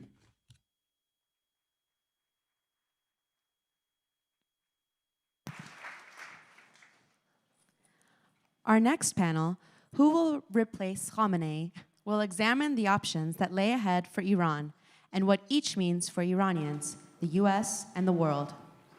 Joining us for this panel are Len Khodorkovsky, Senior Advisor at the Kratch Institute for Tech Diplomacy, Adam Levinger, VP of Strategic Affairs at the Gold Institute, and Behnam Taleblu, Iran Program Director at FDD. The panel will be moderated by NUFDI Senior Policy Analyst Andrew Galili. Please join us in welcoming our speakers.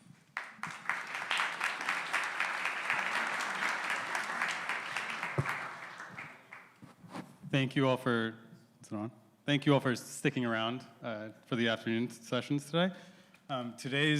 This afternoon session is going to be about the upcoming succession crisis. Before we get into the topic of the panel, the news of the last hour is that the IAEA, according to the Wall Street Journal, has reportedly agreed to a deal with Iran. If you want to just give a couple comments, all of you, if you want, on the implications of that, what that could mean for snapback, or what we thought was about to be snapback being triggered. Well, thank you, NUFDI. As always, it's a pleasure to be here again. Your Highness, it's a pleasure to see you. Let's start with some bad news, because the morning my friend Kamran got to lead with some good news. There is some bad news, which is that this is a tried and true tactic that we've seen the Islamic Republic employ for years now, both against the UN, the IAEA, the Europeans, and even against the Americans. But we have to call a spade a spade. What the modalities are that the Iranians and the International Atomic Energy Agency just agreed to, that stuff, that devil in the details, absolutely matters, but that still remains to be seen. Right now is the time for a community of analysts and advocates and passionate folks like yourself to make sure that all of the Western countries continue to have it known to be in their political interest, in their strategic interest, and in their moral values to continue to call a spade and call for pressure against the Islamic Republic, and not to relent and not to settle for when Tehran offers something too little, and to call it indeed too little, too late. We can't fall for this trick again. We have to make sure that elected representatives of the Iranian American community, of the American national interest in general, and of our friends abroad, whether they be in Europe or Australia or in Canada, can actually have the full backing of their constituents to make sure that the Iranians don't get to run circles around the IAEA, and certainly not post-12-day war. Thanks. Adam? Yeah, just very briefly, I think we've been down this road before. In the 45 years of the existence of the Islamic Republic, we've seen international organizations, mainstream media, woke, even before it was called woke, people on the left and the right, make excuses, throw lifelines to the Islamic Republic. And the overall momentum has always gone in the same direction. I remember, as many of you in this room probably do, when the IAEA permitted Iran, the Islamic Republic, to monitor itself and report on its own compliance with the JCPOA. It's a flawed organization, filled with people. Some are more decent than others, but the momentum is so in favor of having no having no support for the Islamic Republic's integrity or capacity to adhere to these international laws and rules. I'll just keep it simple. Nothing changes. Unfortunately, our European friends never miss a chance to miss an opportunity. So even though, and the devil's in the details, obviously, it's hard to comment on the details, but I think the long-term outlook is the same today and the same at this hour that it was 2 hours ago, which is the regime is at its weakest point since 1979, and no attempt to prop it up through tried and true methods is going to prevent the arc of history to change. The damage of the 12-day war and the decimation of the regime's proxies and America's overt strike on Iran's facilities on Iranian soil and various other developments since October 7th have created a trajectory that has emasculated the regime. The nuclear card that the regime has played was leveraged by its nuclear threats and bullying. Those threats don't have the same power now that we know the emperor has no clothes. So stay the course. The regime is no more powerful this hour than it was last. And regardless of what folks who are addicted to,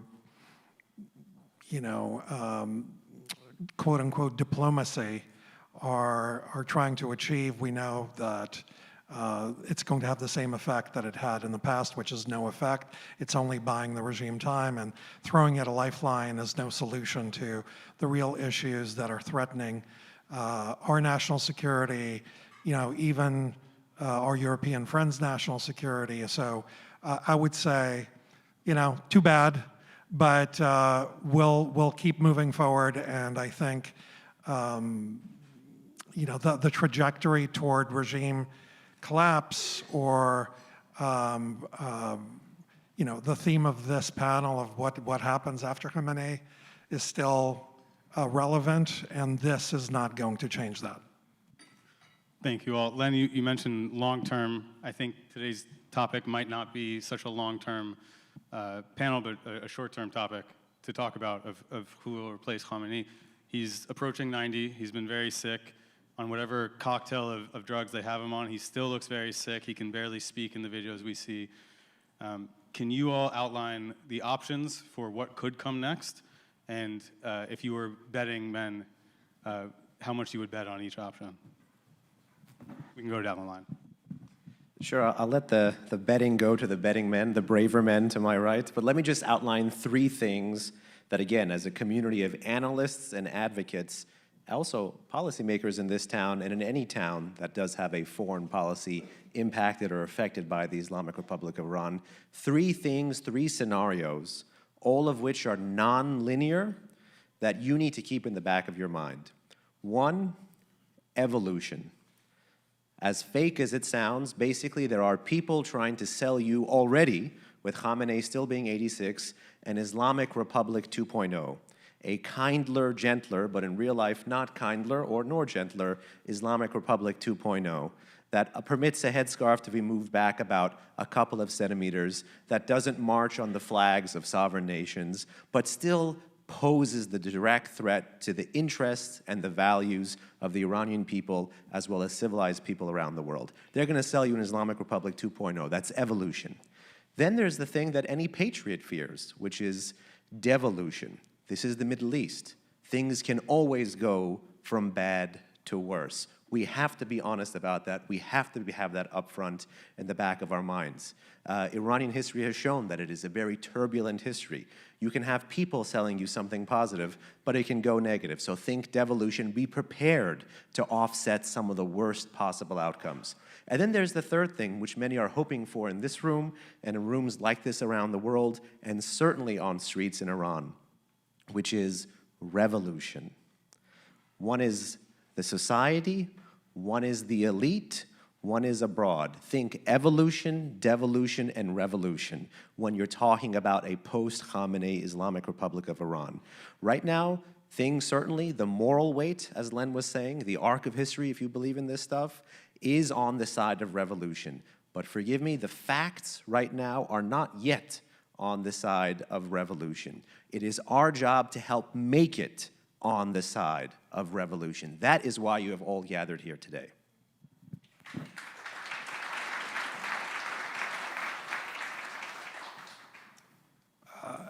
Actually, this is much simpler in my mind.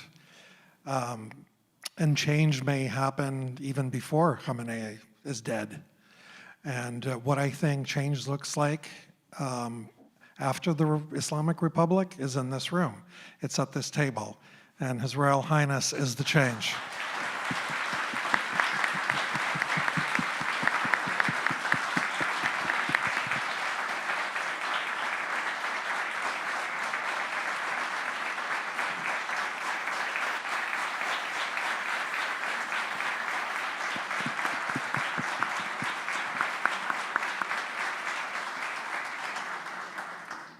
That's actually not just me saying that. That is what the Iranian people have been conveying for a while now. Regardless of what the official, and as Natan Sharansky said, the Sovietologists and the Iran experts have no idea what and when change really comes. Today, the regime is in power, and tomorrow it's not. And I think there are too many fundamentals that are pointing toward the collapse of the regime in my mind. It could be tomorrow, it could be in 3 weeks, or it could be, in a year or two, but we don't know that sitting here. What I do know is that Behnam, as you said, whether it's regime 2.0, it's still going to be the regime. And I think the Iranian people are done with the regime. So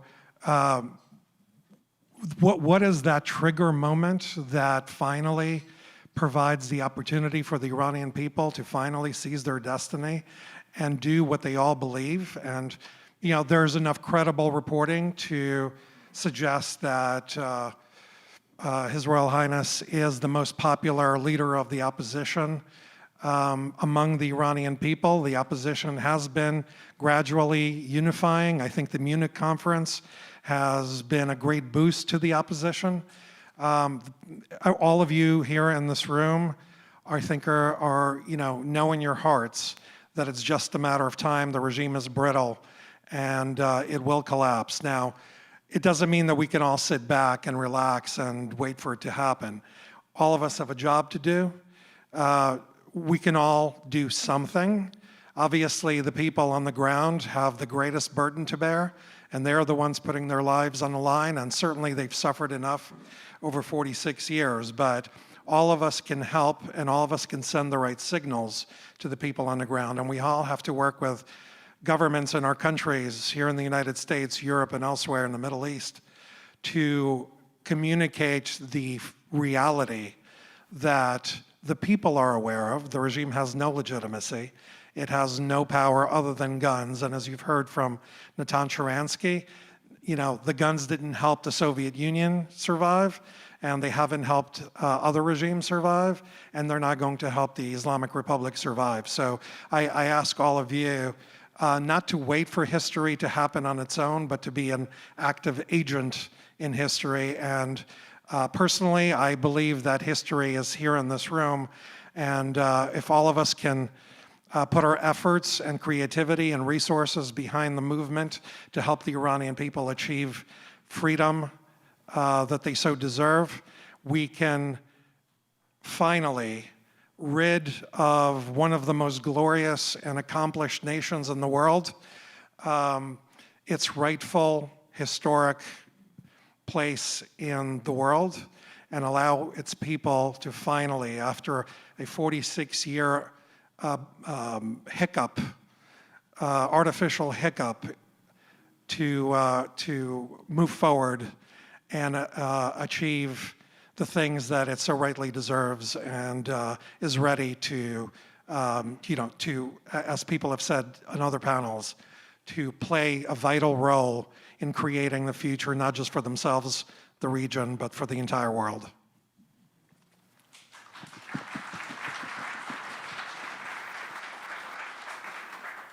I see the Islamic Republic today like the Titanic in 1912. It set sail from Liverpool with a fatal flaw, and it hit this iceberg. And that iceberg for the Islamic Republic was the 12-Day War. You asked about the various candidates who are running for office, jockeying, positioning for places in a new leadership structure. These are like the cabin boys who are rearranging the deck chairs and fiddling with the lifeboats. The regime is going down, and it almost really doesn't matter. These are just strategically insignificant little tactical maneuvers. It's imperative for us to prepare for what happens next. The regime is going down, it's having its Titanic moment. The planning, must be put in place. And I come from a background of strategic planning at the Pentagon, the National Security Council. What is absolutely imperative is for there to be a net assessment done on what are all the governing forces that are going to shape the success or failure of the new Iran. And that begins by looking at all the strategically significant forces, shaping the evolution of Iran. It requires looking at future scenarios, what could things be like the day of collapse or the day after. It requires then, playing these scenarios out, looking at various challenges and starting to think about all the governing dynamics between the forces of good, the forces of evil that could evolve over time. And then from this analysis, this multidisciplinary analysis, which is very hard work, but it can be done, to identify the strategic opportunities and the threats that will then become the basis for a strategy. Because any strategy that is not done with that contextual understanding is sort of operating in a vacuum. And what's happening now in Iran is so complex, there are so many moving forces, that it absolutely screams out for a net assessment to make sure that whatever planning we're doing is grounded in the most strategically significant forces that will shape success. And it's absolutely right. I have to join in. This is going to be a bloody, difficult process. And there is only one man who can provide the space, the strategic space that is needed to minimize the bloodshed, to bring the nation together so it doesn't fragment, to have the legitimacy to unite people both in Iran and in the world, and that is the Crown Prince Reza Pahlavi.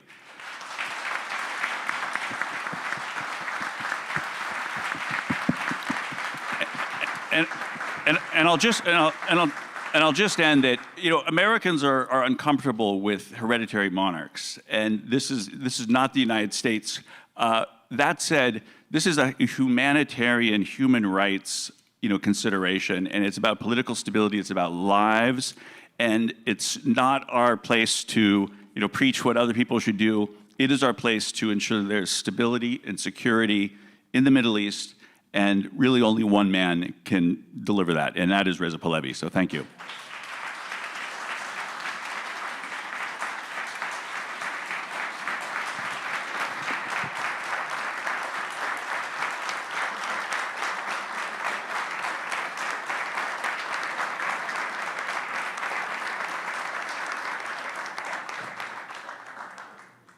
Thank you. We'll dive into the regime change revolution side in a little bit, but first, for analytical purposes, I want to talk a little bit about the other two. So the potential for, let's say, Khamenei's son to take over, or for reformists, as Behram was describing, to take over. In both instances, in the first, how could the U.S. exploit that to point out the regime's real illegitimacy. And for the reformist camp, I mean, we saw Khamenei select a reformist president in this last election. We saw that plan really work for a lot of U.S. media. We saw how U.S. media covered the war, and they went to Tehran and acted as if everyone in Iran was suddenly potentially rallying around the flag. So given all of that, what are some concerns with those two outcomes, and how can the U.S., whether it's the community and the diaspora or whether it's policymakers in the government, exploit those scenarios, or the potential for those scenarios, at least as they're upcoming? Which direction? Sure, we can start if. Yeah, I've worked in the U.S. government for about 20 years, and we're not very good at sort of manipulating processes in other governments. We just aren't. There's something about the American sort of strategic culture that makes us very bad at that. I think there's a risk with getting too tactical. I think America needs to be strategic, which is really where President Trump's instincts are, is sort of to shift the rules of the game to benefit America's comparative advantages. Pitting one actor off another in Iran, I don't even think that that's something we can do, or even necessarily the best idea. And the reason why is that if we do that, if we involve ourselves, if the U.S. government involves ourselves in that process, we are dignifying the process. We don't recognize the Islamic Republic of Iran. I was looking previously before this conference at the characteristics of a failed state. There's about 6 characteristics. The Islamic Republic of Iran fits all of them. It's not a legitimate country anymore. I mean, as far as under international law. And of course, the people feel the same way. There's people bandy around the statistic, 80% of the people don't support the regime. I would say it's higher than that. But also, when you look at even the leadership structure, the rulers who really hold the power, these guys have shown. October 7th really, someone used the analogy, the emperor has no clothes, showed that all of the claims they've made that God is on their side, it is false. They have failed in every possible way. If God truly was on their side, they would have been in a much better position. They would not be lording over a failed state. So the emperor does have no clothes. And finally, it's been shown, I think, clearly that many of the leaders inside the Islamic Republic are highly compromised for their own purposes. They are working with foreign intelligence services that, essentially to, create their own lifelines to extricate them from this sinking ship, to use the Titanic analogy. And so even within the regime itself, so many of the various actors do not have legitimacy just because they're working with foreign governments and against the very regime they claim to represent. I want to take a slightly different angle on this question. Do a little jujitsu move on regime change. The question of the panel is what happens next, which kind of puts us on this platform of trying to predict what happens next. We're not passive observers of the situation. We can be active participants in what happens next. We need to be active participants in what happens next. And part of that is, I think President Trump did everybody here a favor when he put the words regime change on the table. He broke the taboo of saying those words and contemplating that possibility. And now it should be an option for decision makers here in the United States and elsewhere. Among other options, well, we need to plan for the possibility. In my head, it's more than a possibility, it's the likelihood. Frankly, I don't even want to think about it as regime change, it's regime end that we're after. And that should now be a serious policy consideration. And what people in diaspora can do is to make sure that it's a viable option for American policymakers, that it's thought of that way, that it's built that way. And one of the things that I think can be analytically presented as a case for regime end is what are the costs of continuing this path that we've been on if we get to Khamenei 2.0 or regime 2.0? What are the costs of that? And what are the costs of completely making sure that there is no continuation of that, that the alternate path is toward enabling and empowering the Iranian people to do what they're capable of doing to become a good friend of the American people and of democracy around the world. We know, we've talked about all of the, economic possibilities, certainly cultural and diplomatic, but America has a lot to gain with a democratic, prosperous Iran. As we embark on a technological revolution, Iran has a lot to offer the United States and other democracies in terms of resources, talent, know-how.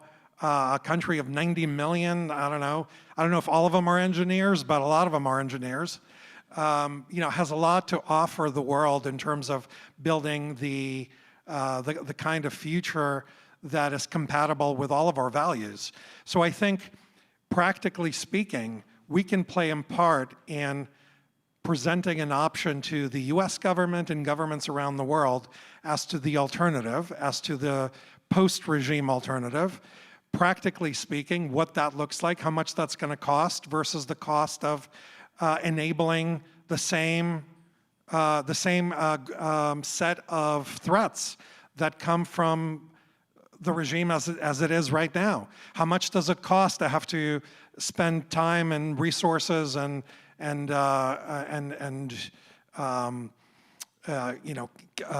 all sorts of efforts to keep an unstable terrorist regime in power and not know when it's going to destabilize the world versus putting the kind of conditions in place and the kind of more predictable situation in place that's going to benefit the American national interest and the national interest of the free world. I think we have to stop thinking of this as a subject that we can talk about. I think President Trump introduced this topic, and I think we should seize the opportunity and do the kind of work necessary to make it into a tangible option and opportunity for the US and the world. And look, right now, beyond the Iranian people, there's only one country that is trying to shape what happens after the regime ends, and that's Israel. Israel is the only country that is proactively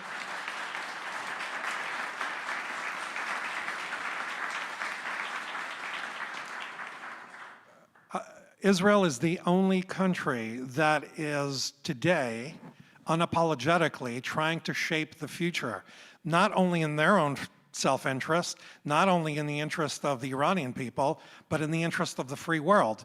Imagine if the United States and other democracies banded together with Israel and have, through, I would say beyond maximum pressure, through excruciating pressure, unbearable pressure, and other means, have made the decision for the world, which made the regime impossible to continue. And I think that is in the realm of possibility. I think Israel has shown the way.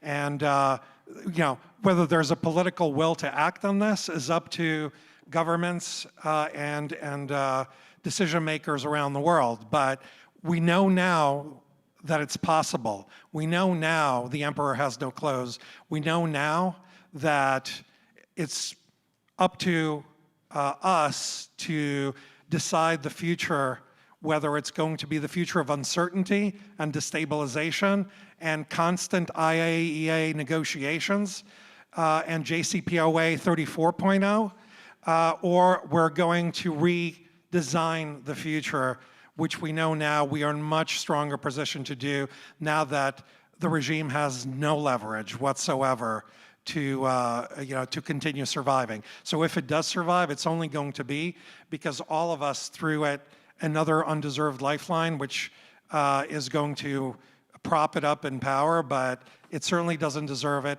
It's certainly not an option that makes any sense for us. And I think we need to make a decision and seize this moment in time and decide that the 46th year of the regime is the last year, and the future is going to be 180 degrees different.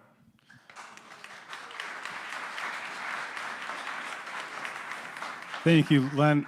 Benham, I would love your take on the original question, but Len made two important points I'd like to hear first. One, that President Trump broke the taboo of talking about regime change. I would say that's something NUFDI and Cameron and everyone here has been working on for years.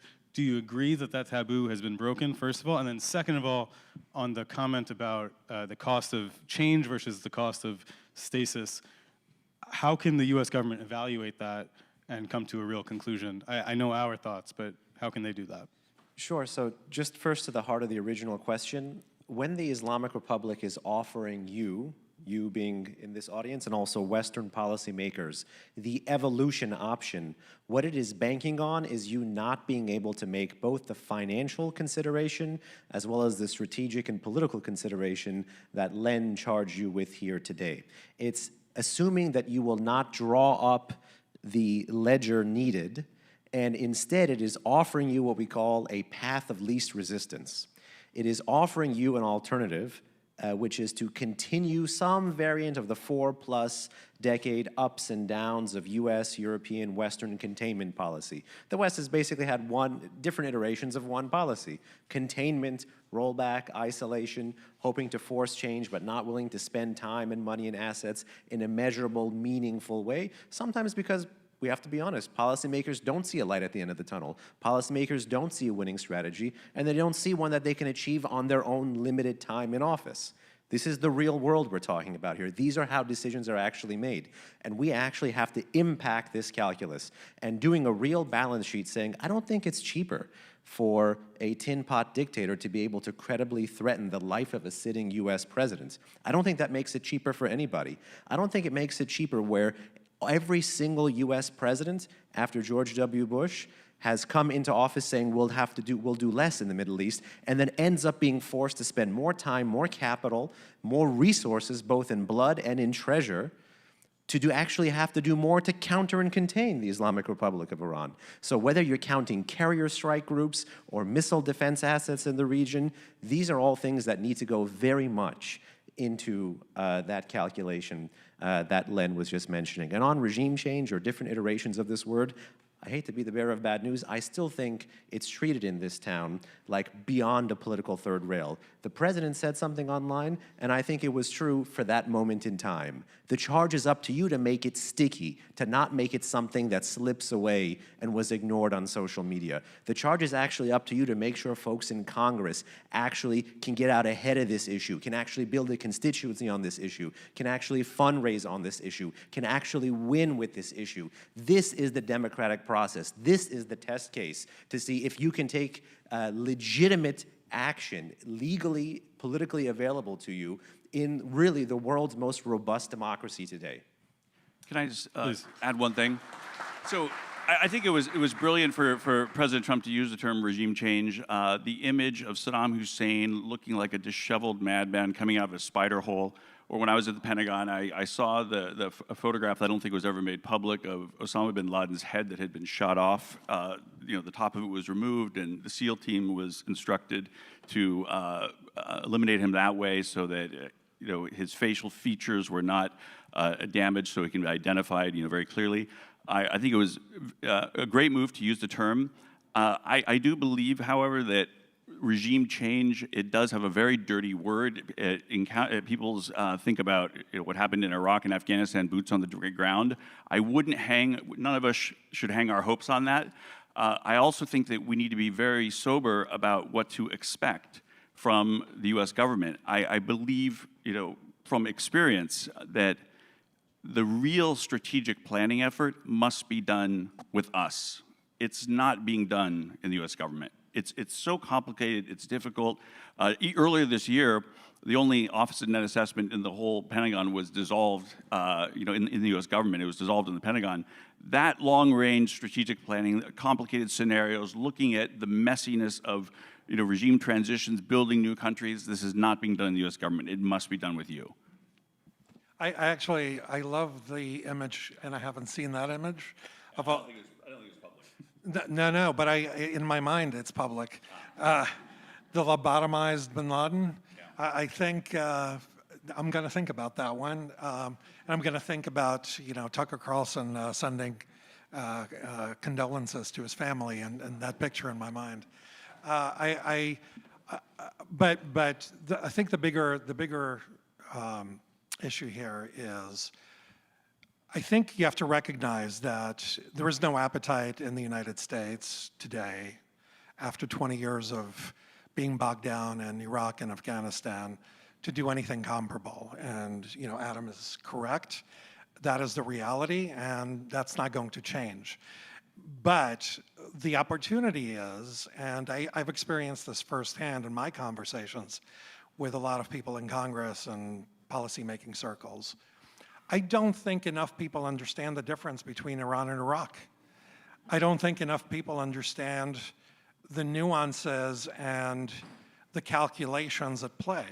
Not to say that anyone is asking for American boots on the ground. Not even the Iranian people are asking for American boots on the ground. Yet the visual of what we've done in 20 years in Iraq and Afghanistan is associated with American boots on the ground. That is not what is being contemplated. That is not what's going to be necessary. I think the conversation is more analogous to me. Again, I have a personal experience with how it felt to be on the other side of the Iron Curtain in the Soviet Union. I don't think any dissidents in the Soviet Union expected America to invade Russia or the Soviet Union at the time. But as Sharansky has said, all of the people behind the Iron Curtain were emboldened.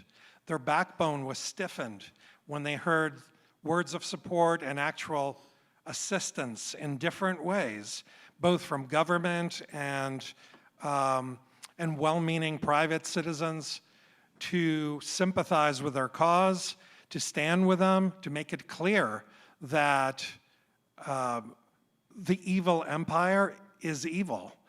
That, when Sharansky was in his solitary cell and Reagan's words reached him, he felt stronger than his oppressors.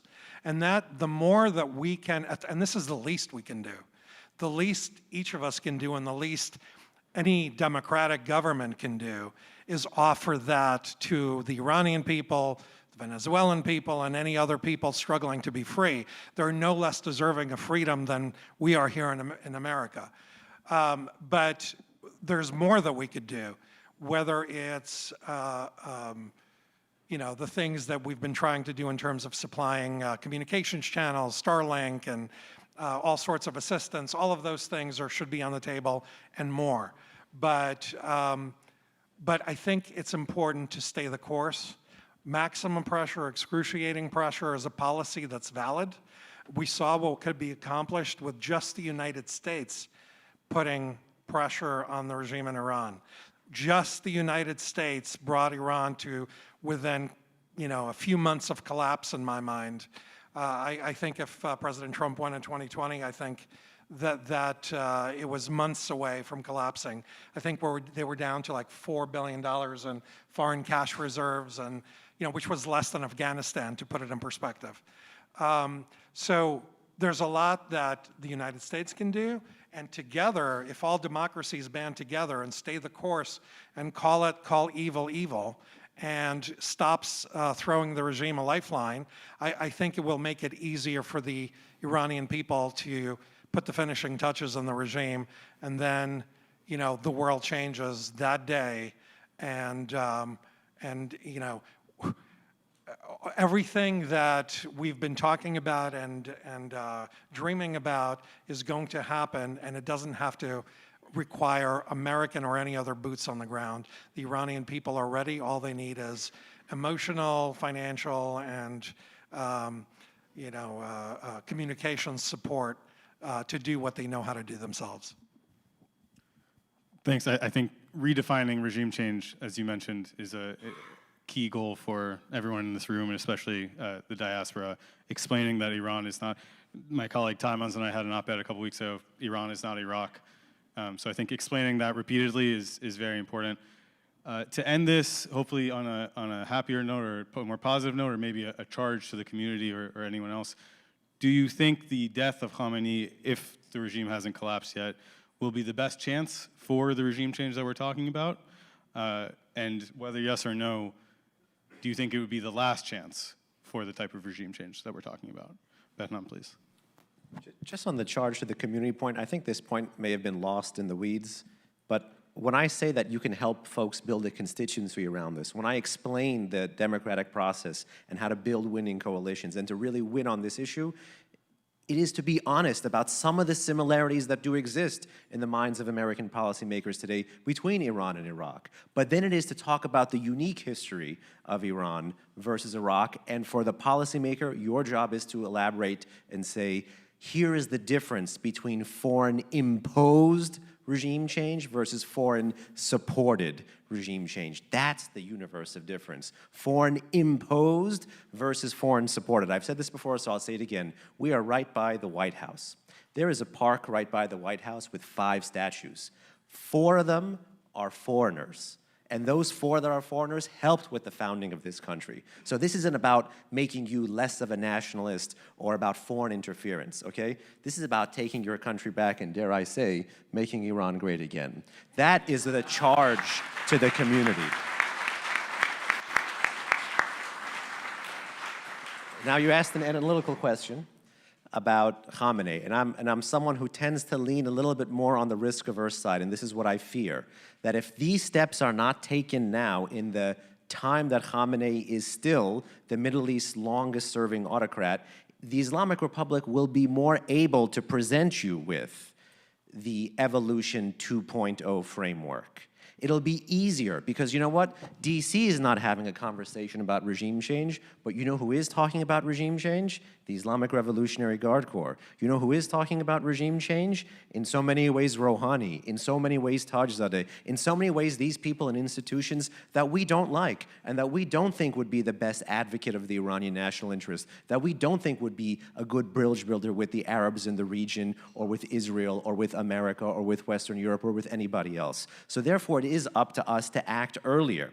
Yes, the death of Khamenei, given his institutionalization and centralization of power and his unfortunate political success at being the Middle East's longest-serving autocrat in the contemporary period, means that his death is more of an inflection point than ever before. But just because it's more of an inflection point than ever before does not allow folks to rest on their laurels and say that it's a one-bullet state. Because those forces who are talking about change, I'm not talking about the population, I'm talking about the elites and the moneyed and the vested interests that have helped make the Islamic Republic be able to sustain wave after wave of max pressure or supports or anything else that has been going on. It is them who are jockeying and talking about regime change, and your conversation needs to be louder and more realistic about it. So certainly his death is an inflection point, but it's an inflection point that we can't rest on our laurels on and that we can't miss, because their alternative will be, well, here's the path of least resistance. You had containment before, just settle for it again. Final words, please. Just 1 second. Yeah, so I really think there's like sort of 2 critical things that the U.S. could do right now. And I think these are in President Trump's instincts, was really just to focus, again, not on the tactical, internal, maneuverings within the regime, but the illegitimacy of the regime itself. Just no matter what they do, they're illegitimate. They've failed, number 1. Number 2 is to look at the history. Len mentioned Natan Sharansky. This is the Reagan era. What ultimately convinced Reagan to pursue this forward strategy that brought down the Soviet Union is that his top advisors had put the time and effort into crafting really professional, professional grade strategies. They gave him the confidence that there was enough sort of, fiber and connective tissue in this vision that could actually be implemented. This is what really, convinced President Reagan to give the go-ahead. I think that any leader will want to see that those who are advocating for some great effort, like we are here, have really thought this through and done the analysis, done the assessments, and understand the governing dynamics of what we're going to be faced in the future. Since we have no time left, I say, who cares about Khamenei? he is irrelevant. He's yesterday's news. He's on, this close to the ash heap of history. I think there are things we control and things we don't control. And if I were the Iranian people and the people who care about the Iranian people, I think it's time to unite behind His Royal Highness Reza Pahlavi. I think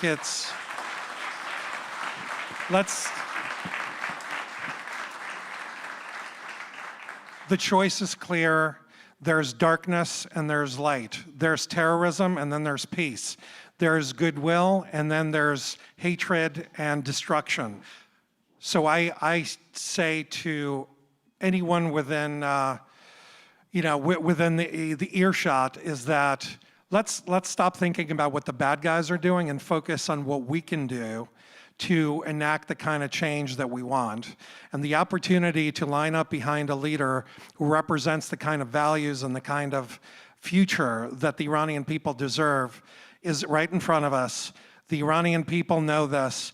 There is good reason to believe that thousands of regime officials are defecting. They know the end is near. So let's stop imagining all sorts of scenarios that have never come true, that the regime is going to change its DNA, it never will, and that 2.0, 3.0, or 7.0 is not going to be beneficial to the United States, to the free world, or the Iranian people.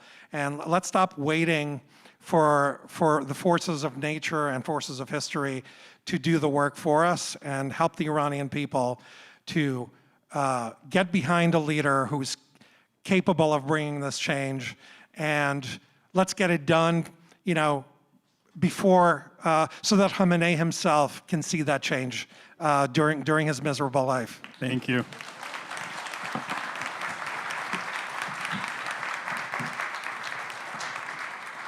Yeah, we're about 5 minutes over, and we're already about an hour over on the conference. So, thank you all for the great panel, and we got a few more, so please stick around.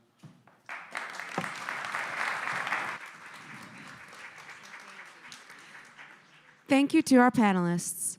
Our next message comes from Sir Andrew Mitchell, former Secretary of State for International Development and Member of Parliament in the United Kingdom.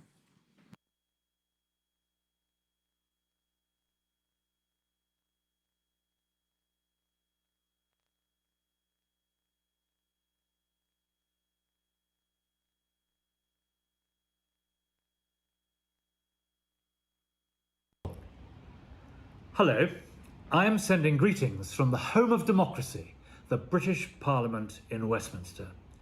As a former foreign minister and member of that Parliament, I know how important your struggle for freedom and democracy is, both for the people of Iran and for the wider region. Your people have shown extraordinary courage in their struggle for freedom, human rights, and a democratic future. In that struggle, they are fighting not just to free themselves, but the entire world from the scourge of this oppressive regime. I and many parliamentarians stand with you. We are committed to increasing pressure on the Islamic Republic, cutting off its ability to fund terror, and providing maximum support for those seeking a free Iran. The Iranian people, not the regime, represent the future of Iran, and we will continue to support your right to decide that future.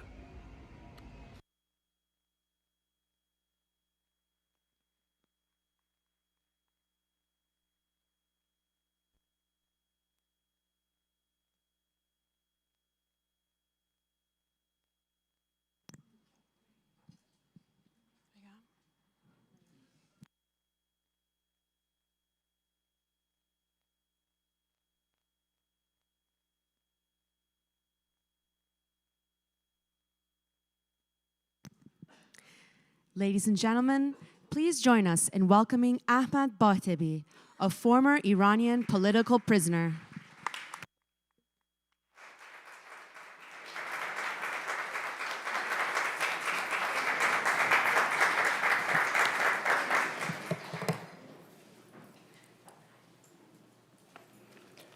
Good afternoon, ladies and gentlemen. Today we gathered at the first conference after Israel's military attack on Iran, a historic moment that has raised a big question in mind of many, especially in West. Why didn't the Iranian people didn't come in the street to overthrow the Ayatollah's regime after this attack? For those less familiar with Iran, let me be clear. The absence of protest does not mean the Iranian people's struggle is over. Their fight is a long, complex process carried out with courage and determination.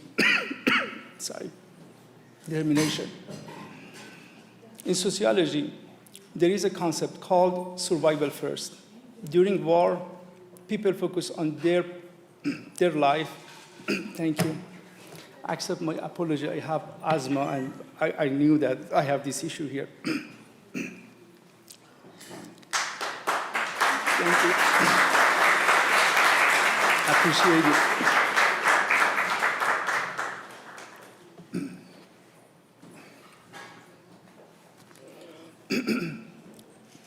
it. During war, people focus on protecting their life and families rather than political or economic demand. During the Persian Gulf War, Iraqis, under bombardment, did not protest against Saddam Hussein. They focused on staying alive. The same is true in Iran today. When the sky is filled with fighter jets and explosions echo across the cities, people think of their safety, not protest. But survival is only part of the story. While facing war from outside, the regime has intensified its crackdown inside. In the first days alone, at least 9 people were executed without fair trial.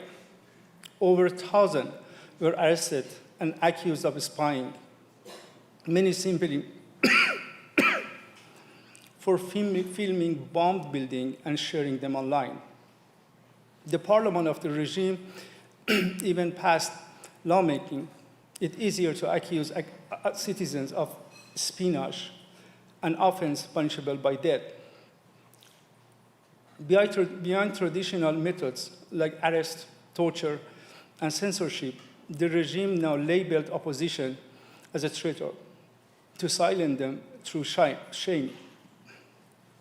It's important to note Israel targeted nuclear and military sites it views as a threat. But those are not the tools that Ayatollah's regime used to control the people. They do not suppress people and protest with missiles and nuclear bombs.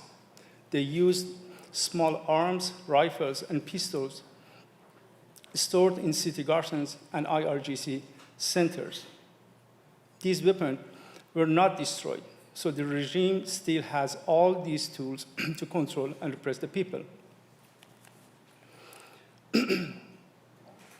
Even though the regime is very brutal, it has big problems.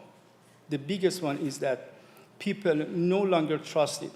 For years, the regime leaders poured resources into military power, boasting of being unbeatable.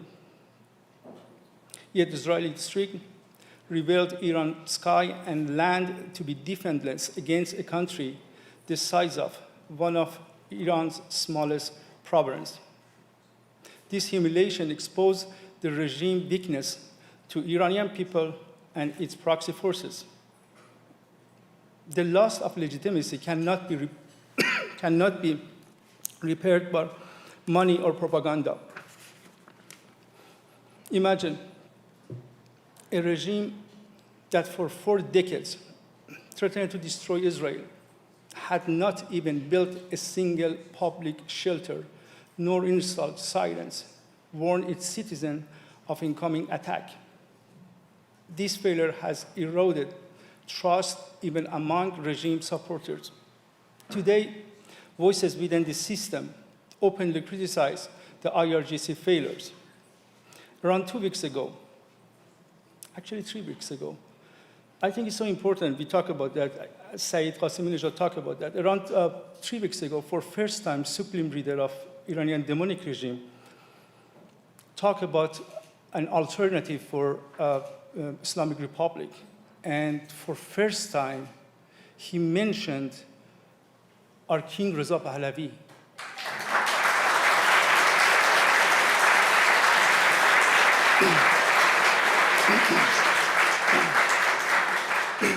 Why is important? Because we know that he has delusion, he has ego. Recently, many of you know that, recently he said that God talks with my mouth. The video is in internet, it's not a joke. He said that with this much delusion and ego, he couldn't ignore that and came and said there is an alternative. Why? Because right now, after 4 decades, more than 4 decades, we have an opposition with the strategy, with plan, and with the wise leader.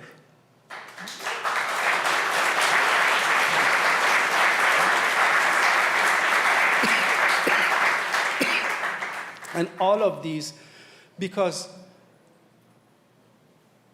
Shahzadeh's team, we know that many people, many of you, I know that you are here, you made strong this, structure, and I appreciate you for all those things you did for our king and for Iran. Thank you so much.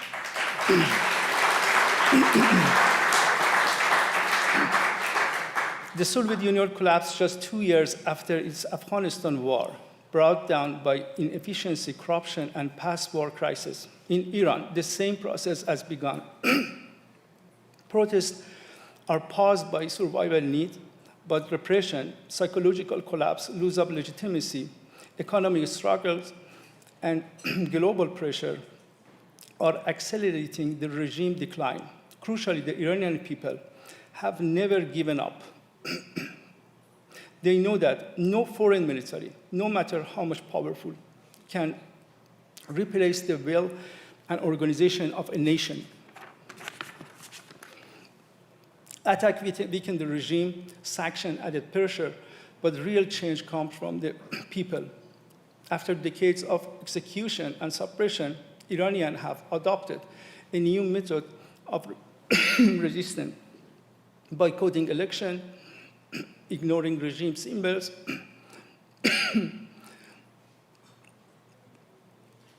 and expressing defiance every day. Sorry.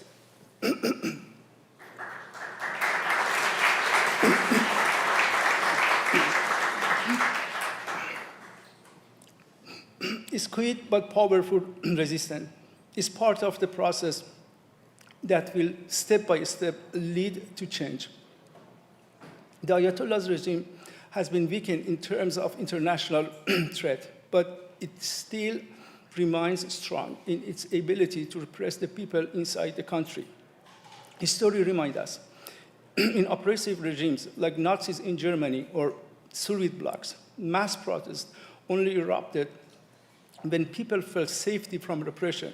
In Iran too, the people are waiting for that moment, and it is drawing closer. Ladies and gentlemen, the world most see that Iranians, even after this much pain, are still fighting. Their fight is slow, but their will is stronger than any forces of repression. We must hear their voices, stand with them, and know that the Iranian future belongs to the people who have never given up. Thank you so much.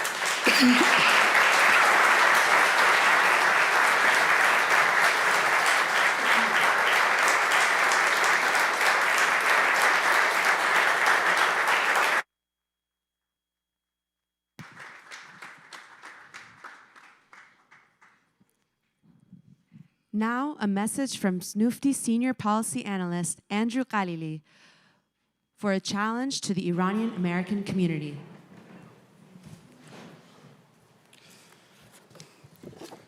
Hey, everyone. Today, I want to talk a little bit about what NUFDI has been doing on the Hill with the community and what's to come for the next year and the near future. So this year, building on the progress and the advocacy with the MASA Act, NUFDI worked closely with Reps Jimmy Panetta and Joe Wilson to introduce the Maximum Support Act.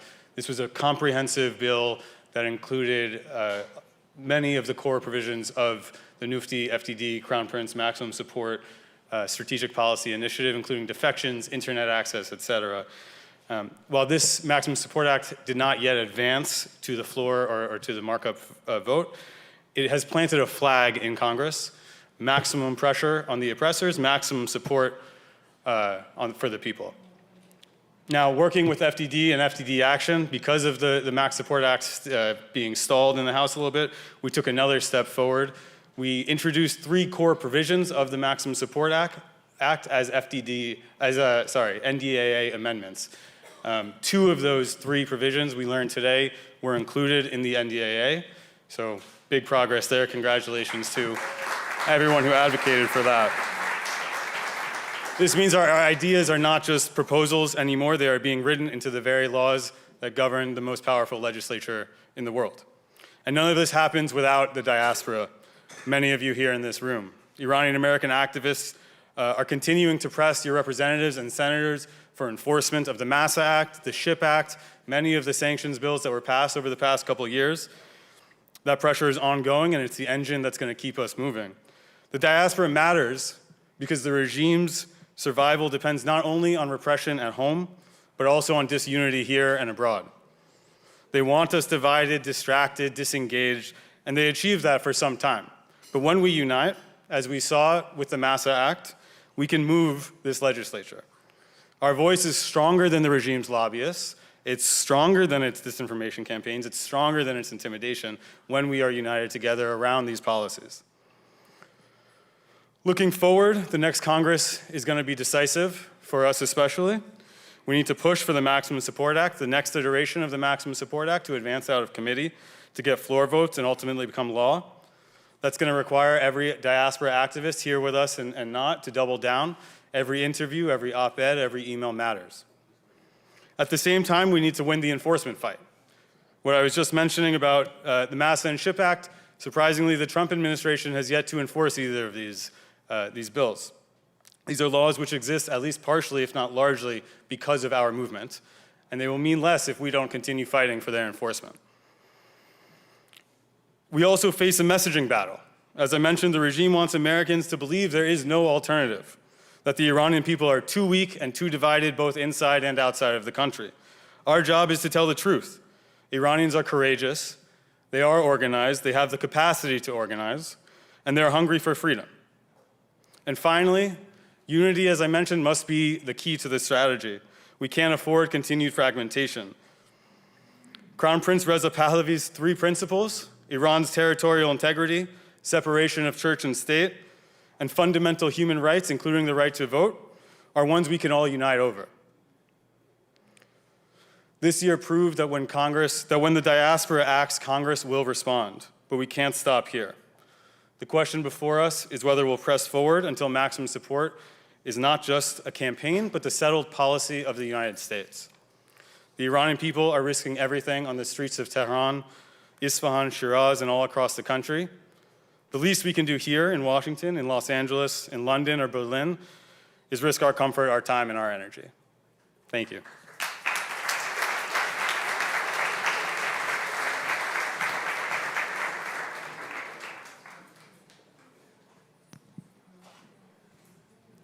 Our next presentation, Iran's Foreign Policy After the Islamic Republic, will feature a presentation of the Iran Prosperity Project's blueprint for Iran's foreign policy after the fall of the Islamic Republic and its return to the community of nations. To present the project's recommendations, please welcome NUFDI Vice President Kamran Khansarynia.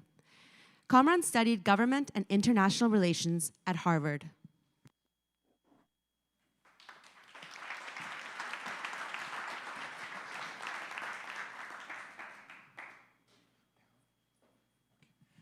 Thank you very much, Mina, and thank you, ladies and gentlemen, again for being here with us throughout the day and for the remaining few components that we have.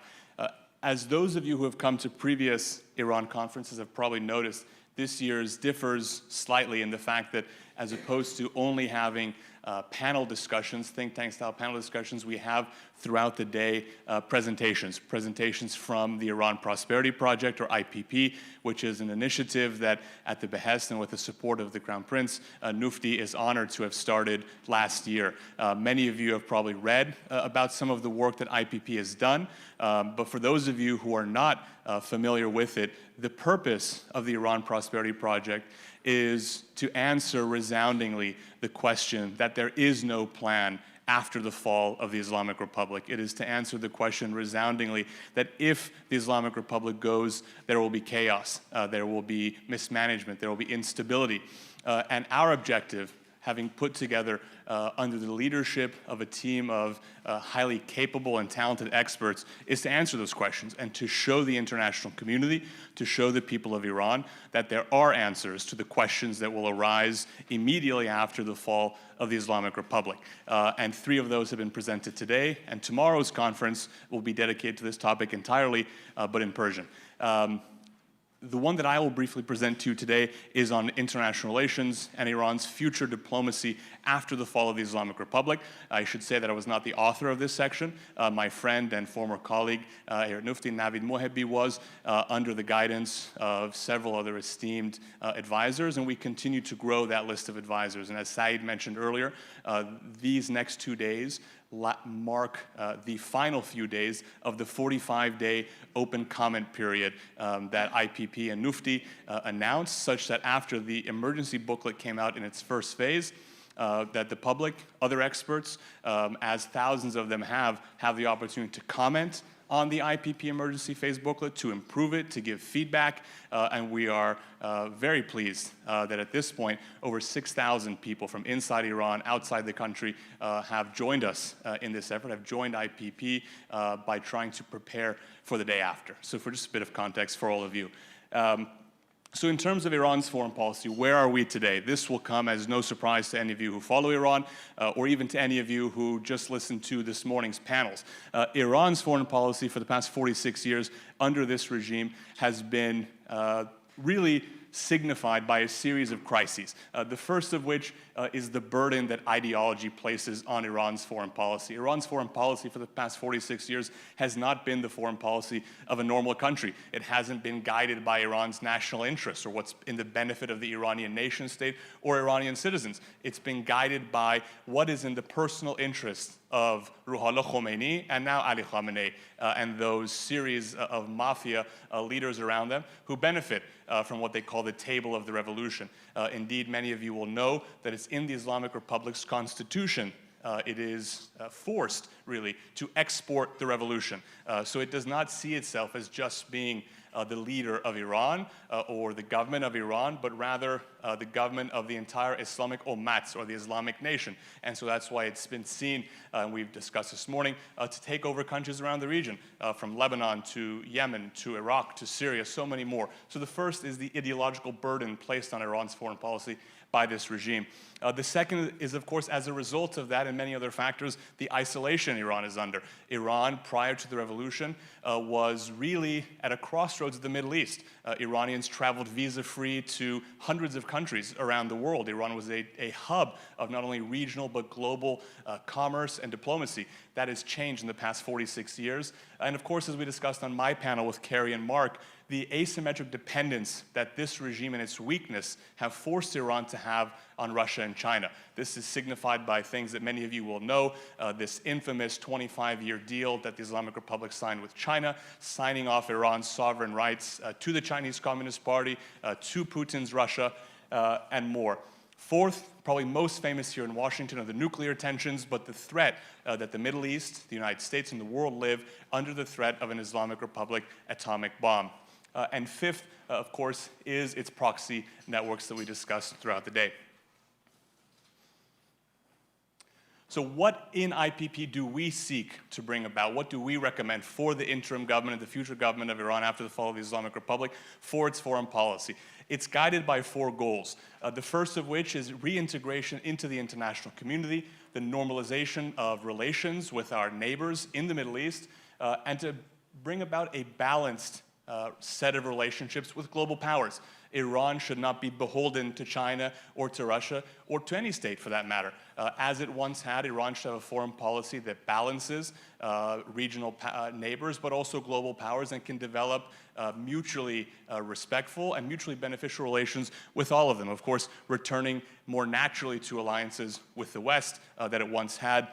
And finally, to bring about peace, not only through strength, but through development, and helping to build the region into a more prosperous one, as outlined by a trip that my colleagues took last week to Israel to begin the process of the Cyrus Accords. Now, Behnam Taleblu, a friend of all of ours who was on the panel earlier, has called this the Iran come home policy. After decades of the Islamic Republic taking over the Middle East, taking over capitals in countries across the region, it's time for Iran, after the fall of this regime, to come home, to think of its people, to build the infrastructure that it needs for its future. And I would add a second to that, which is Iran come home and Iran be a good neighbor. Iran can be, and under the direction that we recommend in this policy paper, a source for regional peace and stability. So what are our assumptions? I won't go through all of these because there's so much to get to. We have a few assumptions based, that our paper is based on. The first of which is that the international community is ready to welcome this change. As I think you saw today, that is the case. That friends in Europe and Israel and the United States will recognize this change. That transparency in Iran's nuclear program, not the fake transparency that Arakchi and Grossi signed today, but proper, actual, verified transparency will lead to the removing of sanctions and the removal of Iran's international isolation.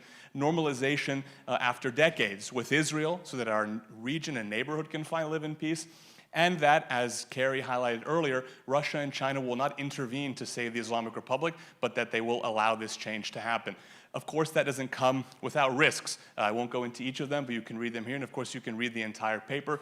Some of them are opportunism by other countries, the potentially weak state that Iran will be in immediately after the change, and that's why the presence and the existence of leadership is so critical to ensure that Iran is not taken advantage of in that critical transition period. Most risky to me for the entire project, however, is expectations, and the fact that the people of Iran have been living under such terror for so long, and they have such a clear history with which to compare it. And the difficult thing will be controlling expectations such that people do not hope or imagine that the day that this regime is gone, things go back to 1977. It's going to take time. This proposal is realistic. It's based on facts. It's not based on pie-in-the-sky ideas. So that is a risk. What will we do? What do we recommend to be done immediately? This is week one, the first of which starts by breaking taboos. Part of those taboos have already begun to be broken, recognizing Israel after decades, normalizing relations with the United States once again, and working openly and clearly with the IAEA, in addition to sending envoys and messages of pacificity, of brotherhood to Iran's regional partners. And of course, requesting immediate suspension of the sanctions. And that goes without saying that the regime's support for proxies would all be gone because that regime would no longer exist. In the months to follow, there are many more things that have to be done to build confidence with regional partners, to build confidence with international institutions, with key global powers. We outline several of them here. It's in much greater detail in the booklet, which I'll allow you to read there, but it culminates in not only fixing the mess that the Islamic Republic will have left Iran with, but building a plan for a sustainable, peace-centered foreign policy for the future of Iran. This, we think, is the beginnings of that, but the interim foreign minister will be responsible for putting together a proper foreign policy that can guide Iran for the years to come. Again, I won't go country by country, but throughout the paper, you'll see that our experts who have put this together have analyzed relations between Iran and regional countries and also global powers on a country-by-country basis, and have recommendations as to how to immediately build confidence, how to immediately cut tensions with each of those countries, even the countries with whom it will be very difficult to deal with. For example, Turkey or Azerbaijan, some of whom may want to foster territorial claims against Iran, or who may want to foster dissent or unrest within the country, steps that can be taken to immediately nip that in the bud and ensure that neighbors treat one another with respect. And that will be the first demand that this project outlines, is that Iran, in the future, after the fall of this regime, will seek peaceful relations with all of its neighbors, but that peaceful relationship has to be based on mutual respect for one another's territorial integrity and national sovereignty. And so each of these countries have points to which we allude as to how to solve these issues going forward. Oh, I have a black slide here. And it continues to go on in neighbors in the Persian Gulf, in neighbors in Central Asia, and of course for global powers as well, the United States, China, and others.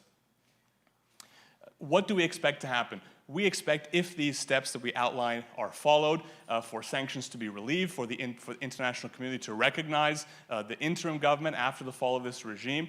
We expect regional relations to become normalized very quickly, for countries to welcome this change. The secret that we don't say in this report is that even the countries today that are signing normalization agreements with the Islamic Republic, for example, Saudi Arabia, we think and we know that they would welcome this change. They would welcome the Islamic Republic to be gone, but they're not in a political situation to be able to say that yet, and therefore we expect these changes to come about warmly welcomed by Iran's neighbors. And finally, most importantly, underlying all of this is replacing an ideological diplomacy and foreign policy with one based on pragmatism and national interest.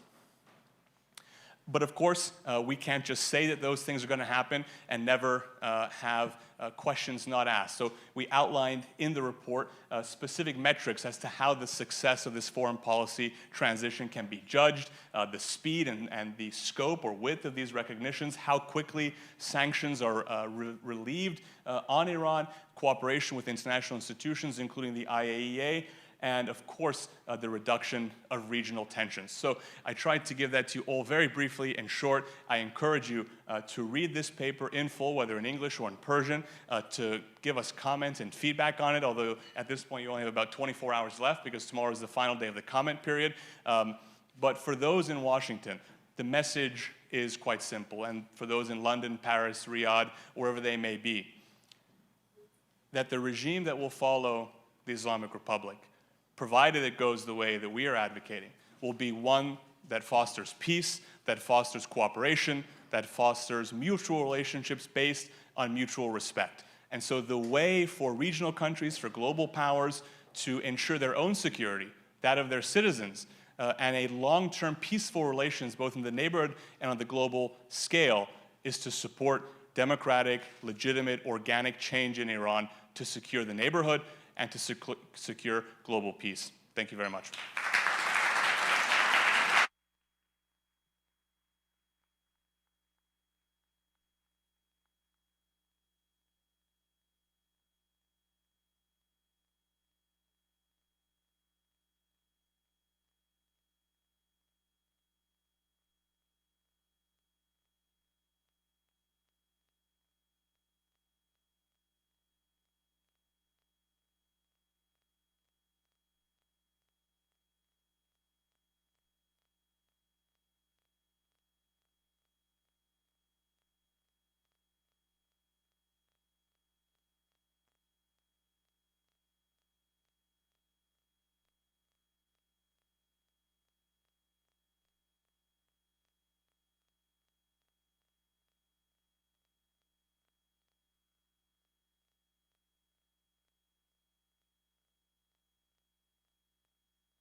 please join us in welcoming the foremost advocate for secular democracy in Iran and a symbol of hope for millions of Iranians at home and abroad, our keynote speaker, His Royal Highness, the Crown Prince of Iran, Reza Pahlavi.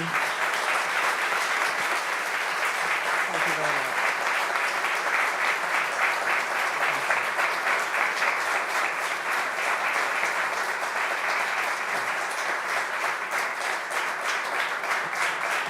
Thank you. Thank you. Thank you. Please. Can you hear me okay? Good.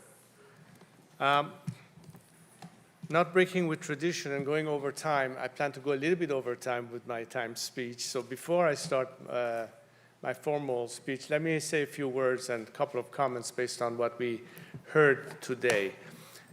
First and foremost, I'm so glad to see familiar faces in this room, some of whom I've known for nearly half a century. There's at least one person in this room whom I have known for more than half a century, who was at the time our athletic and sports teacher, world-renowned. I'd like him to stand up and be recognized, Dr. Iraj Ahrabi-Fard.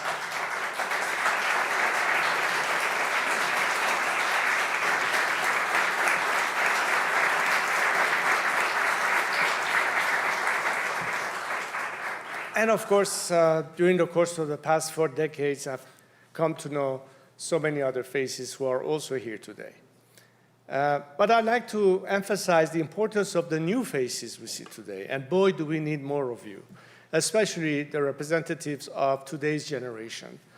You know, when I was in Munich, I kept thinking, how many more times do I have my cheeks and my shoulders wet with the tears of grieving mothers and people who were shot in the face during the Mahsa Revolution? Enough of that. We need to put an end to that. And the Gen Z of Iran today represents our hope for the future. And by the way, I want to start calling them the Gen V, because they are the ones. Now, on the issue that was discussed about the events that happened today, you know, we spoke about Ronald Reagan. One thing I remember from his doctrine was trust but verify. On the other hand, you have a regime who basically believes in the principle of taqiyya, which means a way to disguise your true intentions by openly lying about your true intentions. And when it comes to IAEA verification, never mind verify. Can you trust them to begin with? And how much more time will be wasted as a result, depriving an opportunity for the Iranian people to liberate themselves, and yet more tears shed for more victims? That needs to be fully understood. And I specifically am addressing analysts, members of the media, lawmakers, and decision makers. You need to realize that there's been enough time for this regime to show its true intentions, and we know it's certainly not good, it's only evil. And hopefully, we who represent the alternative will prove to the world that rather than getting this regime more opportunities to blackmail governments by taking hostages to barter them for their own existence, we need to put an end to all of that. So this is an opportunity not to be missed. That's why we're here today.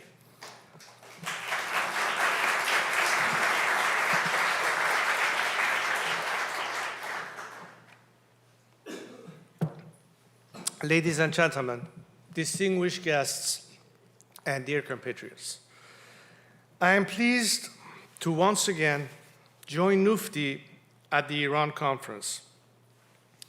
Over the past 4 years, this conference has become more than just an annual event. It has become the leading forum to discuss and debate Iran, Iran policy, and our nation's future.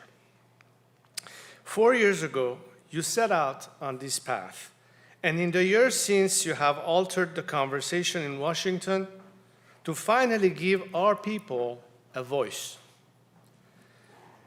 You are forging unity within the Iranian diaspora. I am proud to stand along you, and I look forward to continuing our collaboration in the critical months and years ahead. Our mission is urgent, but it is not without direction. I have outlined a clear strategy, 5 points that together chart the path from tyranny to freedom. First, maximum pressure on the Islamic Republic. This regime thrives on impunity and on the silence of the world. We must ensure that the world never forgets the crimes of this regime, from executions and torture to corruption and theft on a national scale. Second, maximum support for the Iranian people. Our people must know that while they fight, they do not fight alone, that the world stands with them, that they can count on the diaspora to advocate for their rights. Third, maximum defections from the regime. Every Iranian who withdraws their support from this system brings us closer to freedom. Whether they are in government, the military, or the bureaucracy, we encourage them to choose the nation over the occupiers. Fourth, maximum mobilization and organization of activists inside and outside the country. Our struggle requires discipline, coordination, and solidarity. The Islamic Republic wants to divide and discourage us. We must do the opposite. We must unite, mobilize, and persevere. And fifth, a plan for prosperity after the fall of the regime, the Iran Prosperity Project. This project is not a slogan. It is a blueprint for rebuilding Iran after liberation, so that when the day comes, we are prepared. Last week, my delegation of experts traveled to Israel. They met with President Isaac Herzog, Minister of Science, Innovation and Technology, Gila Gamliel, and the top Israeli scientists to not only address Iran's water, electricity, and economic crises, but lay the groundwork for the Cyrus Accords between Israel and a free, democratic, and prosperous Iran. These 5 points reinforce one another. Pressure weakens the regime, support empowers the people, defection hastens the end, mobilization builds strength, and planning ensures that victory leads to a new day for our nation. To bring this vision to life, allow me to expand on 2 pillars that are essential to our success: maximum pressure and maximum support. On maximum support, I want to recognize the tremendous work NUFDI has done in this area. The maximum support booklet provided practical tools for policymakers, journalists, and citizens across the free world to stand with the Iranian people. And a 15-point policy plan developed for Western lawmakers has given friends of Iran in Washington, Brussels, Ottawa, and beyond concrete steps that can take to isolate the regime and empower our people. These are not just documents. They are instruments of action that together we have used to shape real policy change in the corridors of power. On maximum pressure, over the past year, I have traveled to capitals across the West, from London to Paris and beyond, making the case for stronger action against the Islamic Republic. These diplomatic efforts are yielding results. In the United Kingdom, we are closer than ever to formal proscription of the IRGC as a terrorist organization. In Australia, the IRGC has now been officially listed and the regime's ambassador expelled. These are important victories.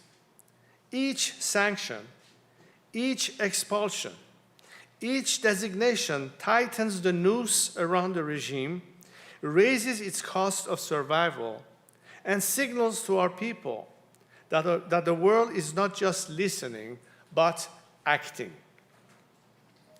On maximum defections, my team has taken unprecedented steps to offer an off-ramp to those officials and affiliates of the regime who wish to stand with the people.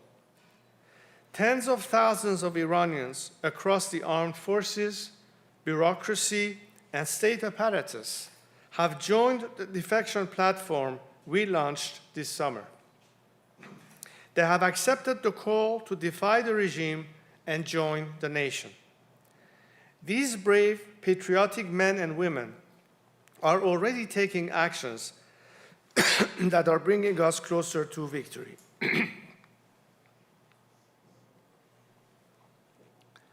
On maximum mobilization, this summer in Munich, I hosted the Convention of National Cooperation to Save Iran, an unprecedented moment in our movement's history. More than 500 activists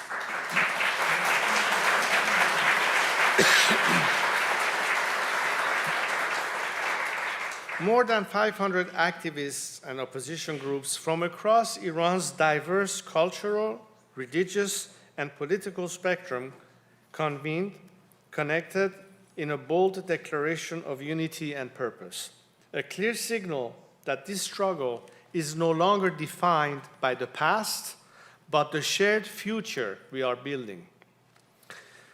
This unity was not symbolic, it was practical and strategic. It demonstrated that the democratic opposition is organized, inclusive, and capable of preparing for transition. It showed that Iranians from every walk of life are ready to work together to build a post-Islamic Republic future based on these core principles: commitment to Iran's territorial integrity, the individual rights and equality of citizens, the separation of religion and state, and the inalienable right of the Iranian people to choose their future form of democracy.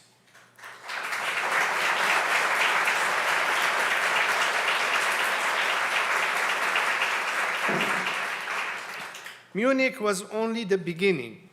I once again extend my hand and invite all those who agree to these principles to join us in this campaign. Last year, at this very conference, I announced the Iranian Prosperity Project, or IPP. It was a vision, a promise to the people of Iran that we would be ready the first day after the fall of this regime. We've made remarkable progress in a year. We convened the first Iranian Prosperity Project conference, bringing together experts and patriots from across the world to focus on Iran's future.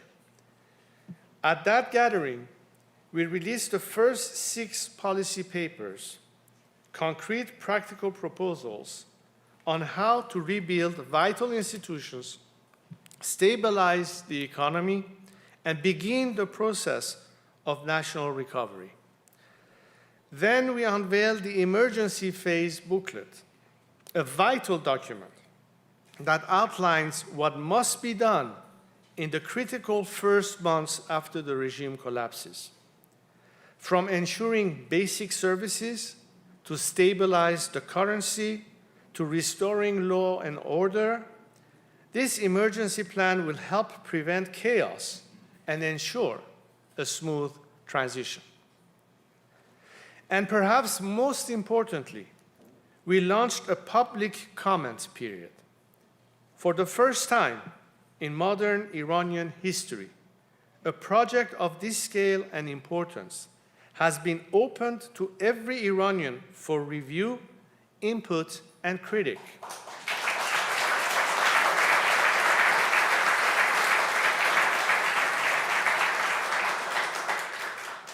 More than 6,000 have participated so far. This level of transparency is unprecedented. It reflects our belief that the future of Iran belongs not to one person or one group, but to the Iranian nation as a whole.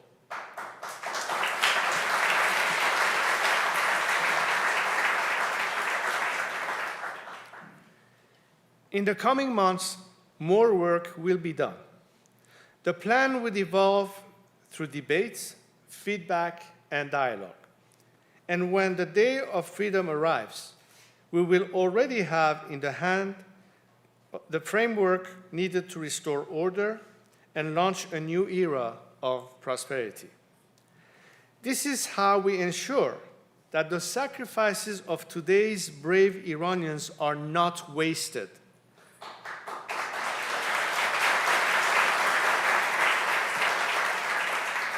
This is how we honor those who have fallen in the struggle. And this is how we demonstrate to the world that Iran is not like the failed experiments of the past, but a strong, proud nation rooted in 2,500 years of greatness, ready to return to its rightful place among the nations.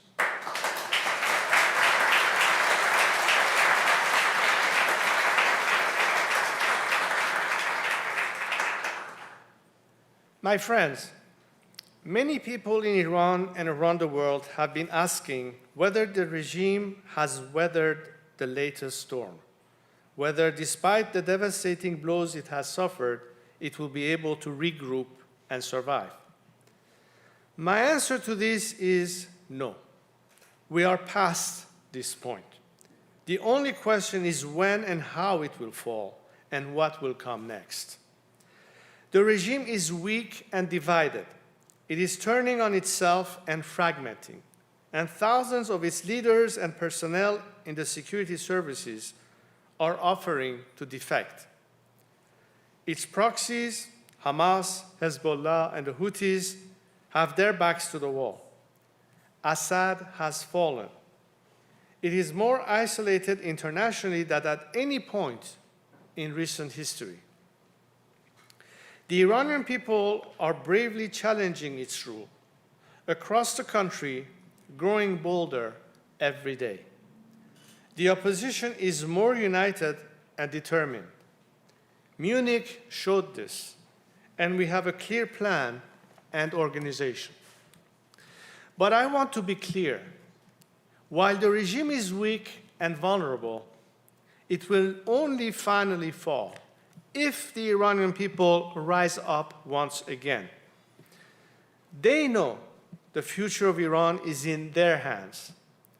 My job, with many of you here today, is to make sure the conditions for success are stacked in their favor, and to ensure we have a clear plan for the transition to democracy and economic recovery. I feel optimistic we will succeed, but not complacent. We need to be disciplined and determined. I pledge to fight shoulder to shoulder with all of you until Iran is finally free.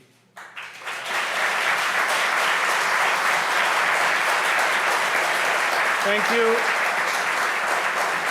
May God bless the people of Iran, and may freedom soon bless our homeland. Thank you very much. Thank you.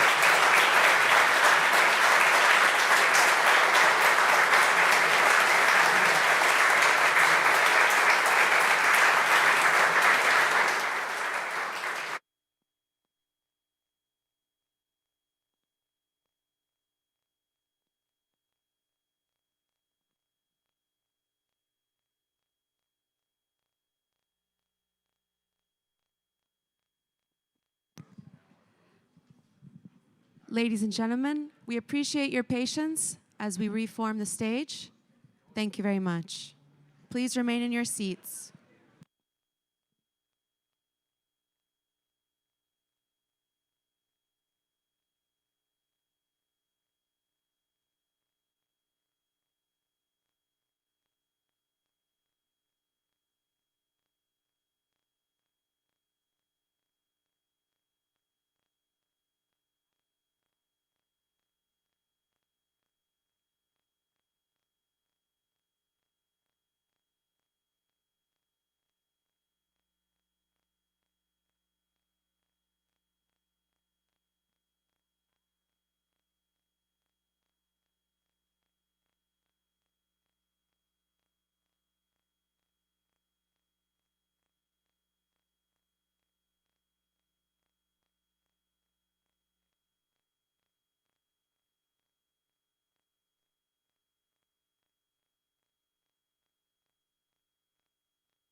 Okay, can we put the music?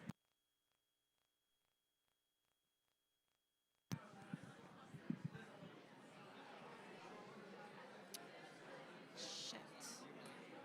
Tehran's war. Yeah. I went back. Whoa. Where are we?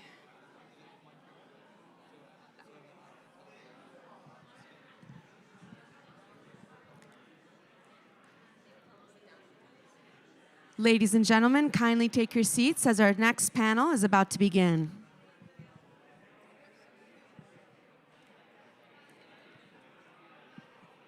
Should we just go ahead?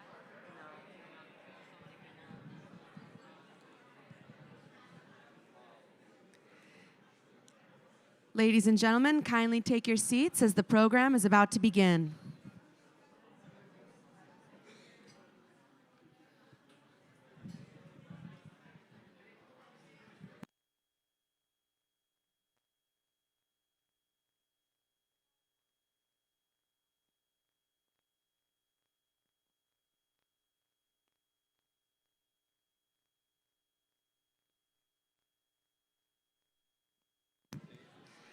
Ladies and gentlemen, kindly take your seats as the next panel is about to begin. Kindly take your seats.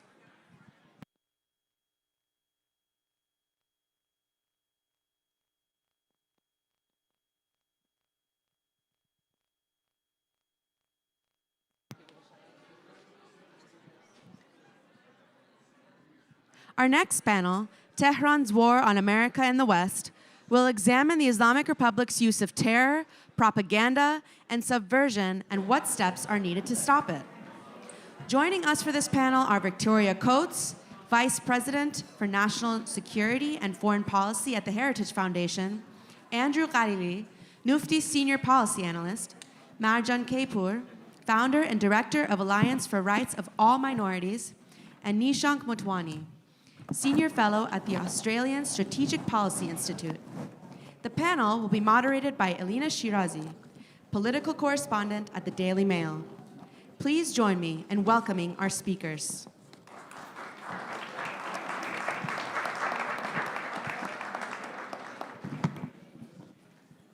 Hello, everyone. So good to see you all. It's definitely, I have to give a shout out to Kamran for putting us after the Crown Prince.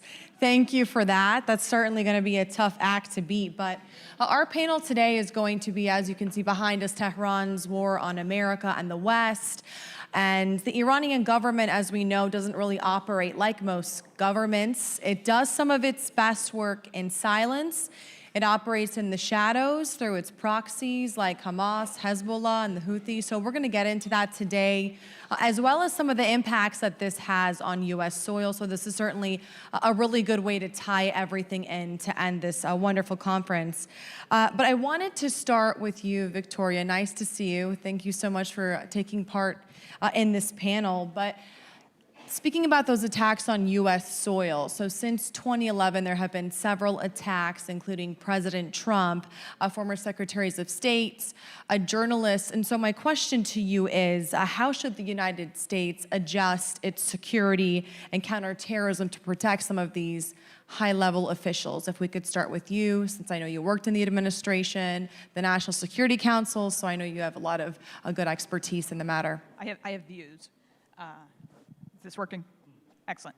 So thank you, Alina and Kamran and Your Royal Highness and all our friends at NUFDI for putting together this great conference. It's always a highlight for those of us in the policy community in Washington. And I admit I take this a little bit seriously because I'm on their list of folks that are under threat, along with a number of us who were on the first Trump term National Security Council staff during the Qasem Soleimani action, for which I'm not sorry.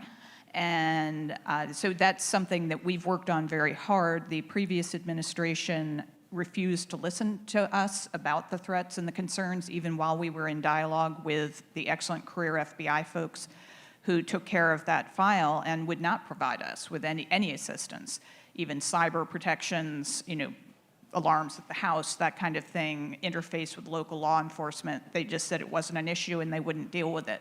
That has fortunately changed, and the FBI is much more forward-leaning now on these files. They've taken some people off some cases that we considered less of a national security imperative than this domestic threat in the United States. And I know Nishank is going to talk about the Australia issue, but we have to realize that they are here and they are active, and we do not know what crossed our southern border over the course of the last 4 years. There are certain groups we're particularly concerned about. This has to be first and foremost amongst them. So this is a problem that came in, when we wrote our Iran report in May about the potential U.S. strike. Rob Greenway and I defined that domestic threat as probably what worried us the most about a potential action against Iran by Israel, which we supported, but we thought it was important to point out this was a possibility and a vulnerability. So I do think we need more domestic counterterrorism on this and realize that we do have a foreign threat here present in the United States. Thank you so much, Victoria. And on the topic of harassment, Marjan, if you can take this one, Iranian agents and proxies have harassed reportedly US-based activists and journalists, notable people. So what new federal and local measurements would you see be put into place that would help keep these communities safe? Thank you for that question. And also, I want to thank NUFDI and congratulate the organization for putting together such an incredible day. Really, I am so proud of every panel and every presentation, every project that NUFDI has put together. And it's really an honor to be on your advisory board. And Your Highness, it's always inspiring to hear you speak. Absolutely, I think if there is any hope inside people, inside Iran, among the people who are increasingly desperate and increasingly frustrated by the mounting pressures and frustrations, it's really because of you and the hope that you bring to the society every time you speak. I know that it's what gets me going. And I know that it is the case for so many people inside Iran as well. But to go back to your important question, and I'm sorry for digressing, I just could not withhold my enthusiasm. To go to your question about the threat of transnational action on behalf of the regime right now inside the United States, the threats that we have seen against the journalists and the activists is real. I want to frame this issue, however, and make a comment that Iran is able to do this because they are repressing the journalists and activists and leaders inside the country right now. So this is a practice that begins on a domestic level and then it continues to permeate abroad. It also happens because Iran has a broad philosophy about its expansion views and export of the revolution abroad. It does so by controlling the narrative, by controlling how journalists are presenting facts, and by also challenging the democratic nature of the United States and the Western world.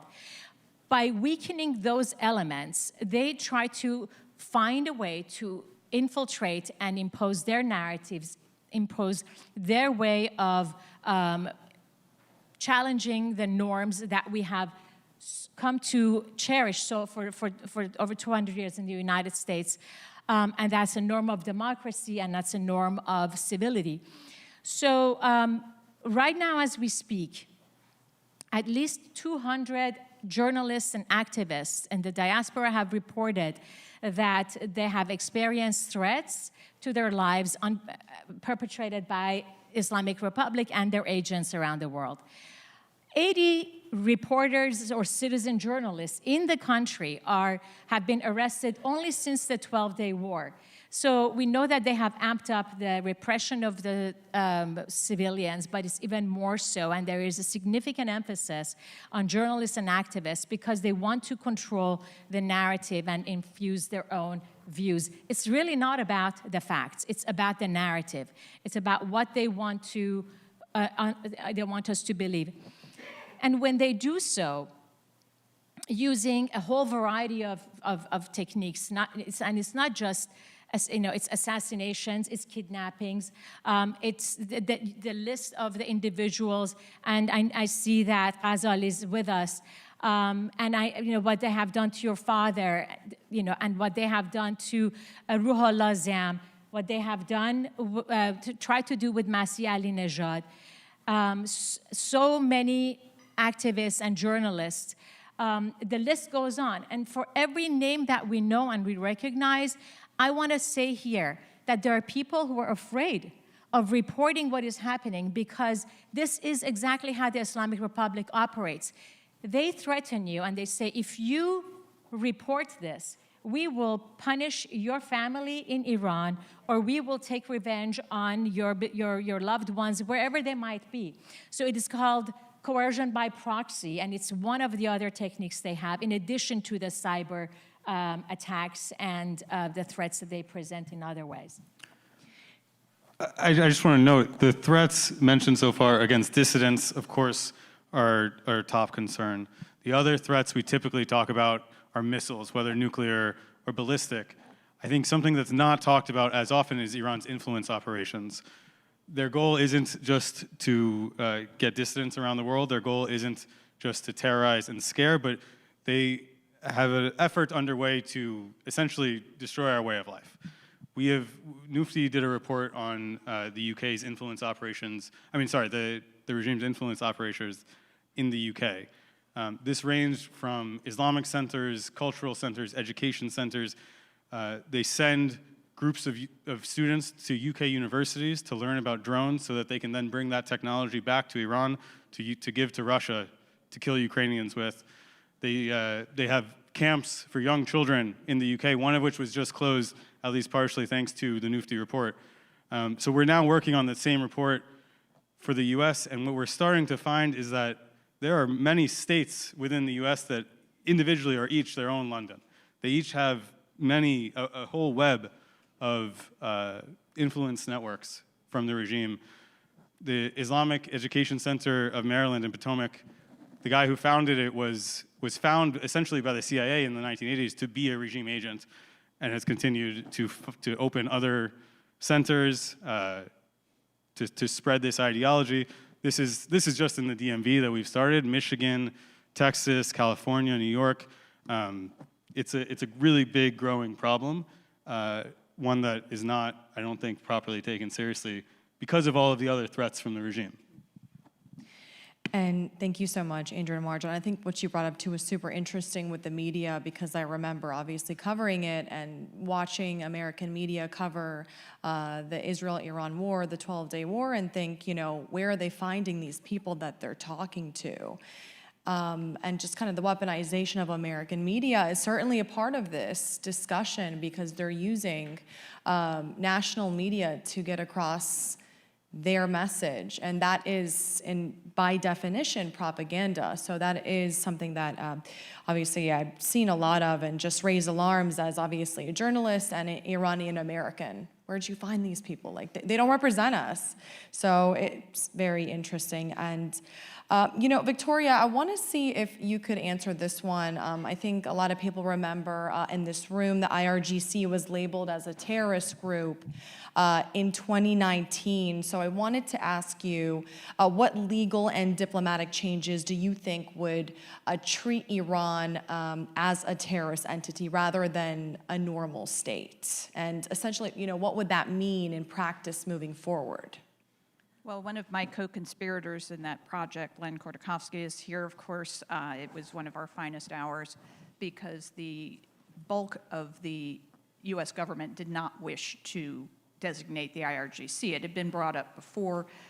The State Department objected for a whole host of reasons. The Defense Department had probably the strongest argument, which was it could expose the U.S. military to similar designations and then give our troops vulnerability if they were traveling, something like that. But my feeling was throughout that the IRGC was so demonstrably a terrorist organization, and that it was not functioning in any way like a normal military. And so working with our colleagues in the Treasury Department, the State Department, and in the Defense Department, we built the case as to why their behavior was not just material support for terrorism, it was actually engaging in terrorist acts.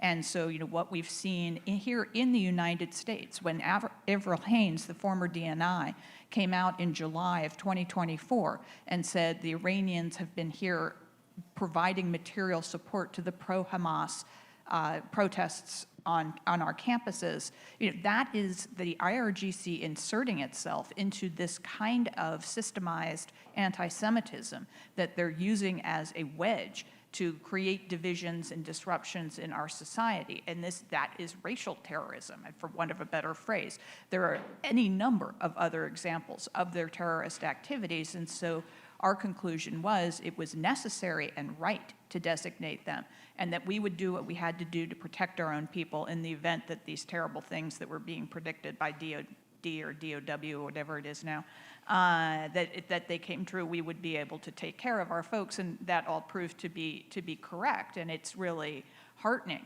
to see, you know, Australia take this step, others, you know, to say this is not a normal military. It should not be treated as such. It should not be elevated to that status. It is being used as an international, almost paramilitary organization. So that's what we did, why we did it. Heaven knows the previous administration came in wanting to reverse the designation, but because of the hard work of so many people, they couldn't.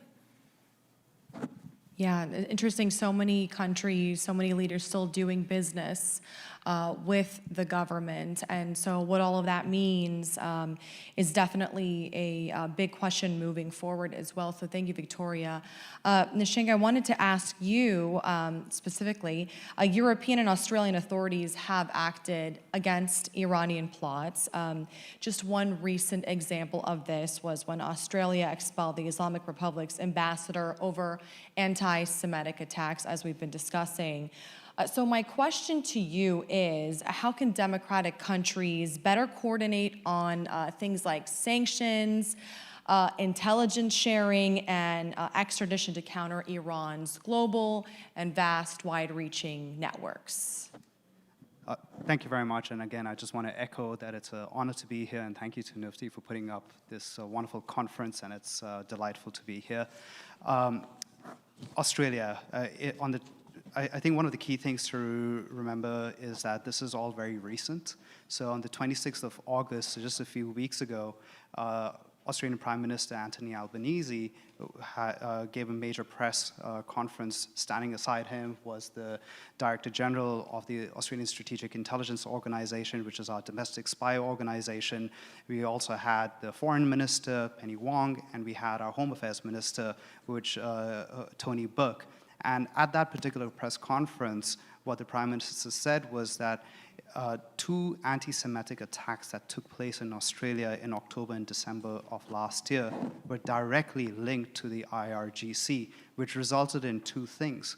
One was the expulsion of the Iranian ambassador along with three senior Iranian diplomatic staffers.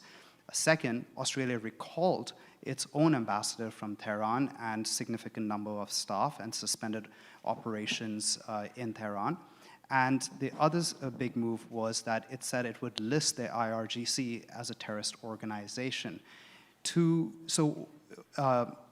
result of which is that it's unprecedented in Australia's history, which is to label an organ of a state as a foreign terrorist organization. If you look at the catalog of the states, of the entities that are terrorist organizations, I believe there's 31 of them.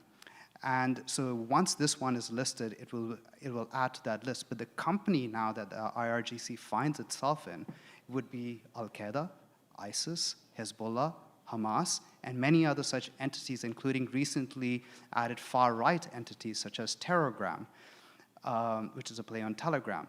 So what this does is that it really limits the extent to which countries are going to be able to engage with the IRGC. And in Australia's case, it criminalizes any association, linkage with the IRGC with a whole set of different criminal penalties. So to answer your question about how does this change and what can we do democratically, there has to be an order of priorities. One of the sources of funding for the Iranian regime is oil, and that is a significant that's a significant source of revenue which needs to be tackled. Second is that through the range of different Islamic centers and community organizations that it has is that look at the propaganda material that's in them.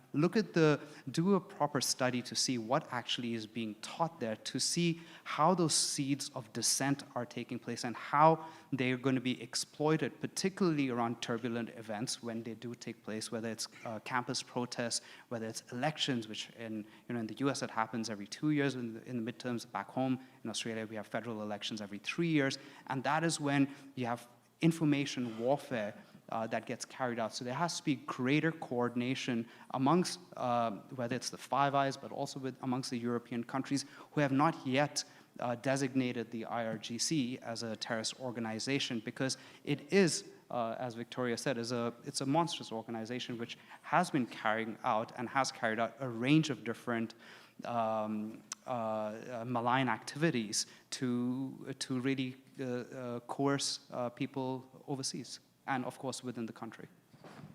Thank you so much. I don't know if you saw that the State Department wants to pass some laws to not let Iranian diplomats shop at Costco. I think that's going to serve the biggest blow that we've seen so far. Victoria, if I can also have you answer this one, talking about Iranian cyber units, targeting even things like US water systems, probably one of the last things that we would think about, as well as other local infrastructures. What cyber rules, requirements, and funding, in your opinion, should be prioritized to protect some of these local services?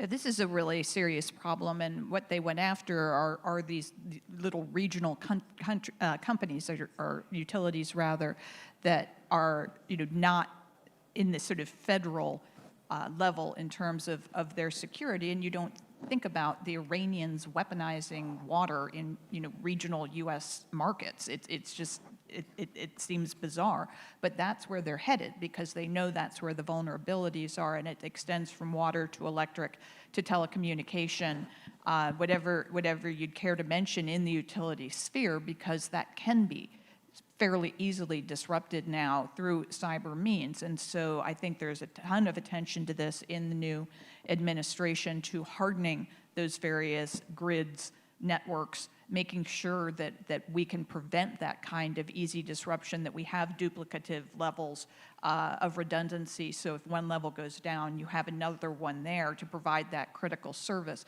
And the bad news is, as Americans, is it's not just Iran. It is also the North Koreans, China, and Russia, their closest friends, all of whom are interested in this, and they're all collaborating on it and pooling resources and knowledge. And so I think we are very fortunate that none of this has risen to the critical level yet, but I would be amazed if we get through much more time without a very concerted national effort on this, that we don't have a problem. Thank you, Victoria. I want to go back to the oil smuggling that we were talking about, Nishank. Iran earns a lot of illicit revenue from that. So I'm wondering, in your opinion, what enforcement tools do you think would sort of break up Iran's web of oil smuggling, and what are the best enforcement ways that you see that moving forward? Would it be insurance, shipping, so on and so forth?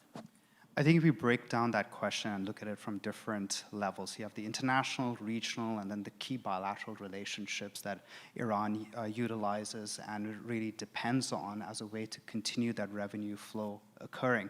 So at the intersection of the international and regional level, recently there was the SCO summit that took place in China, which was followed by a very grand display of what I call deterrence pageantry. So there, it's the linkages that Iran has in terms of its oil revenue generation capacity, they need to be unpicked. So going after and putting pressure on the countries that trade with Iran, especially when it comes to oil. Secondly, you take it down to the regional level, and you enforce that more. In a way, you can go after commercial shipping, make insurance costs higher, make it harder for them to sell their oil. But also, I think another tool that can be used is to use reputational damage. If you're purchasing oil, whether it's from Russia, whether it's from Iran, there have to be reputational costs as well. And the political costs will follow the reputational costs, the economic costs, and at the regional level. Then at the core bilateral level, there are some countries that obviously provide Iran with the key sources of revenue. So either you work with them, you isolate them, but you call it out. And I think that needs to be done. And so far, that's an area we haven't seen much action on. But there can be that concerted level at those different stratas to amplify the pressure on Iran. And China is one of the biggest clients of Iran's oil, correct? That's right. China is one of the principal beneficiaries of Iranian oil. Just one little footnote there. There was a weird moment, or I think it was earlier this year, it might have been last year, when Malaysia suddenly became China's biggest supplier of oil. And those of us who watch the markets, what? And the Iranians were just dumping the oil in Malaysia, and they were transferring it to another ship and sending it in as Malaysian oil. So that was an interesting trick. Certainly something to keep an eye on. Marjan, if you will, I wanted to ask you this as well. I think you'd be great for this one. Tech platforms have blocked Iranian disinformation campaigns that primarily have been targeting students and politics. But what rules, and this is a fine line here to dance, do you think platforms should follow to expose and stop these operations, while in the same vein also being able to protect free speech? So yes, there was a situation, there has been situations where tech platforms have actually warned that they were being penetrated by, again, more of these techniques of aggression, perpetrated by the Islamic Republic and their agents to create problems, to interrupt the flow of information, to create an imbalance in the level of, in the difference between truth and falsehoods, and also really to increase the level of fake news and make that go viral, or divisive news that would create problems and discord among the American people. There was some notice of some reports of strong effort, but I would say low reward for the Islamic Republic at the level of college campus activism. They were trying something called letters from the leaders, and they tried to artificially make that go viral. They really put all of their bots and their human bots behind it in order to make this go viral, but it really did not go very far on the level of college campuses or letters for you, really trying to connect and take credit for the student movement by getting the Islamic Republic to be the force and add more fuel to the fire. But more dangerously in my mind, or equally dangerous in my mind, has been the effort to interfere with the election process by creating disinformation about candidates and to cast doubts about the process of our elections. There were questions about phishing attempts, attacks to the email accounts of high-profile, high-level candidates. And whether you could say that the candidate of choice of the Islamic Republic will get elected or not, or whether you can say that, without reasonable doubt, the account was penetrated and compromised in one way or another. I think there is a secondary damage that we will all suffer from if this kind of behavior and this kind of and I'm not even a tech expert, but this form of cyberbullying and cyber attacks continue. It erodes the unity of American society. And whether or not this candidate is won or that candidate has lost, people will lose faith in the election process as a whole, and they will also lose trust on even the candidate of their choice. And this is exactly what the Islamic Republic is trying to do, because they want to weaken democracy, as I said, from its core. I'm just going to say one more issue, and this goes back to what Victoria was talking about regarding the level of dismissiveness that has existed in Washington, before. I was speaking to someone who was actually very well versed in the threat of Islamic Republic. They're very knowledgeable about the issue. And I showed them pictures of Arba'in from 2021, I believe. How many of you know what I'm talking about? The pictures of the Arba'in outside of the White House, right? So Arba'in, for those of you who may not know, is the 40th day that is commemorated since the death of Imam Hussein. And it's a very important Shia holiday, and it's a day of mourning. And there was visible, I can't say that it is as big as all the other protests that happen outside of the White House. Nonetheless, for me, as someone who grew up in Iran during the regime, and I saw the wrath that is in these protests, I saw these flags being positioned, and I showed this to my friend, and I said, "What do you think of this?" And said, "Well, that's not a big deal." I said, "No, this is exactly Islamic Republic's promise to turn the White House into a Husseiniye, a shrine for Imam Hussein." So this got me curious. I did a little bit of research to see which American journalists had covered that particular protest. And I did not see one single example. I even did an image search from that day to see which American news outlets would be covering it. And beside English language section of Iran International and other diaspora media, there was nothing. But if you were to look at the Iranian media in Persian language, especially the state-sponsored media, they were seeing this as a step closer to the realization of their dream, to turn the White House into a Hosseinieh. And I'm telling you, hundreds of articles bragging about how they are coming close to turning the White House into a Hosseinieh. And the fact that there is this level of disconnect, that their English language people are not even recognizing this dream, nonetheless, and needless to say, seeing it as a threat, is really a threat in and of itself, and we should be really aware of it and open their minds. This is kind of what I was getting at when, one of the goals of this panel is to counter this idea that's growing on both the left and the right, that that the regime in Iran poses zero threat to America, to Americans, to Europeans, et cetera. Again, it's easy to say, well, they won't nuke us, or they won't bomb us, or not now, right? Again, we've heard this from many commentators on both sides.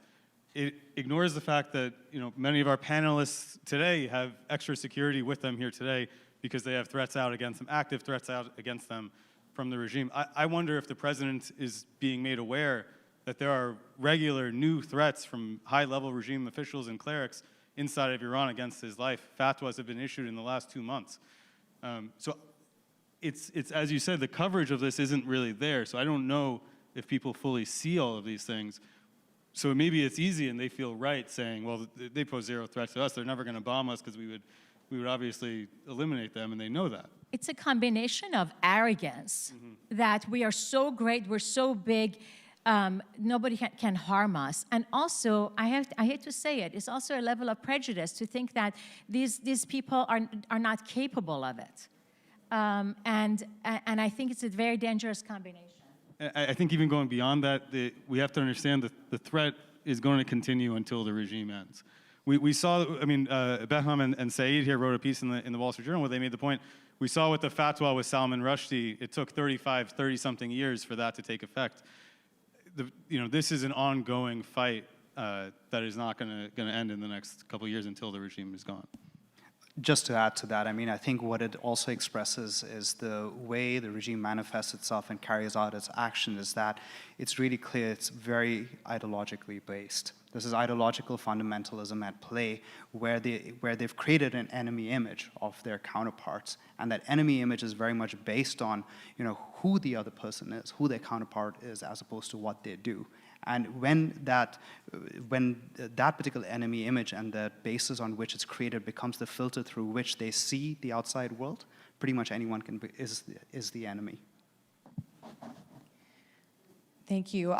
Just offering my 2 cents on this unsolicited, with the why aren't reporters covering this and that. It's just working in a traditional newsroom, working in several. I can, tell all of you so many pitches that I've done and tried to do that haven't exactly worked because there was no big, missile or any kind of weaponry used, or there wasn't a full-blown war like the Iran-Israel war. There were kind of the signs. The writing was on the wall, but a lot of the media didn't really start reporting on that until everything was sort of over and done with. And so to answer your question, that's kind of the inside look there. And of course, as an Iranian American, I'm always trying to pitch those stories just to kind of follow up on it, since we do have a good look at what's going on. But going back to the the hate speech, anti-Semitism.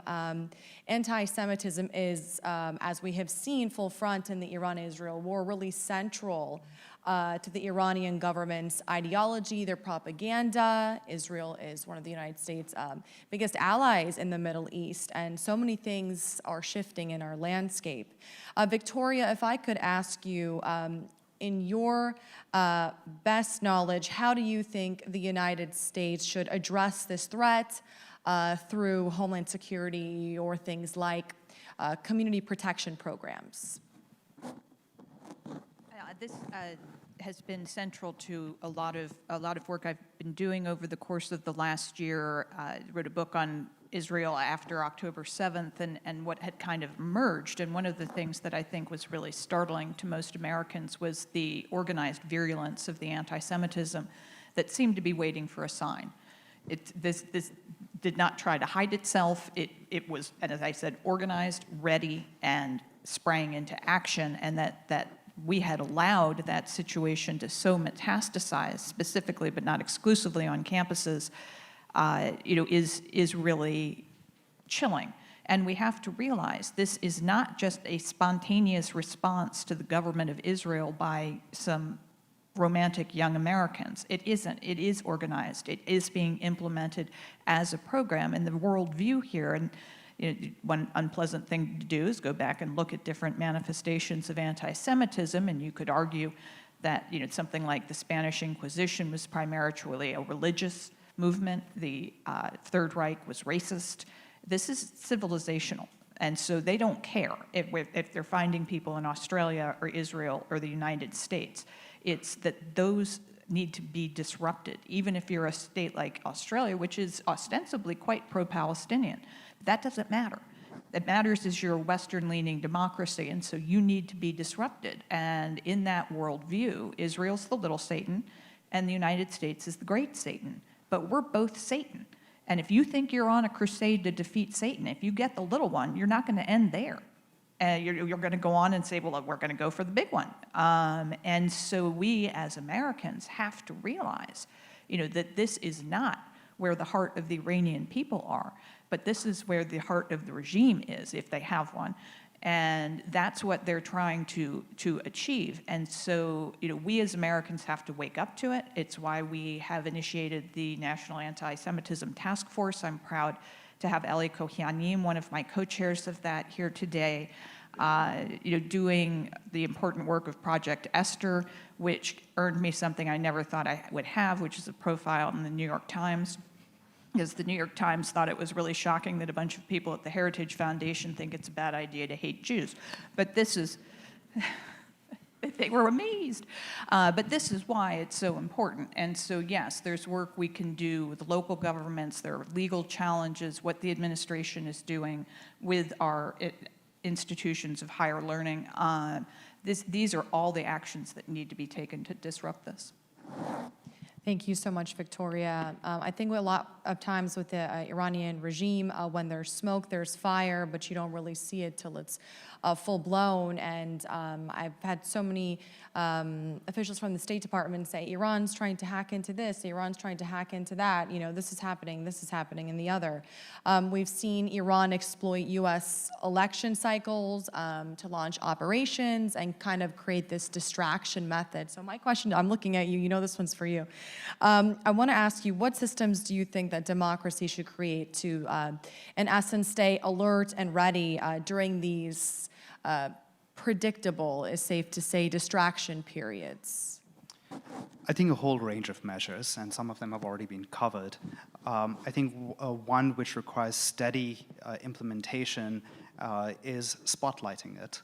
Spotlighting the areas around which there needs to be better transparency around, which would allow for greater, one, public awareness, but secondly, also community intervention. Third, and I'm talking about at the local level, tactical level right now, because so much of the entry points are in fact tactical. They serve as entry points where they can really, as in the IRGC, can really exploit cleavages.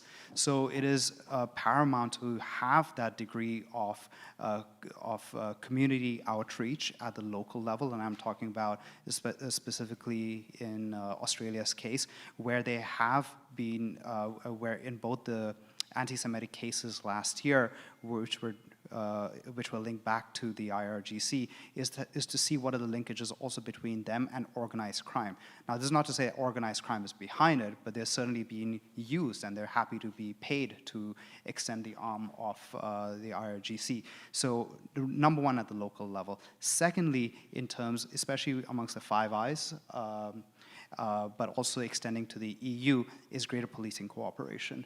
And I think that it also should extend to the fact that Australia has taken the unprecedented step of designating the IRGC as a foreign terrorist organization. Other countries that have yet to do so, who are dealing with the consequences of not being able to, should also consider and ratchet up the pressure against it as a way to really close the areas through which it exploits these the freedoms that we all care about and enjoy. Thank you so much. Yes, please.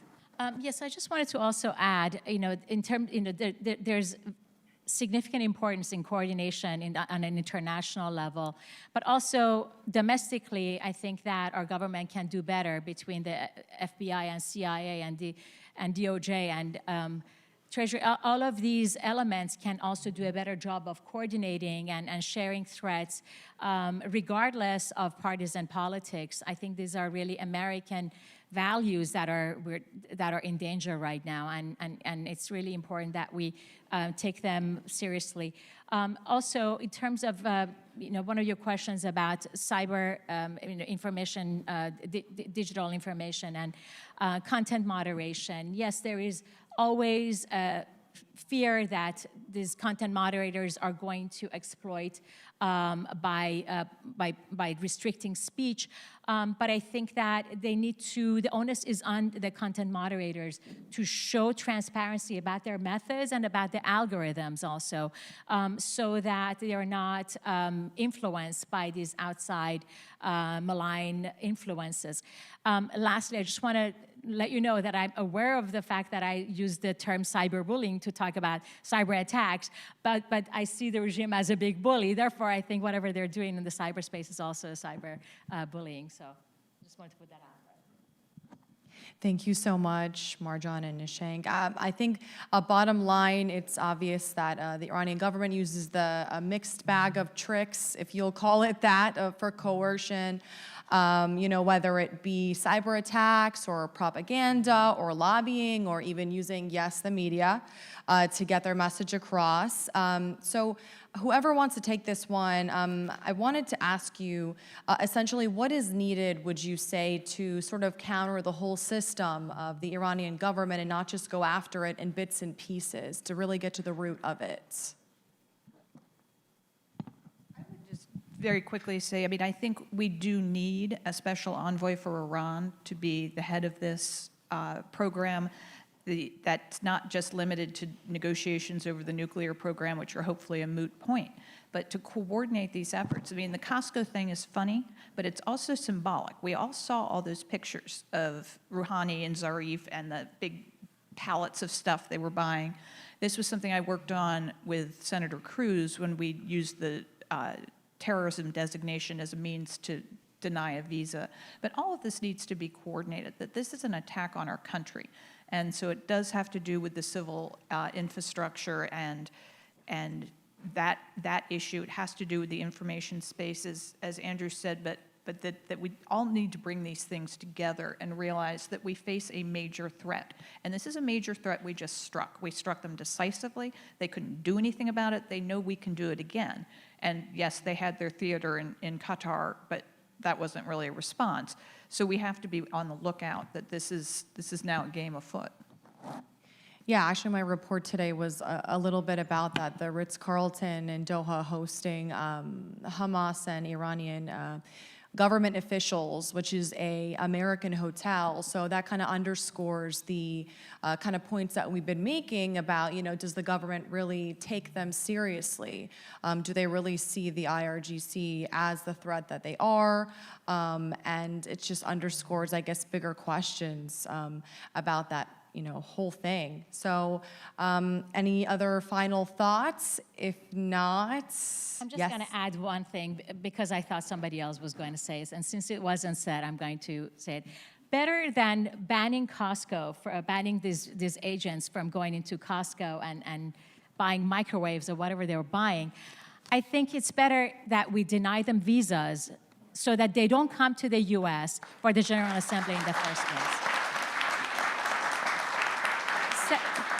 Number two, I want to build on what Senator Cotton brought about last week regarding the influence of Iranian regime inside the White House and inside the government.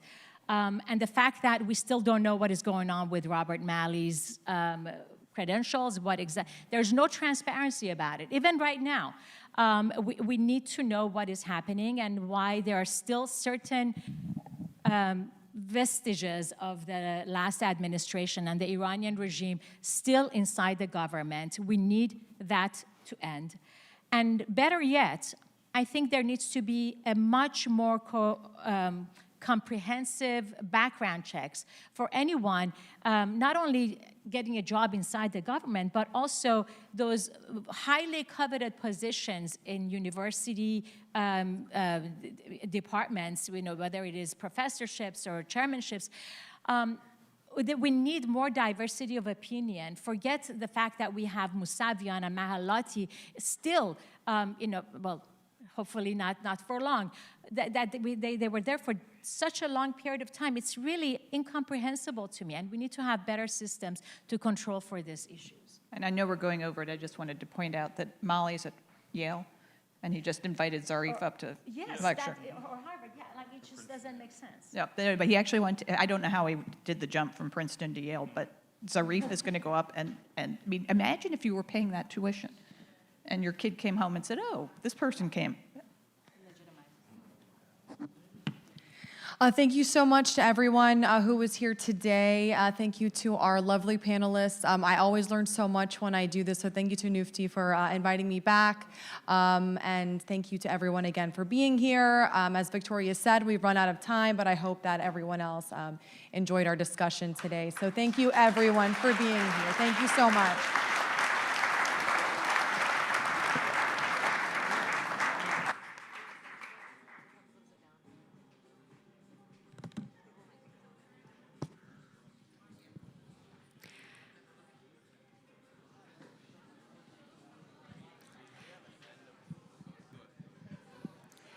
Ladies and gentlemen, kindly remain in your seats as we have one more presentation. Ladies and gentlemen, kindly remain in your seats as you have one more presentation.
Ladies and gentlemen, kindly remain in your seats as we still have one more presentation to go.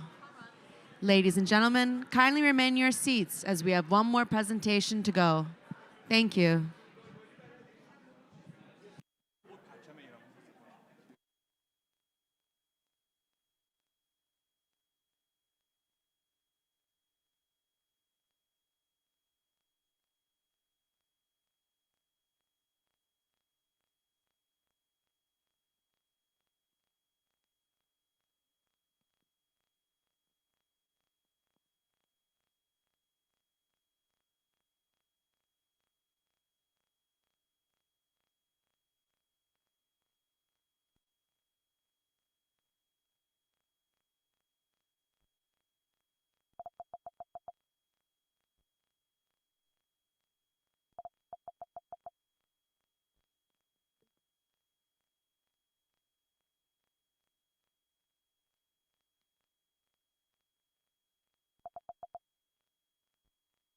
Dear friends at the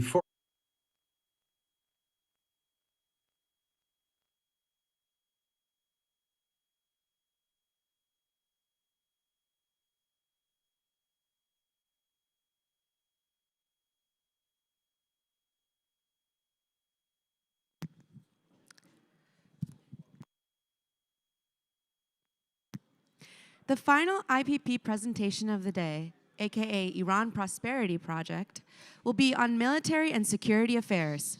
Join us in welcoming IPP contributor, former U.S. government professional, and intelligence expert, Shabnam Panahi.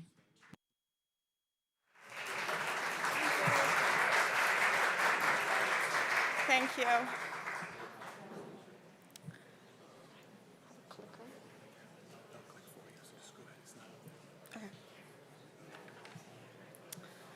Your Royal Highness, distinguished colleagues, and honored guests, it's a privilege to address you today on behalf of Iran Prosperity Project. The collapse of the current regime in Iran will not by itself bring stability.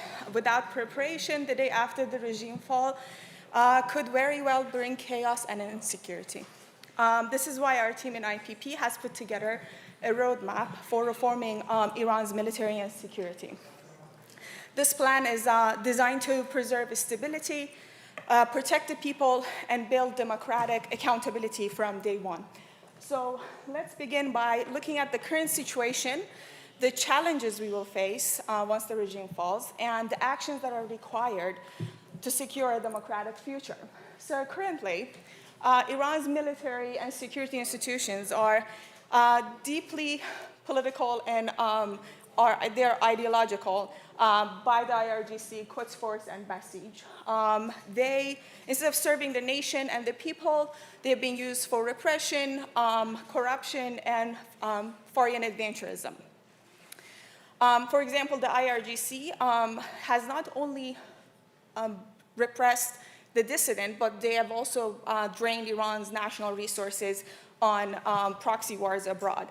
Also, the public trust in these institutions are very low. Ordinary Iranians see them as serving an ideology and corruption rather than the people and the nation.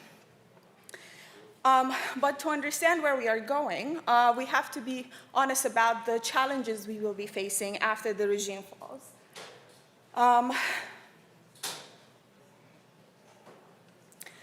After the fall of the regime, we will have several challenges coming at us, probably all of them at the same time. Loyalists could try sabotage using armed resistance of stockpiles of hidden weapons that they may have. Militias and separatists in in border regions like Khuzestan, Baluchistan, or Kurdistan could seize this opportunity to grab power. Also, foreign players like China, Russia, and regional proxies will see this as an opening to protect their own interests. Meanwhile, regular soldiers already dealing with economic hardship and low pay, low morale, may see an uncertain future for themselves. So we can see without a plan, this could actually spiral out of control really quickly. That's why our first priority after the fall of the regime has to be very clear and realistic. Our main goal and priorities after the fall of the regime is very simple, keeping the country stable and safe. This would mean preventing any sort of coups, insurgencies, uprisings, and also keeping borders secure, protecting the key infrastructure like the oil and power plants, and of course the airports. So just as important is separating the regime criminals from the professionals. This plan is not about revenge, it's about reform. Most people in uniform can and should be able to reintegrate back into the new institutions. Of course, those who are guilty of crimes will face justice. This distinction is vital because we have to avoid the mistakes of the past, like of Iran in 1979, or even in Iraq in 2023, when thousands of professionals suddenly being excluded became the backbone of insurgencies and chaos. And the final goal is clear, to be able to keep the institutions in place, but reform them and build a professional and accountable democratic institutions. Of course, every plan makes certain assumptions, and we have to be upfront about the risks we will be facing if those assumptions don't hold true. We are assuming that most of the personnel, uniformed personnel, can be brought back into service. We are also counting on diaspora professionals and defectors to help us, and international partners to help us fill in key gaps. But there are risks, as I mentioned. The loyalists may try to sabotage and undermine this process by forming new militias. Foreign actors might step in to destabilize things, and also people may not immediately trust these institutions again. And finally, we may not actually have enough personnel and leadership that are both competent and fully committed to democratic ways. And obviously, without credible leadership, even the best plans risk failure. History has shown the transitions fail when we take the assumptions as guarantees. That's why we have to prepare and not just hope that things are going to go well. To deal with these challenges, we cannot wait until the regime falls to start planning. The preparation has to start before the collapse. This is what we call phase 0 in our IPP plan. Before the collapse, we have to have a structure, a system in place to both encourage defections and also carefully vet the people that are coming forward. This requires physical channels as well as encrypted digital platforms to protect individuals and also build credibility. This effort is already underway by the Office of the Crown Prince, which they have facilitated over tens of thousands of individuals who have come forward declaring that they want to break away from the regime and align with the opposition. And of course, that number is growing. We also need to set up secure communication and command centers so the leadership doesn't break down in time of crisis. In many transitions, for instance, in Kabul in 2021 and in Libya, the communication failure was first spark of chaos. So we also need to, during the phase 0 time, we need to use technology, AI, and diaspora intelligence experts to map regime assets so we know exactly where the threats are and who controls them so we can get ahead of them. We will need to run simulations for how to deal, to be able to handle sabotage and unrest and foreign-backed insurgencies. These drills will essentially ensure that we are ready for surprises. These steps would mean that when the regime falls, we are ready to act instead of reacting. But preparation is only the beginning. What matters is how we are going to be rebuilding from there on. In our IPP plan for reforming Iran's military and security, we have a 24-month lookout, essentially, that can be broken down to 3 different phases: the stabilization phase, reconstruction, and consolidation. The stabilization phase is about making sure that these institutions function. Soldiers are getting paid, borders are secured, and the country is calm. The second phase, reconstruction phase, is about rebuilding our military and intelligence service institutes based on democratic principles. Part of that is going to be training and retraining the personnel based on accountability and professional excellence. The third phase, the consolidation phase, will be about embedding those reforms and under real civilian control, so the old habits don't come back easily.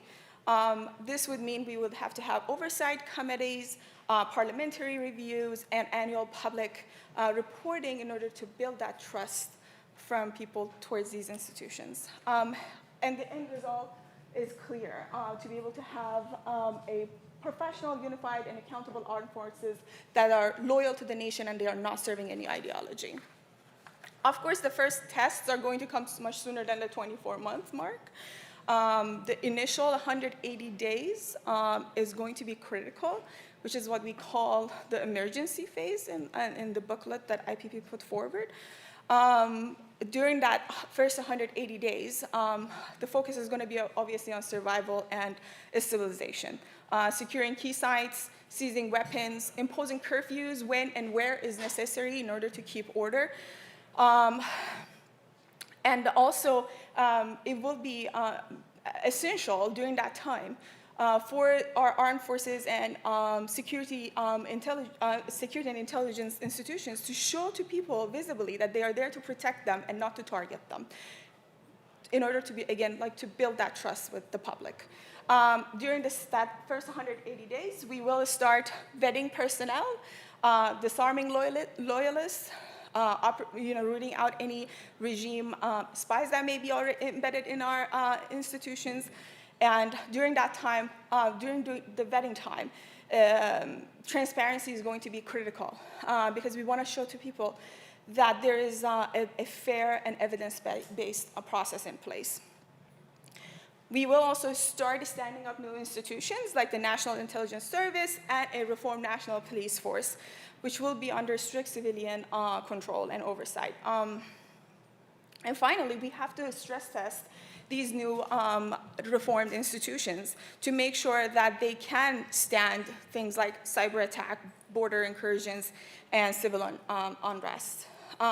During this first 180 days, it's essential that we are transparent with the Iranian people through public dashboards and also start working with our international partners to build that legitimacy.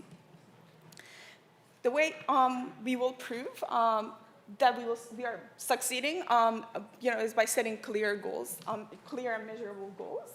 Our targets and goals for the first 180 days in this plan is that within that first 180 days, we want to make sure that we dissolve IRGC and Basij, and Artesh, Iran's military, is reformed and restructured. Borders and infrastructures are safe and secure. And the new National Intelligence and Police Force are operational. This will send a clear message to the Iranian people that the change is real. By the end of that 24-month mark, our goal is that we'll have a single unified military under civilian control and a clean defense budget, and also Iran working with its regional and international partners in peacekeeping. These are not just some abstract promises. They are concrete milestones to show that Iran is not only free, but also safe and a regional force for stability. And at the end, our closing message in this plan is clear. Iran's transition has to be guided by stability, professionalism, and unity. By reforming our institutions rather than destroying our military and security institutions, we can safeguard Iran's territorial integrity, restore public trust, and prevent any mistakes of the past from repeating themselves. This isn't just a security blueprint. It is a commitment to the Iranian people that once the regime falls, once the day that they have their freedom, they will not be facing chaos, but the foundation of a democratic and accountable future. With leadership that unites us and institutions that protect us, Iran's future can finally be both free and secure. Thank you.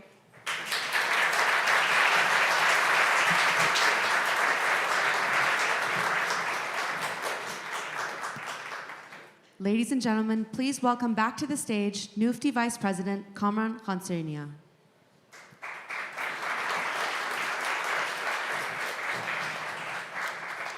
Ladies and gentlemen, thank you very much, and thank you for staying all day with us throughout so many speeches, presentations, and panels. I hope that you learned something. Certainly I did. It's a great honor every year for NUFDI to convene this gathering, most importantly for me, because I enjoy being surrounded by people far smarter, far more talented, and far more capable than me. So we had a sincerely excellent lineup of people today, and I want to thank each and every one of them. And a few days ago, not many of you, probably the one or two people who were tuning in, probably saw Maryam Rajavi's latest rally somewhere in Europe. Unlike Mrs. Rajavi and their group, NUFDI is proud that not a single speaker in any of our events has ever received an honorarium, a speaking fee, nothing. They all come here because they want to speak the truth.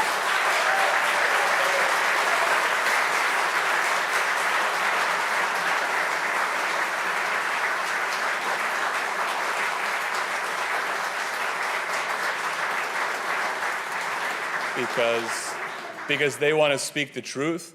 They want to speak the truth to the people of Iran, the truth about the people of Iran, to Washington's leading policymakers, to the embassy staff who are here today, to the think tank leaders, to the journalists, and to so many more. So this conference would not be possible without the amazing speakers you saw today. So join me once more, please, in thanking all of today's speakers.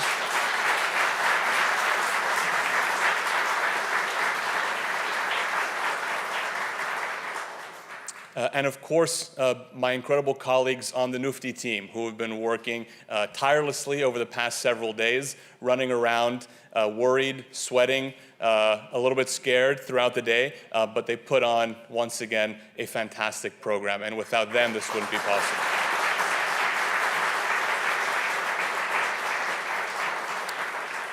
I'd also like to thank those members of NUFDI's board of directors who are here today, Dr. Abtin Shahriari, Ms. Fariba Bayani, and Mr. Shahpar Razvan. Thank you to the NUFDI board for your leadership and support of the work that we do every day in Washington. Without the support and guidance you give us, this wouldn't be possible. So thank you very much.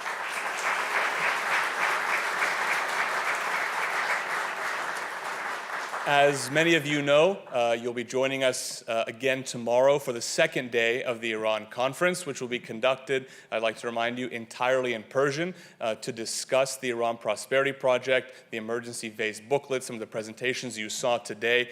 So please do come back and join us tomorrow. Even if you don't speak Persian, you're welcome to join us. It's going to be a bit of a long day for you, but you're always welcome at a NUFDI conference, and we'll see which of the Islamic Republic's allies or proxies gets taken out tomorrow after the second day of the Iran conference.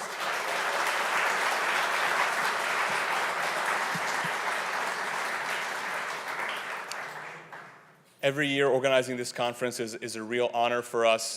The effort that Dr. Ganji and our entire team put in is because we, as Mark on our panel said, believed that it was finally time for a conference to be held in Washington about Iran policy that was not just reproducing the propaganda and lies of the Islamic Republic, but rather speaking the truth about Iran, about what the people of Iran want, about what the Iranian American community and our diaspora want. And at the end of the first day of our fourth annual conference, I think with support of all of you who attend it, with our donors, we've been able to achieve that. And we're immensely thankful that for the second year, the Crown Prince has chosen the NUFDI conference to deliver such empowering, important, poignant, and timely remarks. So thank you, sir, for once again being with us.